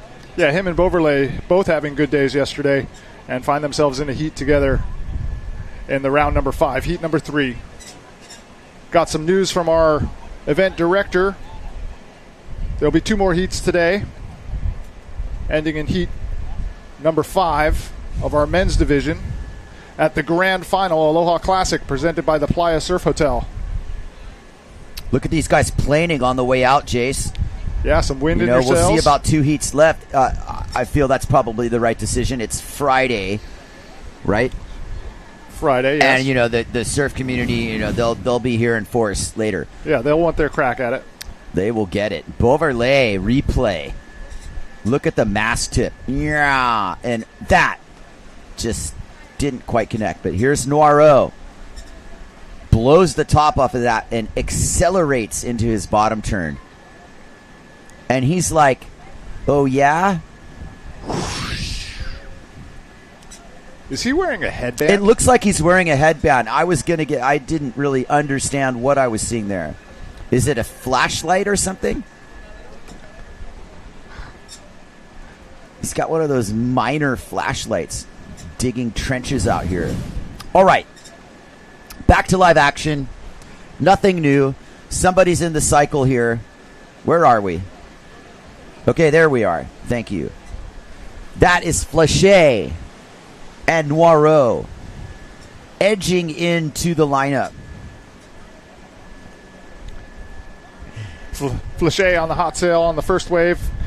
Looks like he's trying to decide if the wave's going to offer him anything. Here he comes, sets the bottom turn. Aerial off the lip, punches his ticket. Nice aerial for Flechet. Able to get up underneath the lip for the second hit. That'll be a nice score for Julian Flechet, our hot sails rider, looking to add to a score. What you saw there, Jace, was, that was the equation of like the first and the second wave, which one was going to draw off the reef, and that was an insider that offered the aerial. Take note, because some of these bigger waves are going fat and not quite offering the same thing. But Noiro has to have faith that he's going to find something really significant. But here it comes, a Beauvarlais-Noiro exchange. Vincent Beauvarlais in a dangerous spot, looking to make a big difference here, and definitely powers into kind of a wind-induced cutback. Lost a little bit of his grip there. Noiro's right behind him, watching every turn go down here. This is Beauvarlais' second score. He's got a 3.8 for his first wave. Hunkers down and kicks out. Beauvarlais kind of got hung up on that. It looked really good in the start. I think he kind of misjudged that first turn, and it affected the rest of the ride a little bit. But here comes Morgan Noiro, and there's definitely good wind involved here. Will we see a rotation? We won't see anything. He is not going to settle for that. He's in the lead with the 6. And that tells you something based on the judges' skill. Julian Flechet, 4.5. Maybe there's a score to drop there, not quite sure. But the wind is solid right now. These guys are moving, going on the way out. Exactly what you want to see in this situation, really. And that's a one-wave total for Morgan. His 6.0 is just a single wave. So nice score to start off his heat. As we see him head his way back to the outside. Beauvarlais' score is about to drop. We will see exactly what the judges wanted to give him for that. I think it's going to be a pretty good score. Somewhere in the 4.0 range, probably.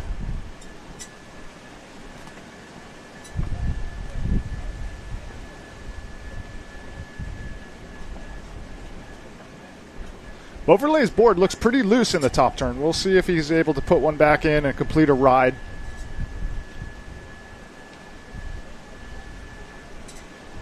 Conditions holding strong.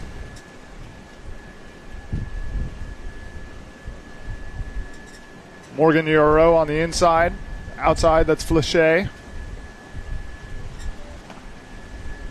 Morgan's another one of our local sailors. Perennial standout at Hokipa. 4 event wins.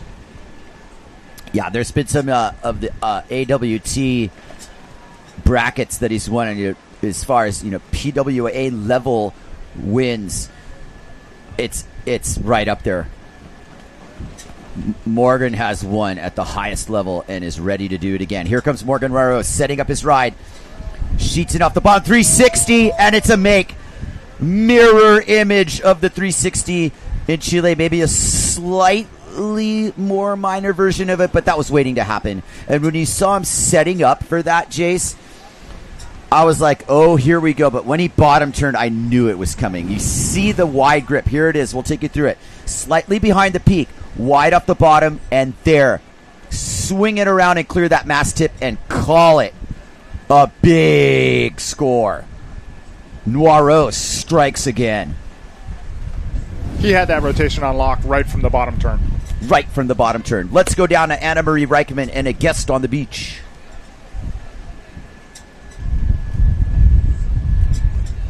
Graham, stoked to see you win your heat. And what was your strategy? You said you did something a little bit different than before. So the strategy started before I even got off the beach. The gear that I've been on the last couple of days is my normal Hokipa gear. But today, it is very light. So I put my 5.5 and 95-liter board on just so that I could catch waves. But that big gear is harder to turn.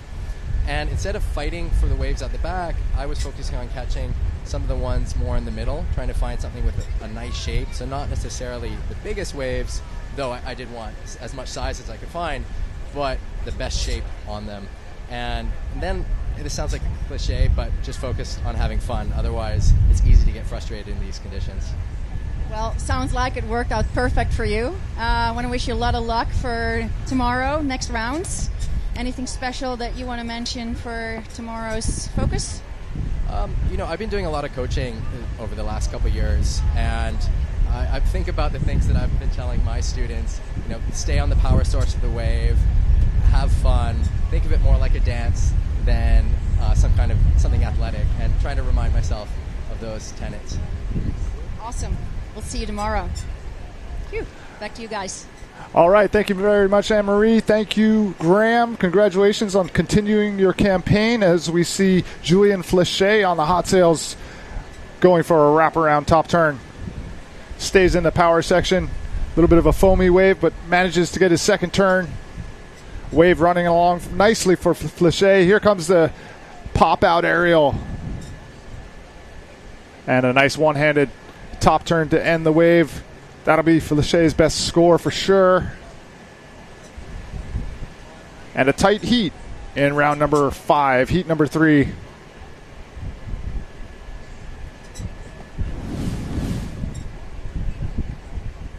Here's the last wave from Flachet.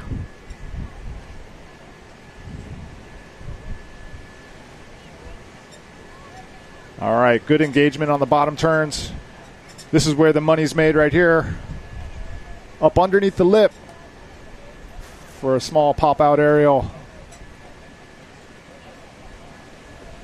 That puts Flachet into second with a two-wave total of 9.5. This is Morgan Euro. Morgan's getting busy. Keep the headband if it's working. I wonder what that's all about. Do you think he's got a cut or keeping the hair out his eyes? Keeping the hair. Maybe it's just what's working. Maybe it's just style. Overlay. Sending spray. He's getting some invaluable time on the water here at Hokipa by advancing heat after heat. Beauverlay is looking stronger with each one as each wave that we see. He's looking stronger. Yeah. Tell me about it. Flachet's doing a good job fending him off, though, and Noiro's pretty much taking command of this heat. For what it's worth now, I think he just needs to get on waves and stay busy. Well, Morgan's sitting on a pair of 6s. And Beauverlet has been keeping real busy, like you said. He's got 4 waves on his count as we watch Fishbowl Diaries. Paul and Water Safety Curtis John Key and Graham Ezzy talking to Antoine Martin. Everybody's having fun. Great day to be down at the beach. Yeah, the sun just came out. Fantastic. I think that's Brother Mark driving that ski. Thank you very much for keeping us safe out there today as we watch Morgan banging the top. Great replay angle there. He always stays so close to the power section. Both Paul Van Bella and Rudy Castorina doing a great job flying the drone. We're lucky to have 2 drone pilots to choose from. This is Beauverlet. Nice top turn there. Obviously, wave selection is, as we've been saying, paramount. You know, those foamy waves aren't going to score as high as a nice clean wall, so maybe Beauverlet needs to take a little bit more time and try to pick off the best set that he can in the dying moments of this heat.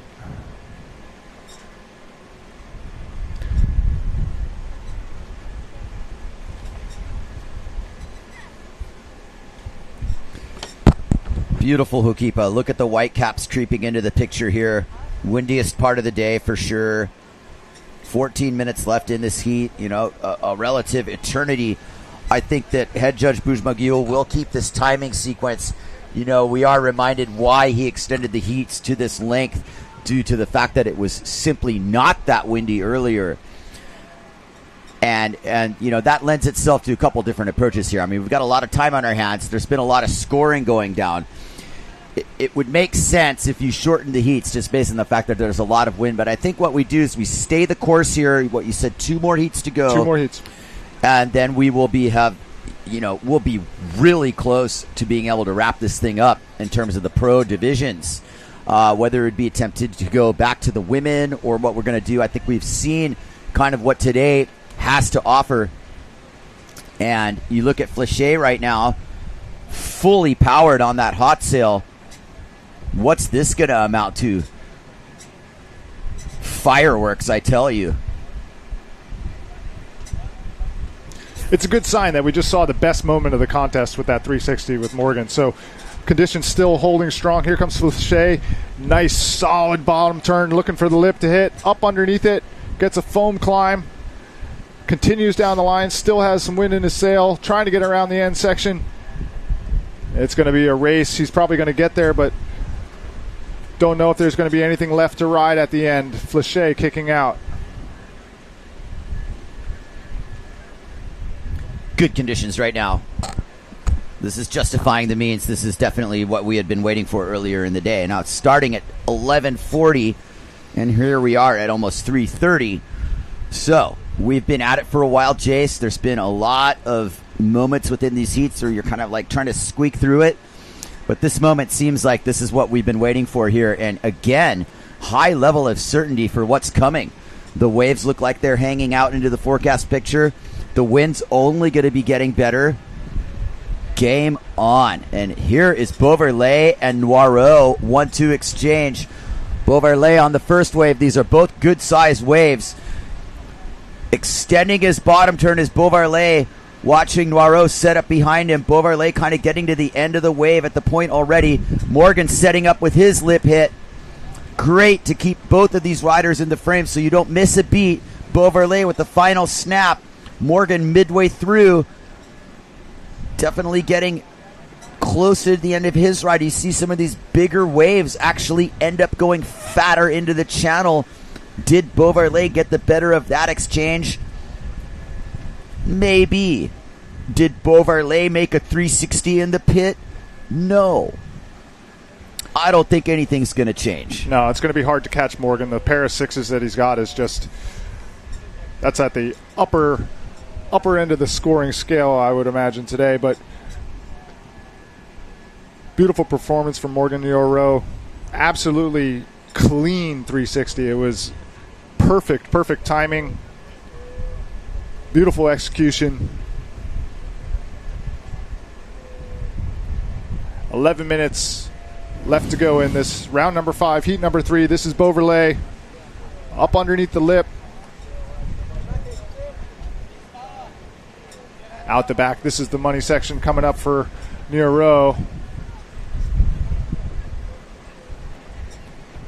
Nice wrapping top turn. Staying in the power section. There it is. Big wrap.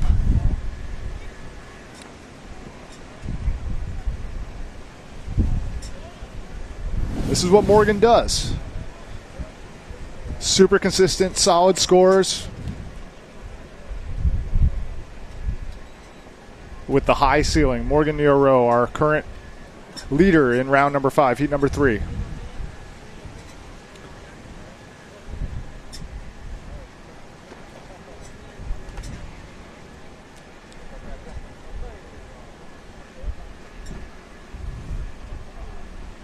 Julian Flachet hanging around, got a pair of 5s, a 5.0 and a 5.2.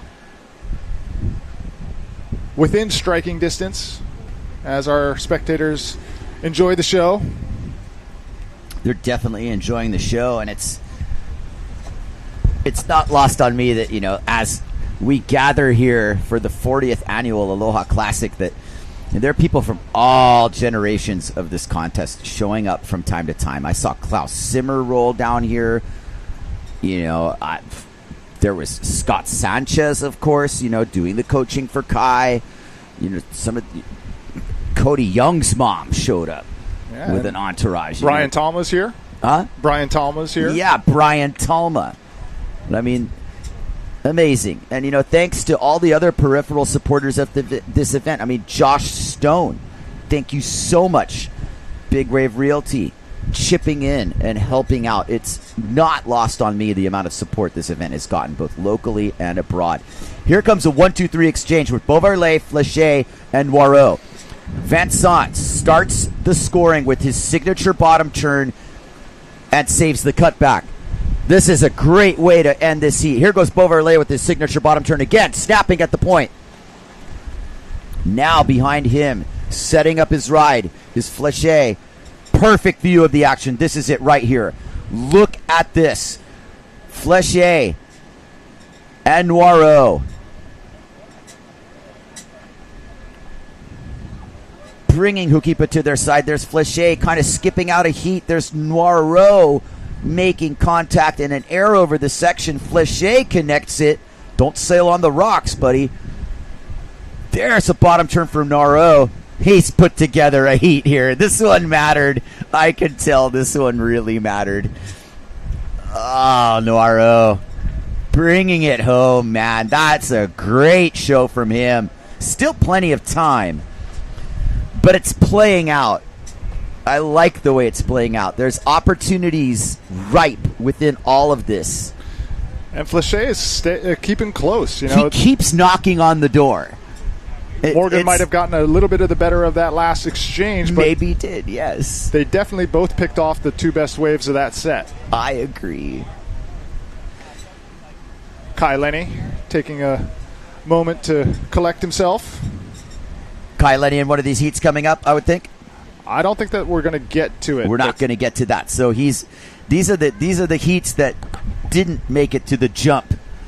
So we're going to finish up, the elimination rounds and then get to those ones. Yes. Is what it looks like. And that's going to happen tomorrow, apparently, according to the decisions. Now you look at the cliff, the drone angle, the eye in the sky, our spectators lining the cliff. There's a lot of people here, not just on the cliff, but just generally at Hokipa right now. You can see the scene unfolding. The 40th annual Aloha Classic.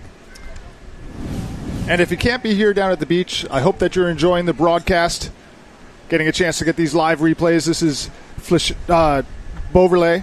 Beauvarlais replay.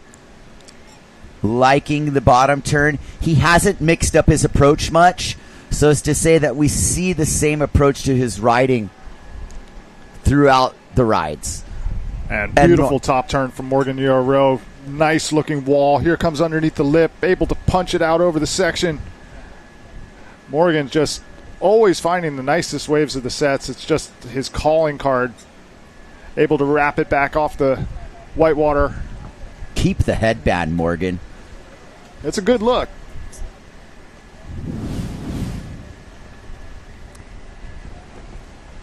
That's Team Guadalupe there. That's Coco Fuvo, Lisa Wehrmeister, and Antoine Martin. Soaking it up. What's up, guys? Guadalupe, Guadalupe, Guadalupe. I am telling you, that chant was heard often in Chile. They like to just say that, chanting it. They believe in each other. There's lots to be said for that, Jace. You know, we have our camaraderie here. Sometimes there's a little bit of PLAYA versus haiku-based riding. I think that spring event should be like based on earning parking spots. Oh, that would be the... And so, you know, the haiku stallions against the PLAYA Koki frogs, maybe. You get your jerseys up and you do this spring event that sets the course where you get to park during the year or something like that. I know you'll be sailing for Kual. I'd like to have my name on a spot, you know? Right. Make it convenient when you get down to the beach. You don't have to look around. Man. Yeah, that'd be great. That would be almost better than a trophy, I'd say. Almost. But I mean, here at the Aloha Classic, this is about world titles and prestige and the event title and all of the other things that are at stake. Respect from your peers. Just putting on a good show, showing the world what you can do. I mean, this is being broadcast to thousands and thousands of people across the world. It's not lost on these riders. You get a chance to show everybody how you can rip. Here goes Morgan Raro waiting at the top of the wave. What does he have in store for us? Under the lip and throws the 360 for another make. Like as if it was nothing at all with the flocka on the face and a kick out. I'm just shaking my head. Great riding from Noiro. That's...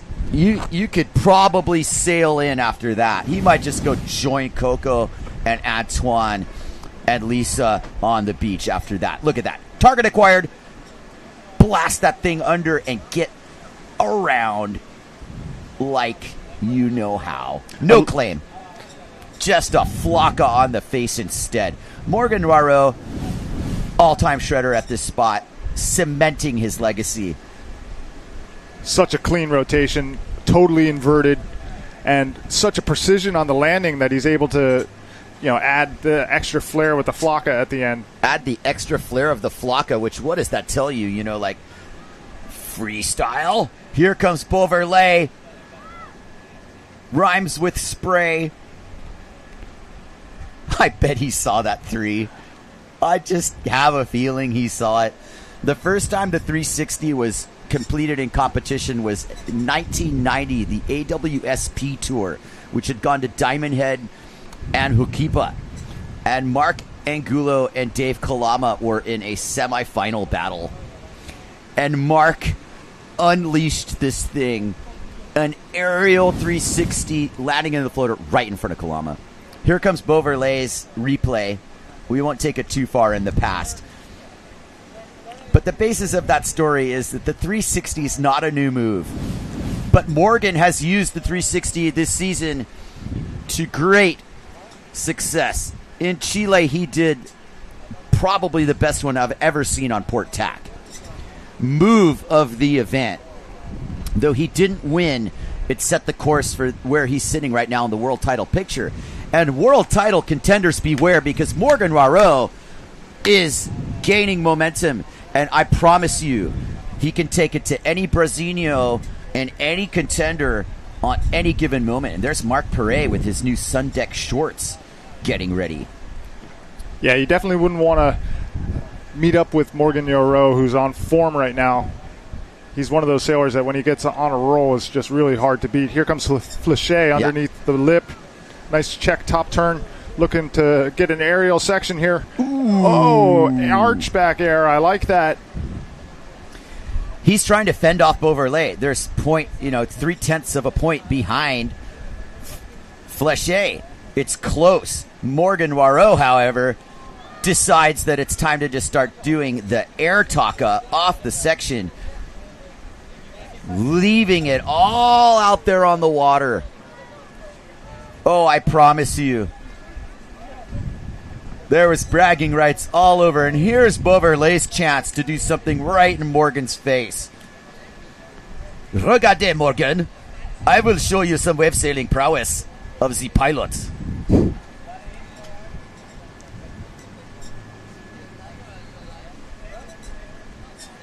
All right, nice ride for Beauverlet. Gets a little aerial at the end section there. Kai, I got to ask you, if you had to choose your favorite maneuver on a wave, is it the 360 or is it the goiter? It's the 360 because of the involvement in the wave and the inherent risk involved as well. I feel like throughout the process of doing that move, the number of times I've ever made it, it's like this moment of suspense as you're bottom turning with the wide grip. And you know the certain things you need to do, but you need to put yourself in the pit of the wave and throw yourself over the falls. And it's just super satisfying when you make a 3. You looked at Graham yesterday when the one that he made. It's the 3. It's my favorite move. Nice. Absolutely. Flechet with the extra head bobble there. That's the extra stuff that really gives the judges a chance to differentiate. It was a little fresh take on his riding. I think this is a difference maker wave for him. Morgan Noirot, however, really threw the gauntlet down here, is dropping in with abandon and just likes to rotate. He has all of this on lock. Beauverlet, nothing to be ashamed about in this contest. He stated it himself. This is a celebration, overall of this moment. It's not lost on me that a guy like Vincent Beauverlet is what I'm talking about here at the Aloha Classic. Is he gets to mix it up with the top pros in the world, give them a little shake. Win, lose, or draw, it's such a thrill to be a part of it. And it's such a special part of this event to just see the camaraderie and the sportsmanship involved with these riders. And I have to say, I think it's pushing the level appropriately because there is this tepidous, safe style of riding when there's so much on the line and world titles and everything. But when it's in these rounds, yes, people are getting eliminated. But the level of visibility that's at stake, I think, lends to these performances. Morgan just proved it. I mean, the pressure's off, but it's still kind of on. But the level is sky high. What a perfect maneuver. Highlight of the event for me. Yeah. Which one? He made 2 in that heat. I think it's the second one for me. Yeah. It was so inverted and so critical and such a beautiful landing. I love it. We're going to go to commercial break, pay some of those bills. We'll be right back for the grand finals of the Aloha Classic.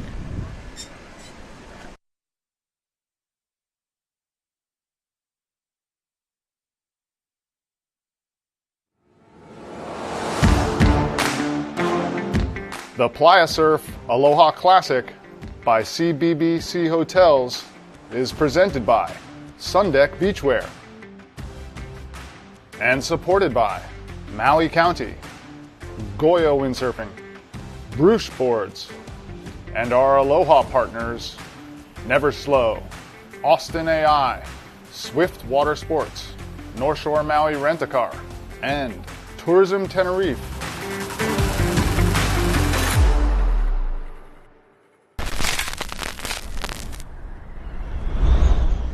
Do not travel with luggage, rent quality equipment, and enjoy.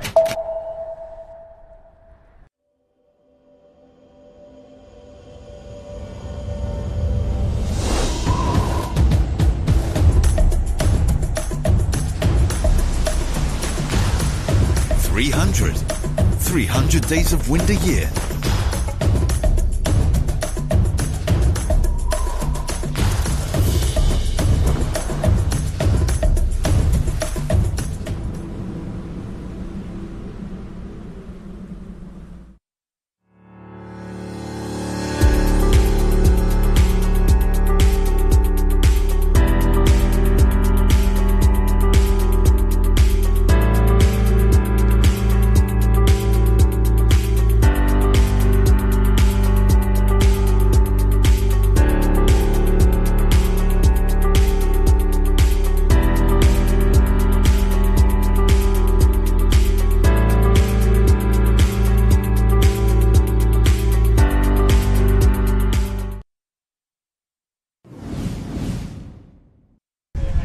We are back.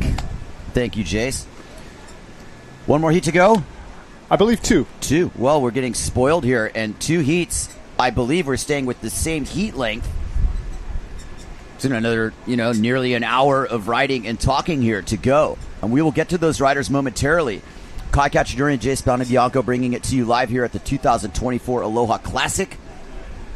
Conditions are firing. That looks like one of our competitors, none other than Levi Seiver, blasting the lip. He's got Takara Ishii and Takuma Sugi. So it's Levi Seiver against the Japanese. And Levi Seiver is taking it to Japan right now in the most thorough possible way with a beautiful opening ride. Signature Seiver style with a hint of contest sailing mixed in. The definitive, deliberate approach telling the judges, this is what I am going to do to this wave. I am in control of this. Give me the score. Yeah, and you want to leave a little room at the top. You know, you want to get a good score right off the bat. Maybe increase the level of difficulty as the heat goes on. Yeah. There's Team Guadalupe. And that is something of a headband for Noiro. I say he keeps that going. Here's Seiver under the lip. Full attack mode. Classic Seiver riding. And the read on the wave. Did you think closeout? No, no, no. You think opening up the can on this wave with the signature bottom turn of his. Seiver slicing and dicing. Not done. Reading it like it was a cartoon. Back to the Guadalupe crew. Everybody Lachey looking mixed happy. in there. This was a hilarious heat for these guys. There's a lot going on there in the bragging rights department. Well, Lachey's got to be proud of himself for that last heat. He really he showed a higher ceiling than we've seen all contest long for him. He had a bunch of aerials, made good choices in his wave selection, and moving on. So congratulations to our competitors from the last heat. Setting up. Sugi. Waiting for the right wave. Oh, it's hard to let one pass underneath you like that. You really... Depending on what he saw behind him. Those are those positional things. And I mean, in his mind, he's like, well, at least no one else got it. But maybe that was an opportunity lost there. But here's Takara Ishii on a super nice wave. This is hitting the spot, and he's behind the peak. Takara Ishii taking aim, trying to catch Levi Seiver here. Under the lip snap. Second hit, arrow over the section. Big danger. That's beautiful riding. To perfection. I have to say that was just perfectly ridden wave by Takara, who doesn't need to milk it much more than that to make the point that that is going to definitely challenge Seiver's score. Duck jibe out. Takara is so in form right now. Vertical top turns, got a good aerial. We're watching the replay now. Look at the power off the bottom. Redirecting lots of buckets. Here comes the quick aerial. Nice amplitude over the section, flying. Look at how he lands in the flats and on the transition. Takara Ishii. That's a good way to start off your heat. Be interesting to see where it lines up versus Levi Seiver's 7.8. This is going to be a good score for Takara Ishii. Riding it all the way to the end. Take her home, Takara. That was nicely ridden. Everybody in the gallery liked it. Throwing some shakas here at the camera. You are live on TV. That's Tom Juban in the middle of that. Classic stuff. Classic stuff. Yep.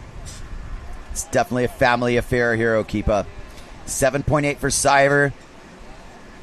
Head judge Buj McGill looking over the scores for Takara Ishii. Sugi yet to score. Ishii definitely ripped the bag out of that wave. There was aerials involved. There was all the things the judges want to see involved. Size of wave was there. Maybe not the cleanest wave. It was a well-ridden, high-scoring wave. 7.89. All right, close. All right, we've got some separation. We're off the quarter point separation. And I do agree with the score. They didn't get too carried away with Takara, while also handsomely rewarding Levi for what was the unseen stuff, the rail work, the vertical approach. And had Cyber been able to, get an aerial in there, might have been a little different. Yeah, that would have bumped the score. But I got to say, I'm happy that Takara was rewarded with at least saying that was a slightly better wave than Levi's, because it was so well ridden. The aerial, super well ridden, the beautiful bottom work. Takara Ishii in the lead. Yeah, Hukipa providing these opportunities, and they are winding down. You see what's happening to the conditions, that the waves aren't coming in all the time right now. We are in that swell period, a 13-second swell band, but it's not wave after wave after wave anymore. The wind has certainly continued to cooperate and holding in its direction of side-to-side offshore angle. There's Mark Perret heading out. He will be in the next heat, and that gives you an idea of how you're punching out at Hukipa, trying to find that way through the channel, not go too far downwind, be able to punch out through that last white water and head straight out. It's an important thing to be able to do right. Yeah, this is my office right there, that little current zone. I'm very familiar with using the current to get to the outside and then back upwind when I'm swimming, shooting. The riders doing it here as they work their way out on the windsurfers. So, yeah, nice in-between moments here. You're being given plenty of breathing room here in between the rides and the sequences to kind of ponder scores and ponder strategies, and in the rider's case, be selective with whatever waves are being chosen here. It's not a mobility battle by any means, but certainly position is important. Do you see any similarities between Takara and Morgan Euro in the way that they sail? They're both so precise. I see Morgan with the ability to go from 0 to 100 instantaneously. I don't think Takara shows that gear. What I think they have in similarity is having mastered a lot of these rotational moves. I don't think Takara has the same 360 that Morgan has. Takara might be a little better at goiters. Just saying, those are some small, subtle differences. Yeah, his goiter's on lock right now. He's just been so consistent with it and so clean with it. It's like when he's landing his takas or goiters, they're just dry. They're dry. Exactly. There is Takuma Sugi. Second lip hit. He's going for the wave artistry angle as well. Definitely trying to ride boards which ride critically. And maybe it took him a little longer to find that scoring wave because he really wanted to make sure he could ride that board and do that. Get under lips and hit sections. And he's still going, Jace. So this little ongoing trip down to lanes for the last hit is manifesting in hopefully what for these guys would be some pretty high scores. Takuma sails with such power. Here's Cyber edging in off the point. Very, very deliberate bottom turn for Cyber, who fades back now and punches his second bottom turn. Gets under the lip. Section collapsing under him, and he's out. He identifies clearly when it's time to stop wiggling, and he's got to know where he's at. He's going to take the lead here temporarily. And as we have a break in the action, we're going to head down to our beach interview with Anne-Marie Reichman. Morgan, winning this heat, super awesome. How was it out there for you? I think we got one of the better moments of the day. This morning looked really tough. It was light, a little bit more onshore, and plus it's north, so the waves are kind of pushing out into the channel, a little sideways. Now the wind was a lot more. It was more side off. Still pushing a bit wide, but I had blast. I got a ton of waves. The wind picked up, so we were just planing most of the time, so I had a lot of fun. Awesome. Ripping as usual. Tomorrow, what are you thinking? I think it sounds like there's still some pretty good sized waves. I think maybe a little smaller than today, but a bit like yesterday. And I know it's a little cloudy tomorrow, but it says that there's supposed to be more wind, so it could be a lot of fun. And looking forward to the quarters, semis, and hopefully finals. Looking forward to see you challenge your opponents again, and hopefully have this interview again tomorrow. All right, back to you guys. Thank you, Anna Marie. You watched Levi Cyber on the split screen there. And what happened there was he held the high line, and went for a taka and didn't quite nail it. Went for a little lip line rotation. Cyber rolling the dice a little. What's happened here, Takuma Sugi got really nice and rewarded. Here's the Cyber wave. Goes for the rotation. That's a taka, meaning it was off the lip. And he didn't unwind the sail, but it didn't quite happen for him. Now Takuma Sugi is in the mix. Look at these scores, 7.9, 7.8, 7.6. So close. So close. 15 minutes to go. Lots to play for. You don't want to be in that third spot. And all single wave scores. Everybody's gotten a good one. Takara is particularly dangerous in this situation. He's highly mobile. He's very versatile. He's got a lot that he can do. I don't think he's got a preset plan about what's going to happen here. He knows he's on a wave, and I believe he's going to ride it. But what happens once he bottom turns is anyone's guess. It could be anything. He knows he needs to make whatever he tries. He's definitely riding this wave high and tight. Engages his first bottom turn. Nice lip hit. 2 angles of the same wave, and that's going to be it for that wave. So a 2-hitter, which will amount to the lead, if I'm not mistaken. Some real technical riding at the very end there. I mean, it's not easy getting over these whitewaters. You can see how light he was on his feet, able to get over the first whitewater section, not quite able to get over the second.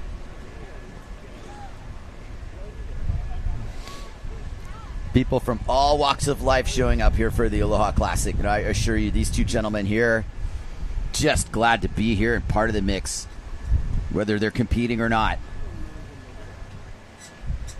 Good split shot of Mark Perez sailing outside of Cyber. Back to our gentlemen here. What do you think? They're placing some bets on their little betting pages? I've got $1,000 on Cyber. Wouldn't be a bad bet. No, it wouldn't. Takara's got something to say about that. Now, Cyber, once we get the scores up, as we see beautiful Hokipa in the background, with Giggle Hill maybe slightly about to disappear there. You got to watch out for those afternoon squalls. Maybe Brujma has seen the satellite imagery of incoming rain. Wouldn't be out of the question. We dodged a bullet earlier with that squall passed ahead of us. But here's the breakdown. Cyber, 11.8. And Ishii, 11.7. As you watch the camaraderie at the beach, it's a very healthy level of respect we have for all our riders here. There's Cyber playing for keeps, having a great heat. Signature Levi bottom turn, straight vertical smashing. Another one. Beautiful riding from Cyber. That's the difference right there. 360 kick out style, not quite a make, but close. Here comes Takara Ishii's response. This is directly related. Who got the better of the exchange? Levi did. Big difference maker in the heat right there. Those little tight scores in the 11-point range are going to get washed away. Cyber's going to take the lead in this heat now. Ishii's going to be swimming. It's going to cost him some time. It's also going to cost him lineup position. We have yet to get Levi Cyber's 4th score, but it's coming. And you know, he didn't make that 360, but he did complete the rotation. So it was out the back, but he landed on his board, and he was in good position to, you know, head out and catch another one. I would say that Levi's 360 is a little more consistent than his Flacco or Goiter at the moment from what I've seen, but we'll see if he's able to pull off another maneuver. What you see here, Jace, is just sticking to his approach. And those lips are just beckoning to be hit. It's quite good right now. It's clean, sailable, and that 360 just viewed to me as kind of a kick-out move. Ishii might have seen some spray coming out the back, realized he needed to go to town, but he buried the nose instead of the rail. And he goes down. You know, so Levi does a lot of coaching as well. I know that the foundation of everything that he says about wave sailing is the bottom turn. You can see the attention to detail that he puts into it. It's what gives him all of his power and timing is that full engagement of the rail, leaning over to get Siver in command now. Let's see the score line on Siver. What did he get for that? 6.5 for that last wave for Siver, which is a nice difference maker, Jason. The thing here is that, sticking to your fundamentals, building that foundation for your score, and then trying the maneuvers. I think you saw with Morgan's heat that it was just pure attack. I mean, he was in a situation where he wanted to destroy his competition. This is a little different. I think Levi understands perfectly well that pushing too hard, which was something he had a propensity to do earlier in his career, push too hard, try for that 3-2 soon, whatnot. He's really learned at the veteran stage that he's in his career is that, you build your case and then you start trying the maneuvers and punching out. And you'll see it now because he's comfortably ahead now. And I think what you're gonna look at is now it's time to put your foot down and own this moment and make it not up to the judges. Yeah. It's your own self against Tokipa and everything else that you've got at stake here. But Takara and Takuma, leave it to them to hash it out. Well, they're Stay dangerous. out of that. They're dangerous for sure. And, Levi can advance a lot of heats on the strength of his bottom turn and an aerial. Adding into the 360 and all the aerial maneuvers, that's a bonus. But, Levi can pass heats just on the strength of his pure wave sailing. And just like Camille, he doesn't want to reach into his full bag just yet. I mean, it's early. It's early, but not super early. It's to the point where these heats are obviously, gaining momentum and importance. And, here's Levi on a wave that may or may not make a difference, but he's on a nice wave, and that means his competitors aren't. But these conditions are really good, Jace, because he's able to wind this bottom turn and takes beautiful lip hits here. Live action in front of H. Poco Point. Levi Siver now throwing the 3, and he's going to make this. He's going to pull that right out of the white water. Applause. And that's now big points. No claim. Never a claim on that one, but applause for Siver. And now it's going to be a pretty big difference between first and second. This battle now just became a battle between Takuma and Takara. Look at the drone angle here. Full punch lip. This is one of the better waves of the event, really. Gosh. Levi putting in his time with Keith Tubul in the shaping room as well. Going for all those micro elements of what makes a magic board. And he's had many of them. Proud to say that I rode for Quattro for 10 years, and working with Keith and those guys was a privilege, sailing with him every day. And they're not shy on harsh criticism. They'll say, hey, you should be doing that turn differently and whatnot. Levi, such a student of the sport. And he's been with a few sponsors too. But when Levi joined Quattro, magic happened. Yeah. And Levi's riding just went to the next level.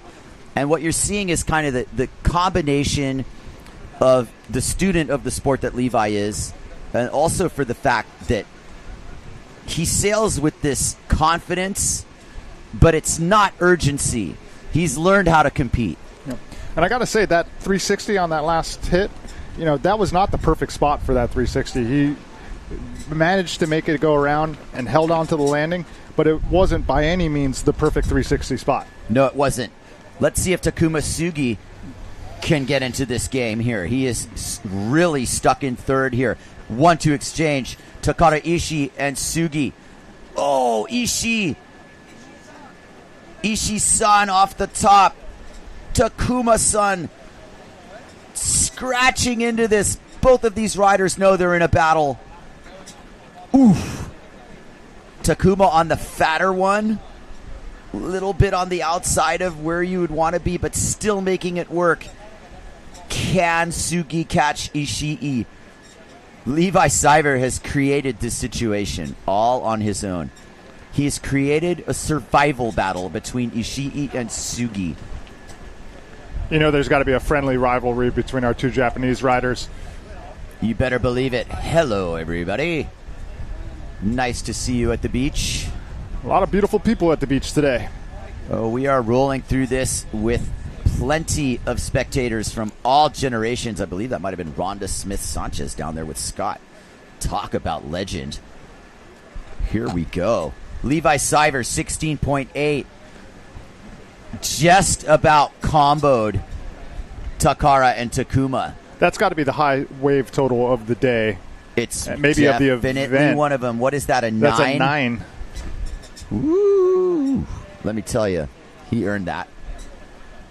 2 vertical lip tags with a pulled off 3 at the end. Oh, yeah. Oh, yeah. Here's the Takara and Takuma exchange. Let's just watch.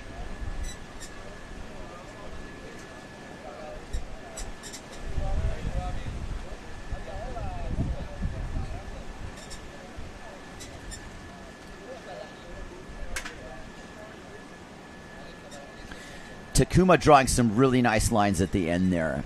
I feel like he's gotten himself closer to Takara, but maybe not quite caught him. Well, it definitely will be closer. It'll definitely be but closer. But real good sailing from both sailors. Takara's hit was critical. Watching our sailors make their way to the outside. Kind of half planing. Still winding their sails. We're going to have one more heat today. We'll get a chance to see Kai Lenny in the next heat. You're watching the 40th annual Aloha Classic. This is the grand finals and presented by the PLAYA Surf Hotel in association with Sundeck, our friends at Bruce Boards, North Shore Maui Rental Car, Never Slow.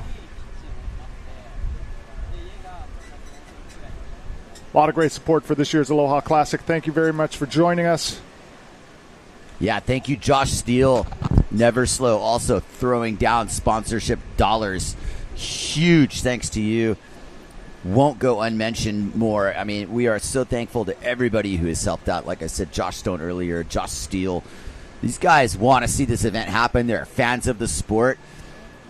Former pros, and looking at this as just giving back to the sport that's given them so much. And, windsurfing has given me so much. It's given you so much, Jason. I find myself kind of, capturing this moment in the following way. It was like, if I could imagine back in 1987 when I moved to Maui, the level that this sport would be at, it would confirm all of the dreams and aspirations that I ever had as an up-and-coming pro and everything that happened during my career.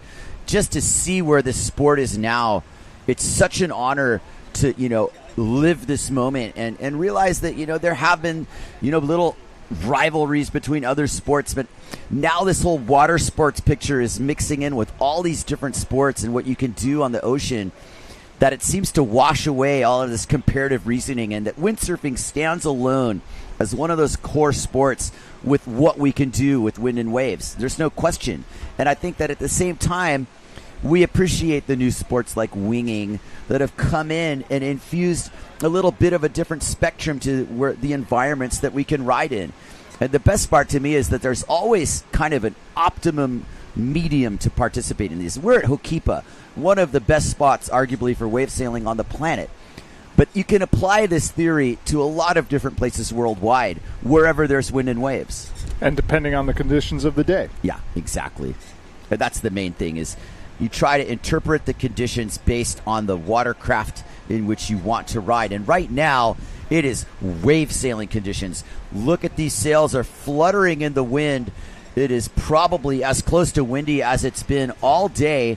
Siver hanging up top on a pretty nice looking wave. He's scanning the horizon like, yeah, I think I'll give this a shot. Here comes Levi Siver. You blink, you missed it. Straight into it. It matters to show the world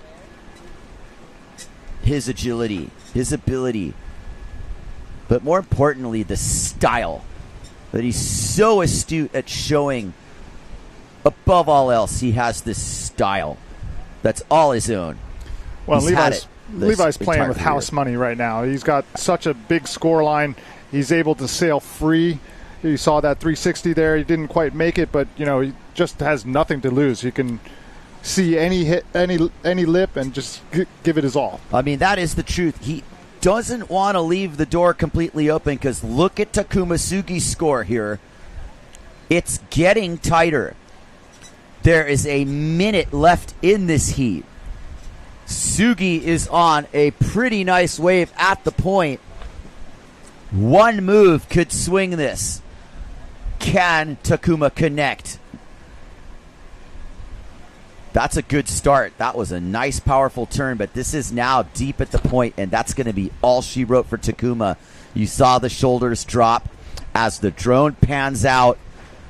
That is all she wrote for Takuma. And when a late little flurry there, was it enough? No. Takara Ishii, is there a chance for him to claw into something? He is, in fact, on quite a nice wave to the right of your screen. Takara Ishii, can he get a haymaker in here? He's been patient.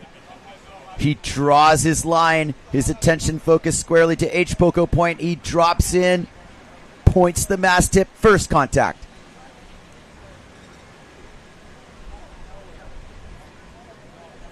The wave goes fat off the point. He's thinking about the upwind threes, thinking about any level of trickeration that he can include, lip climbs, anything that he can do. It's not going to be enough, Jace. The heat is over. Levi Seiver rides on. And we will see what the breakdown is between Sugi and Ishii. Poor Takara Ishii hangs his head in shame. But he shouldn't be ashamed. He's had a great year on tour. And it might just be that that's how things are going to stand here. Those are bragging rights amongst friends right there. I'm sure that Takara really wanted to edge out his buddy Takuma. But Takuma really made it close towards the end there. Levi had really started to run away with the beginning portions of that heat as we watched Takara Ishii bang it off the lip. Wave goes a little bit fat, so he's kind of redirecting towards the whitewater, maybe even looking for a backside three on that hit there. Wave not completely cooperating. And I think you saw it too. There was a bit of body English at the end that shows his frustration.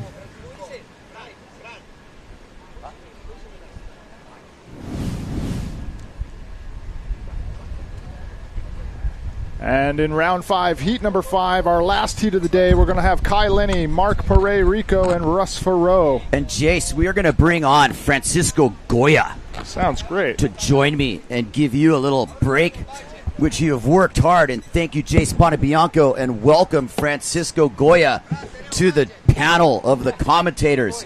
Please have a seat. No, come on. We're all good.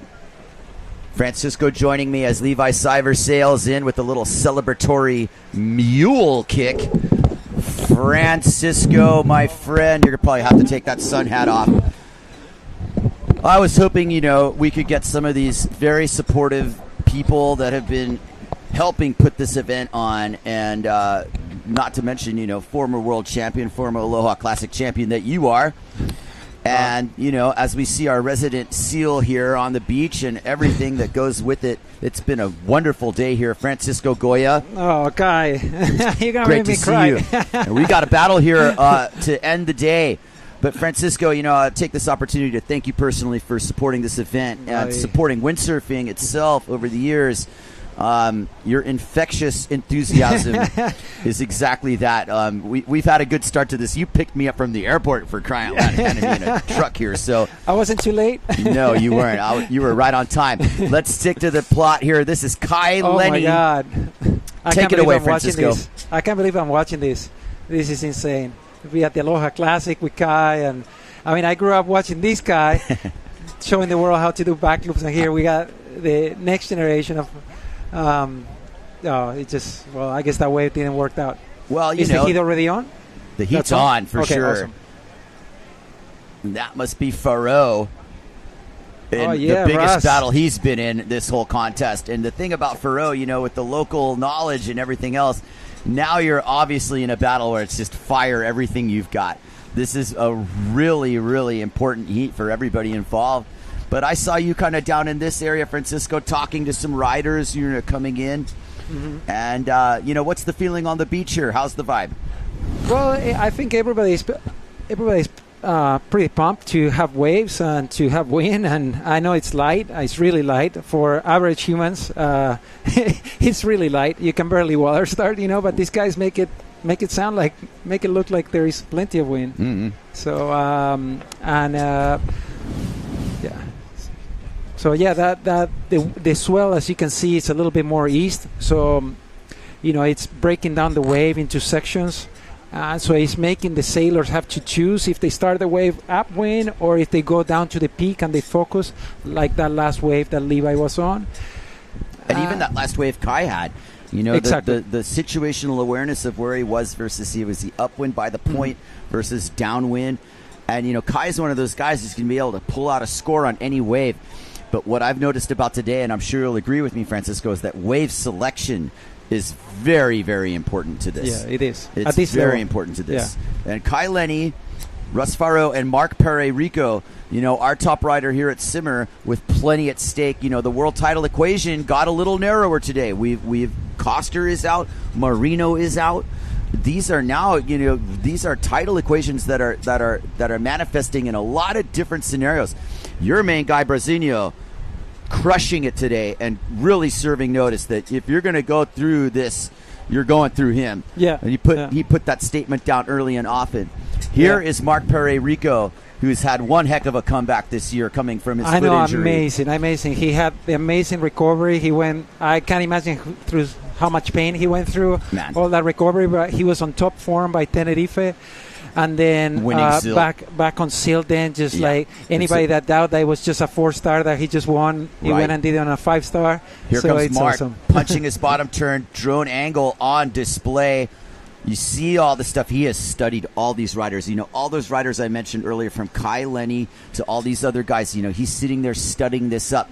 But even he isn't immune to that late, right at the point, that bobble, that last turn. It that was a challenging way. It was a lot of white water, and you could see it was a really light wind. And he's a heavier guy, a bigger guy. So here is Kai. Looks like he got a little bit less white water. Ooh. Good speed. Speed was the main ingredient to that ride. Yeah, so he's on power up on a 5.0. I was on a 4.5 yesterday. Probably undersized, but he charges. He goes on a bigger size sail to his weight. Again, I want to take the opportunity to talk about this board Kai's been riding, a little bit of a home shape, so to speak. Yeah. But I want to emphasize that it's not just Kai here reinventing the board. I mean, he's got the guiding hand of Keith Jabul and the entire crew at the factory, working behind this, the construction, the design theory. It's a team effort at the end of the day. I really like the fact that you see Kai mowing some foam, staying very in tune with his own level of riding. Yeah. But I was reminded, and rightfully so, that it's not just him. It's an entire team of people you have up there at the factory contributing to make these concepts and ideas into reality. You're higher. It takes a team. Yeah, it takes a village, man. It takes a village, because you come down here to the beach and you watch everyone rip, and that fires you up to go back to the shop and tune up your fins and tune up your boards and sails. And that's also, what Kai constantly does. Sorry to interrupt, but he's using a quad set, and they're all the same size. Yes. Yeah. So, yeah. Yeah, so he's on his own world. He's really breaking the barriers between surfing and windsurfing and towing, and he has so much time on the boards, and he's able to bring what he finds the development on his stand-up paddle boards to the tow boards to the jaws boards to prone to windsurf. He's just really bringing it all together. He is a surfer at heart. Yes, make no mistake. But the reality about living on Maui as a surfer at heart is you are very well serviced by having the wind sport options. Exactly. And there are many of them, but we have After 40 years of the Aloha Classic and windsurfing as its presence on Maui, having begun when Mike Waltz first set foot here on this beach and stepped into the water here somewhere around 1979 or something. Can you imagine being on those days? I can't. Oh my God! I can't, because I can't imagine riding a stock windsurfer at Ho'okipa. Oh my God! But maybe they cut that thing in half and just put a little surfboard. And that's what happened was Cabrina came in here and won the Maui Grand Prix in '81. Yeah. On a surfboard with a sail on it. Our resident SEAL's just like, we don't care about history. She been at this event for as long as I remember. I think it's like 30-something years. And then Makani. Okay, so it's the siblings or relatives. Yeah. Here comes Russ Farrow trying to get in the mix here and selecting one of the nicest waves of the heat. Russ, beautiful signature bottom turn, gets the cutback. Is there going to be anything more to say? He passes up the section to make it around here and kind of slices under it. And once the wave gets to about this point on the point, there's a little bit left to squeeze out of it. Yeah, that was a very clean wave. That was actually a good way to go there. That solidifies his standing. Trying to get ahead of Kai Lenny here. Here comes Mark Pere-Rico. He's on the black tip in the fly wave, so this is our 4-batten wave sail with our down-the-line waveboard design. Go figure. Here goes Mark. Dives into it on his inside rail and up and under a nice hit. And how's the drone flying? That was really low. It looks like a jet ski fly. I'm telling you. But our contest, we never had this stuff. Yeah. We didn't have a drone. So that's Paul on the drone? It's either Paul Van Bellen or Rudy. So one of the two. Yeah. And, hats off to them for doing a great job flying, because there's been these shots, Francisco, where they're pulling out and we're actually getting both riders. Mm-hmm. So we're not missing anything. Yeah. So it's all to play for here. You can tell that Kai's been directing here. Well, of course, we have Alex from Zone 3 Media that is doing an amazing job. Yeah. These guys that are putting the show together, they're used to WSL events and you name it. Russ Farrow putting together a good ride there. I was like a little mystified why he kept going. But here's Pare. Beautiful. Over the section. Beautiful air time. Making it count. And Pare, Francisco, he has a distant shot at a title. Brasilio needs to lose yesterday, but it's still mathematically possible. But the biggest comeback for Mark is the fact that he's sailing in this contest after breaking his foot earlier in the spring. And here comes none other than Kai Lenny checking it. You always look behind you in this moment to see if there's a bigger wave coming. So Kai does the check, and he's kind of at the point. He's trying to fade as much as he can. And here comes the bottom turn. Beautiful. Oh, my God. Hit. Oh, my God. Classic Lenny. It takes a lifetime to do that. Right. I'm still trying. Yeah, we're all trying to reach that level of surfing and riding. And let's, hopefully he can let us try his board sometime to surf these waves with the sail. There comes the flocka on the face. That made the freestyler in you quite happy. And unfortunately for Mark Pere-Rico, he was a little deep on that, gave up on that ride. Right now, it's Mark Pere-Rico in second, Kai Lenny in first. Kai Lenny probably solidifying his lead there. Look at that. Oh, my God. Oh, my God. So you see how vertical he went into it and how down he dropped right after? So that's, I think it's very clear what we're looking for, the type of riding that we want to see is vertical hit and coming down. That's staying what inspires involved you. with the wave, right? Exactly. Yeah. You want to get in with the energy. The flocka was nice little extra. Yeah, I know. that got started a little earlier by Morgan, and that heat was really funny to watch too, just because of the intrigue of everything else. But there are the rocks where you and I have come and gone. We know them well. We know them well. Do you have it just like you have your own parking spot? Do you have your own little rock spot that you go in on sometimes? I know the place I do not want to go. So I got a couple places I do not want to go again. It's been on. It's to the right. What you're seeing right now, that cove on the right. One time I got caught in there. I was down to my waist and stuck in between the rocks, and that was gnarly. I remember hearing about that. Yeah, so it didn't sound good. That one to the right is kind of scary. So you don't want to go there. No. You prefer. It's much better to swim all the way down to lanes than to try to come out of there. But you do that mistake once. The infamous rocks. Yeah. There are days out here, Francisco, where you're better off just throwing $100 bills into the sea instead of going out, and you're just a near certainty. Earlier today, actually, Shauna Kropa right away just boom on Takara Ishii, boom right away. Yeah, Like, So whoa. what you don't see is the current, the speed of the current there. You can go against it, even if you're like fully power. You just even if you're power up, you just can't go. Anyway, against it. Kai Kachidurian, none other than Francisco Goya, 2000 thanks so much. world champion, Aloha Classic champion. You know, I'll talk a little bit about your world title run there in 2000.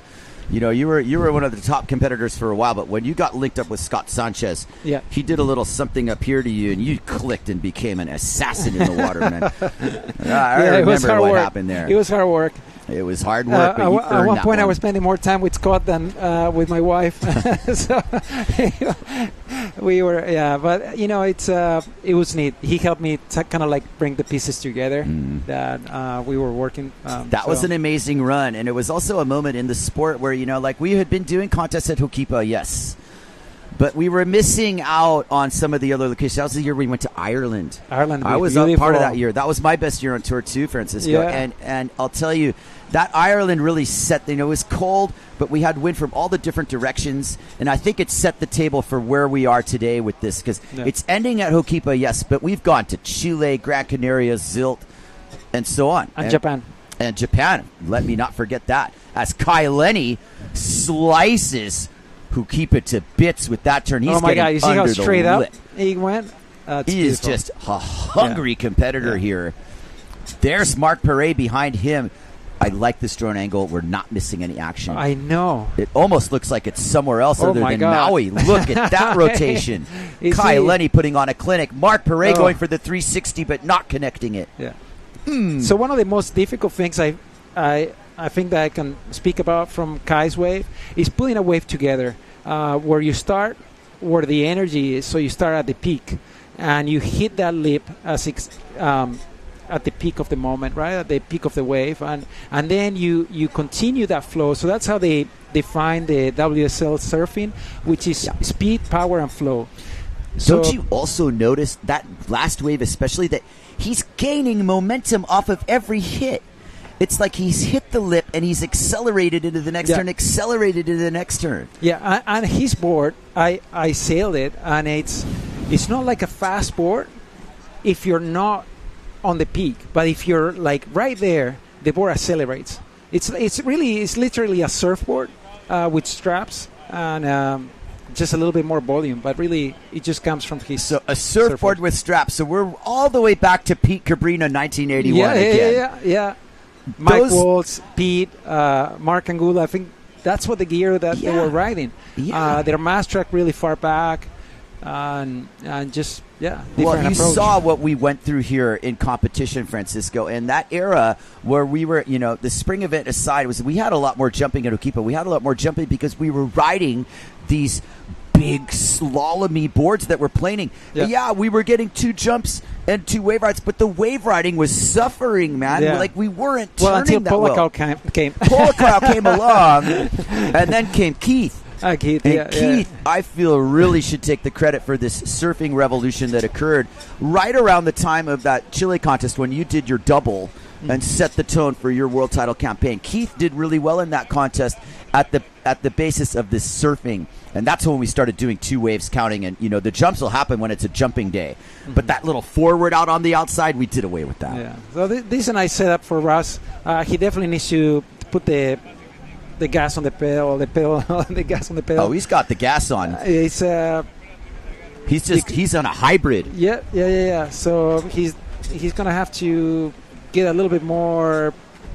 Make sure that he gets one of the sets and goes right into the sections, because the other 2 guys are a little bit. The other 2 guys are Kai Lenny and Mark Perret-Rico. Let's just not mince words. Exactly. Russ is in a big battle here. There's Kai behind him, kind of getting a roundhouse cutback out of it. Russ ripped that wave, though. He definitely connected the dots, but he doesn't quite have the speed and amplitude of a Kai Lenny. Oh, my God. Wow. Oh, my God. Kai Lenny with the 360. He's on one fire. of his signature Aloha Classic moments. And that was right in front of Russ. So, yeah, you're pretty much looking at a situation there where the judges saw it. Kai knows what he just did. That was after the fact that a lot of other riding went down there. Now, Russ put together a decent ride there, and we are looking at Mark Perret here slowly making his way into the lineup. But was this wave enough for Russ to make a case for second place? Let's see here. Kind of a casual approach to the lip, but he connects the wave, wraps around the turn, takes the drop. Does he get another target here? He gets a really nice cut back there. So, one of Russ's better rides. Will it be enough? And here's Lenny's 3. Kapoom. Oh, my God. Over the... And D disappears. He's completely gone here, Francisco. Yeah, but he never lost contact of his foot on the board. He could have done that without straps, it looked like. Right. Well, I mean, we saw Levi with another master of the 3. Yeah. And, you know, like, Levi these had things a really nice hit. And Mark is out to sea here, kind of like, I think he's going to get super selective. Yeah, I think he just needs to wait and get the right set. And he's upwind. And so where you see the difference between Kai and Russ is they are kind of further down in the channel. They were, scrapping together these scores. But Mark Perret right now, sitting in third and probably aware of it with 10 minutes to go, is going to go super selective here. You think he's aware? I think he's aware, and what he's doing is he's just waiting for a really good wave. I thought he got some good waves. He's got to know that he got left out of a few exchanges there. Ross got a long wave. Because he tried that 360 and didn't make Mark, it. That's the last we've heard from him. But he got two other good waves. It's a couple of good other good waves. Aggressive. He's currently in third by a pretty narrow margin. I mean, they are rewarding Russ for that second long wave, appropriately so. Mm-hmm. And as you see Faro speeding in there on his S2 rig and Quattro board, it's like, okay, he's edging into something really good, and Mark Perret's outside of him. So this is a 1-2 exchange here. This is a good wave. This could be a good wave. This could be a defining wave. Here comes Russ. Russ kind of forced to the end bowl, unfortunately for him. Kicks out. Here comes Mark Perret Rico with a big difference maker here in this heat. High and tight. So it's really good that he starts at the peak there. Yeah, so he got a good section there. He needs to beautiful aerial for Perret. Yeah. Ejected into the flats. I think that's what he needed to nice secure cut that second back spot. And a final hit. Perfect. And a second air. Yeah. That's a monster score for Mark. That's what he was waiting for, Francisco. Exactly, yeah. And that's what he was looking for. And he knew the it. exchange, remember now, Faro was chipping into that wave, but it was the first wave of the set, and it was on the point, and I think that answers why Mark was out to sea waiting. That's exactly what he wanted to see happen. He had first choice. Yeah, you're not going to beat Russ by sailing conservatively. So no. So he took the right approach, and he went for the lip. Oh, man, Mark really delivered the goods there. And here comes Kai Lenny. He's way outside on the point. This is interesting because it's like one of those ones that might grow fat if he doesn't read it right. But there's just enough north in this swell that it's going to push through. I have faith in Kai here. Take it away, Francisco. Oh, my God. Oh, no. There we see on the beach, we see Brian Tama. You guys see on the blue shirt. And let me see who else I recognize. Lenny wraps it around a second time. Yeah, all right. That's awesome. He's got his parents watching. That's what we know. That's beautiful. Yeah, Paula. Yeah. All right. Beautiful. Ooh, yeah. I think at this time. Big late hit for Lenny. That's going to make the replay edit. You see it from the drone, that's one thing, but when that replay goes down to sea level, you'll understand the level of power that's going on. Oh, there is That's his mom to the right. Yeah. So Brian is speaking with his dad, with Martin Lenny. Right. And there's that whole crew that we'll be talking to after we're done talking here. And let this go all the way into sundown. Mark Perret is going to get rewarded 12.9. Takes the lead over Faro. Kai Lenny's at an even 16. I think that's... I credit the judges for that. They didn't get too carried away with Mark's ride. But here's Mark on another one. And That's he's awesome. got his He own got little there trademark bottom turn lip climb combo too. And for Mark, world title aspirations aside, this just sets the tone for next season quite nicely. He's going to make this maybe. He's riding the rig. That would have been too much to ask if he had made that. Well, but anyway. I think that was he's in, and I think that's I guess important. the point I'm trying to make is that, it's a distant shot for the title. And it's been a tough year for Mark, all the way around. I mean, yeah, that's from pretty impressive. Joining back up with Simmer and then breaking his foot and this whole rehab process, and you're not being able to do Gran Canaria or Chile, but coming back and winning Tenerife and winning Zilk. Yeah. So the momentum is back. He never stops. He's so young. A lot of people don't realize how young Mark is. Just that because he grows a lot of hair on you feel like, he must be 30, but he's not even 20. I think he's 22 or at the most, he's just right? super young. Yeah. And maybe a little older than that. Here comes he got Russ. a long way to go. Fully planing here. He's got some lightweight materials on this sail, Francisco. You should check out this S2 rig if you ever want to feel a light sail. Yeah. That new material is coming into the market, here. And it's. But what I will say, Jeff Henderson, I think he was one of the first ones to develop one, and I think he was like 2 kilograms on the sail. It definitely looks like it kind of maxes out on the high end. Like it's super low end oriented. Yeah, it's kind of like when Scream came along. It took a while until we figured out how to work with it, how to manage it. So it's light, but you have to deal with all the stretch. Well, here's Kai on the 4 batten. Yeah. What are you calling that sail model? Nah. Oh my God! Come on, make it. Yeah. He's like unstoppable. That was really nice. That was right on the edge of making it or not making it, but I just don't know how Kai is doing all this. He's like at the top of the world in windsurfing, at the top peak. Surfing, I mean, let's not even get on to Jaws and how he manhandles that wave like if it was a short break. And he's out there playing out, doing like some quick little flips. That was a goiter into the pit and landed. A little bit of a moment there. Was like, does he have it? And it's the difference between how he did it, that he approached the wave from underneath. Yeah, so it's a different when, somebody runs down the line and hits that goiter. Yeah. And it's kind of like predictable what's going to happen.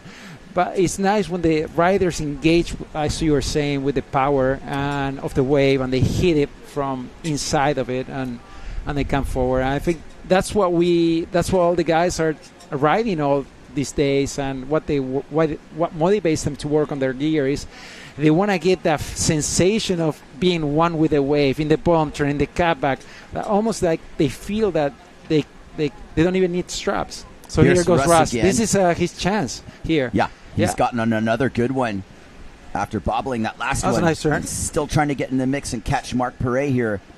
Can he do it? Can he get the air over the section? Maybe passed up that opportunity, but he's still got a good ride going. That was a nice climb on the white water. He's got to hit this. Yeah, once you drop a little bit too far down, then there's not enough wind to push you back up. Unfortunately. So these days, what you see, and you were watching Liam earlier on, and he was staying up high on the wave, and that way you generate the wind from the inertia on your bottom turn. Yeah. So, but I mean, you're talking about getting closely involved with the wave, Francisco, and the art of doing that. And I'll just bring back up the good old sport of surfing. Yeah. And you got to surf. You got to surf this wave to understand the subtle nuances of where the wave breaks on the reef. A healthy dose of surfing will really get you to understand any break that you're wave sailing at. As windsurfers, we read the ground swells on the outside quite differently than a surfer does sitting, and you understand the impact zone better as a surfer. And so obviously Kai surfs his brains out. Yeah. And, for the credit of what you see is that his approach is also geared around being a surfer and the involvement with the wave, Francisco. And not to take credit away from Mark or Russ, but I feel that this body of work here and the art of actual wave sailing versus windsurfing, which is, if we're going to pozo and jumping, that's like windsurfing. But wave sailing is the wave riding art of windsurfing. It's the art of Mark Angulo. I think that's what we're following, that legacy that it was set a few decades ago, and I think, nobody expressed that better than that guy. I hope you're hearing that, Mark. And number one on the list of things to do with windsurfing is just hit lips square and front side. Like Mark Perez setting up here. Bam. Nice. And another one. Bam. And these drone angles. And I'm just blown away that we're living this moment, Francisco. I can't believe it. That we have all of this, at our disposal. We're sitting here like on the couch, so to speak. Beautiful. That's really nice straight up from Mark. Really nice ridden wave by Mark. Yeah. And just the contact, the full Look how involvement. far he's like down at lanes. I know. A lot of these God. rides are ending up down there. People can't help themselves, and you're sitting there, another one and another one. Here's Lenny on an insider, but it's a bit of a grower. We're getting into 1 minute, 17 seconds left. This day's gone by quickly, but it's a battle here. Faro and Mark Perez-Rico definitely locked into something here. I would like to think that Mark really might have gotten a good score on that last wave. He just went boom, boom, boom, boom. Yeah. That was solid. Full contact. I mean, what you can tell is how in control he is of the board and how in tune he is with his gear. And here comes Russ. Does he have an answer? Nice cut back. Nice, but maybe too little, too late. We'll see. Yeah. Russ has had a great contest. Nothing to be ashamed about. No, I know. 30 seconds left. That's up there. An integral part of this IWT tour, a mainstay at the events. Super nice guy, great sailor. Russ, he has a full-time job. That's right. If you are renting gear at High Tech, he will be the guy setting you up. On top of that, he manages all the media for the IWT and what not else he's involved, of course, on this event. And it's been a great run, and I believe that's it for that heat, Francisco, and we can just cap this off a little bit with our impressions of this moment. Heli tack from Lenny on the outside. And here's a heat recap. See the action that we just saw. I think this image just gives you a little bit of a perspective what you feel when you're out there. It does. It's just unbelievable when you're sailing by yourself. And it happens here on Maui a few times a year where everybody leaves because a cloud comes by or something, and then suddenly it gets good, and suddenly you're sailing by yourself. All of a that sudden, feeling, it's just, or with a couple of friends, it's just unbelievable. It's hard to beat. So here's the heat replay. This is one of my favorite waves of the event so far. Was that position snapped by Lenny, but he does the fade line and gets under stuff, like you were saying, under the lip. Yeah, you see that red nose pointing at 12 o'clock, and that just punctuates it. And there's Mark Perez behind him. Kai just rotating around at will. He didn't stop. I don't think there was a. I think you could write a trick. A moves book on that heat. He did a 360. He had a three taka, and a taka. Goiter. Yeah, and a goiter. He just. I think he just laid it all out. Video game stuff, Francisco. God. And it's not lost on me. That he's probably still got what did we see that shot that Sophie got last night of him doing that one hand goiter? It's like super projected out of the lip. Amazing stuff.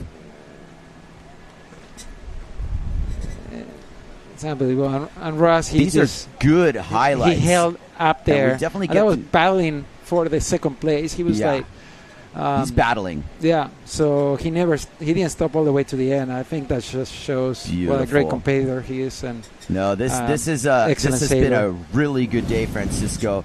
And what we're going to do right now before we sign off, we're going to get our chance to sign up, but we're going to kick it down to Anna Marie one more time at the beach, and then bring it back us, and we'll say goodbye for the day. Some interviews. So, Anna Marie, please. Yeah.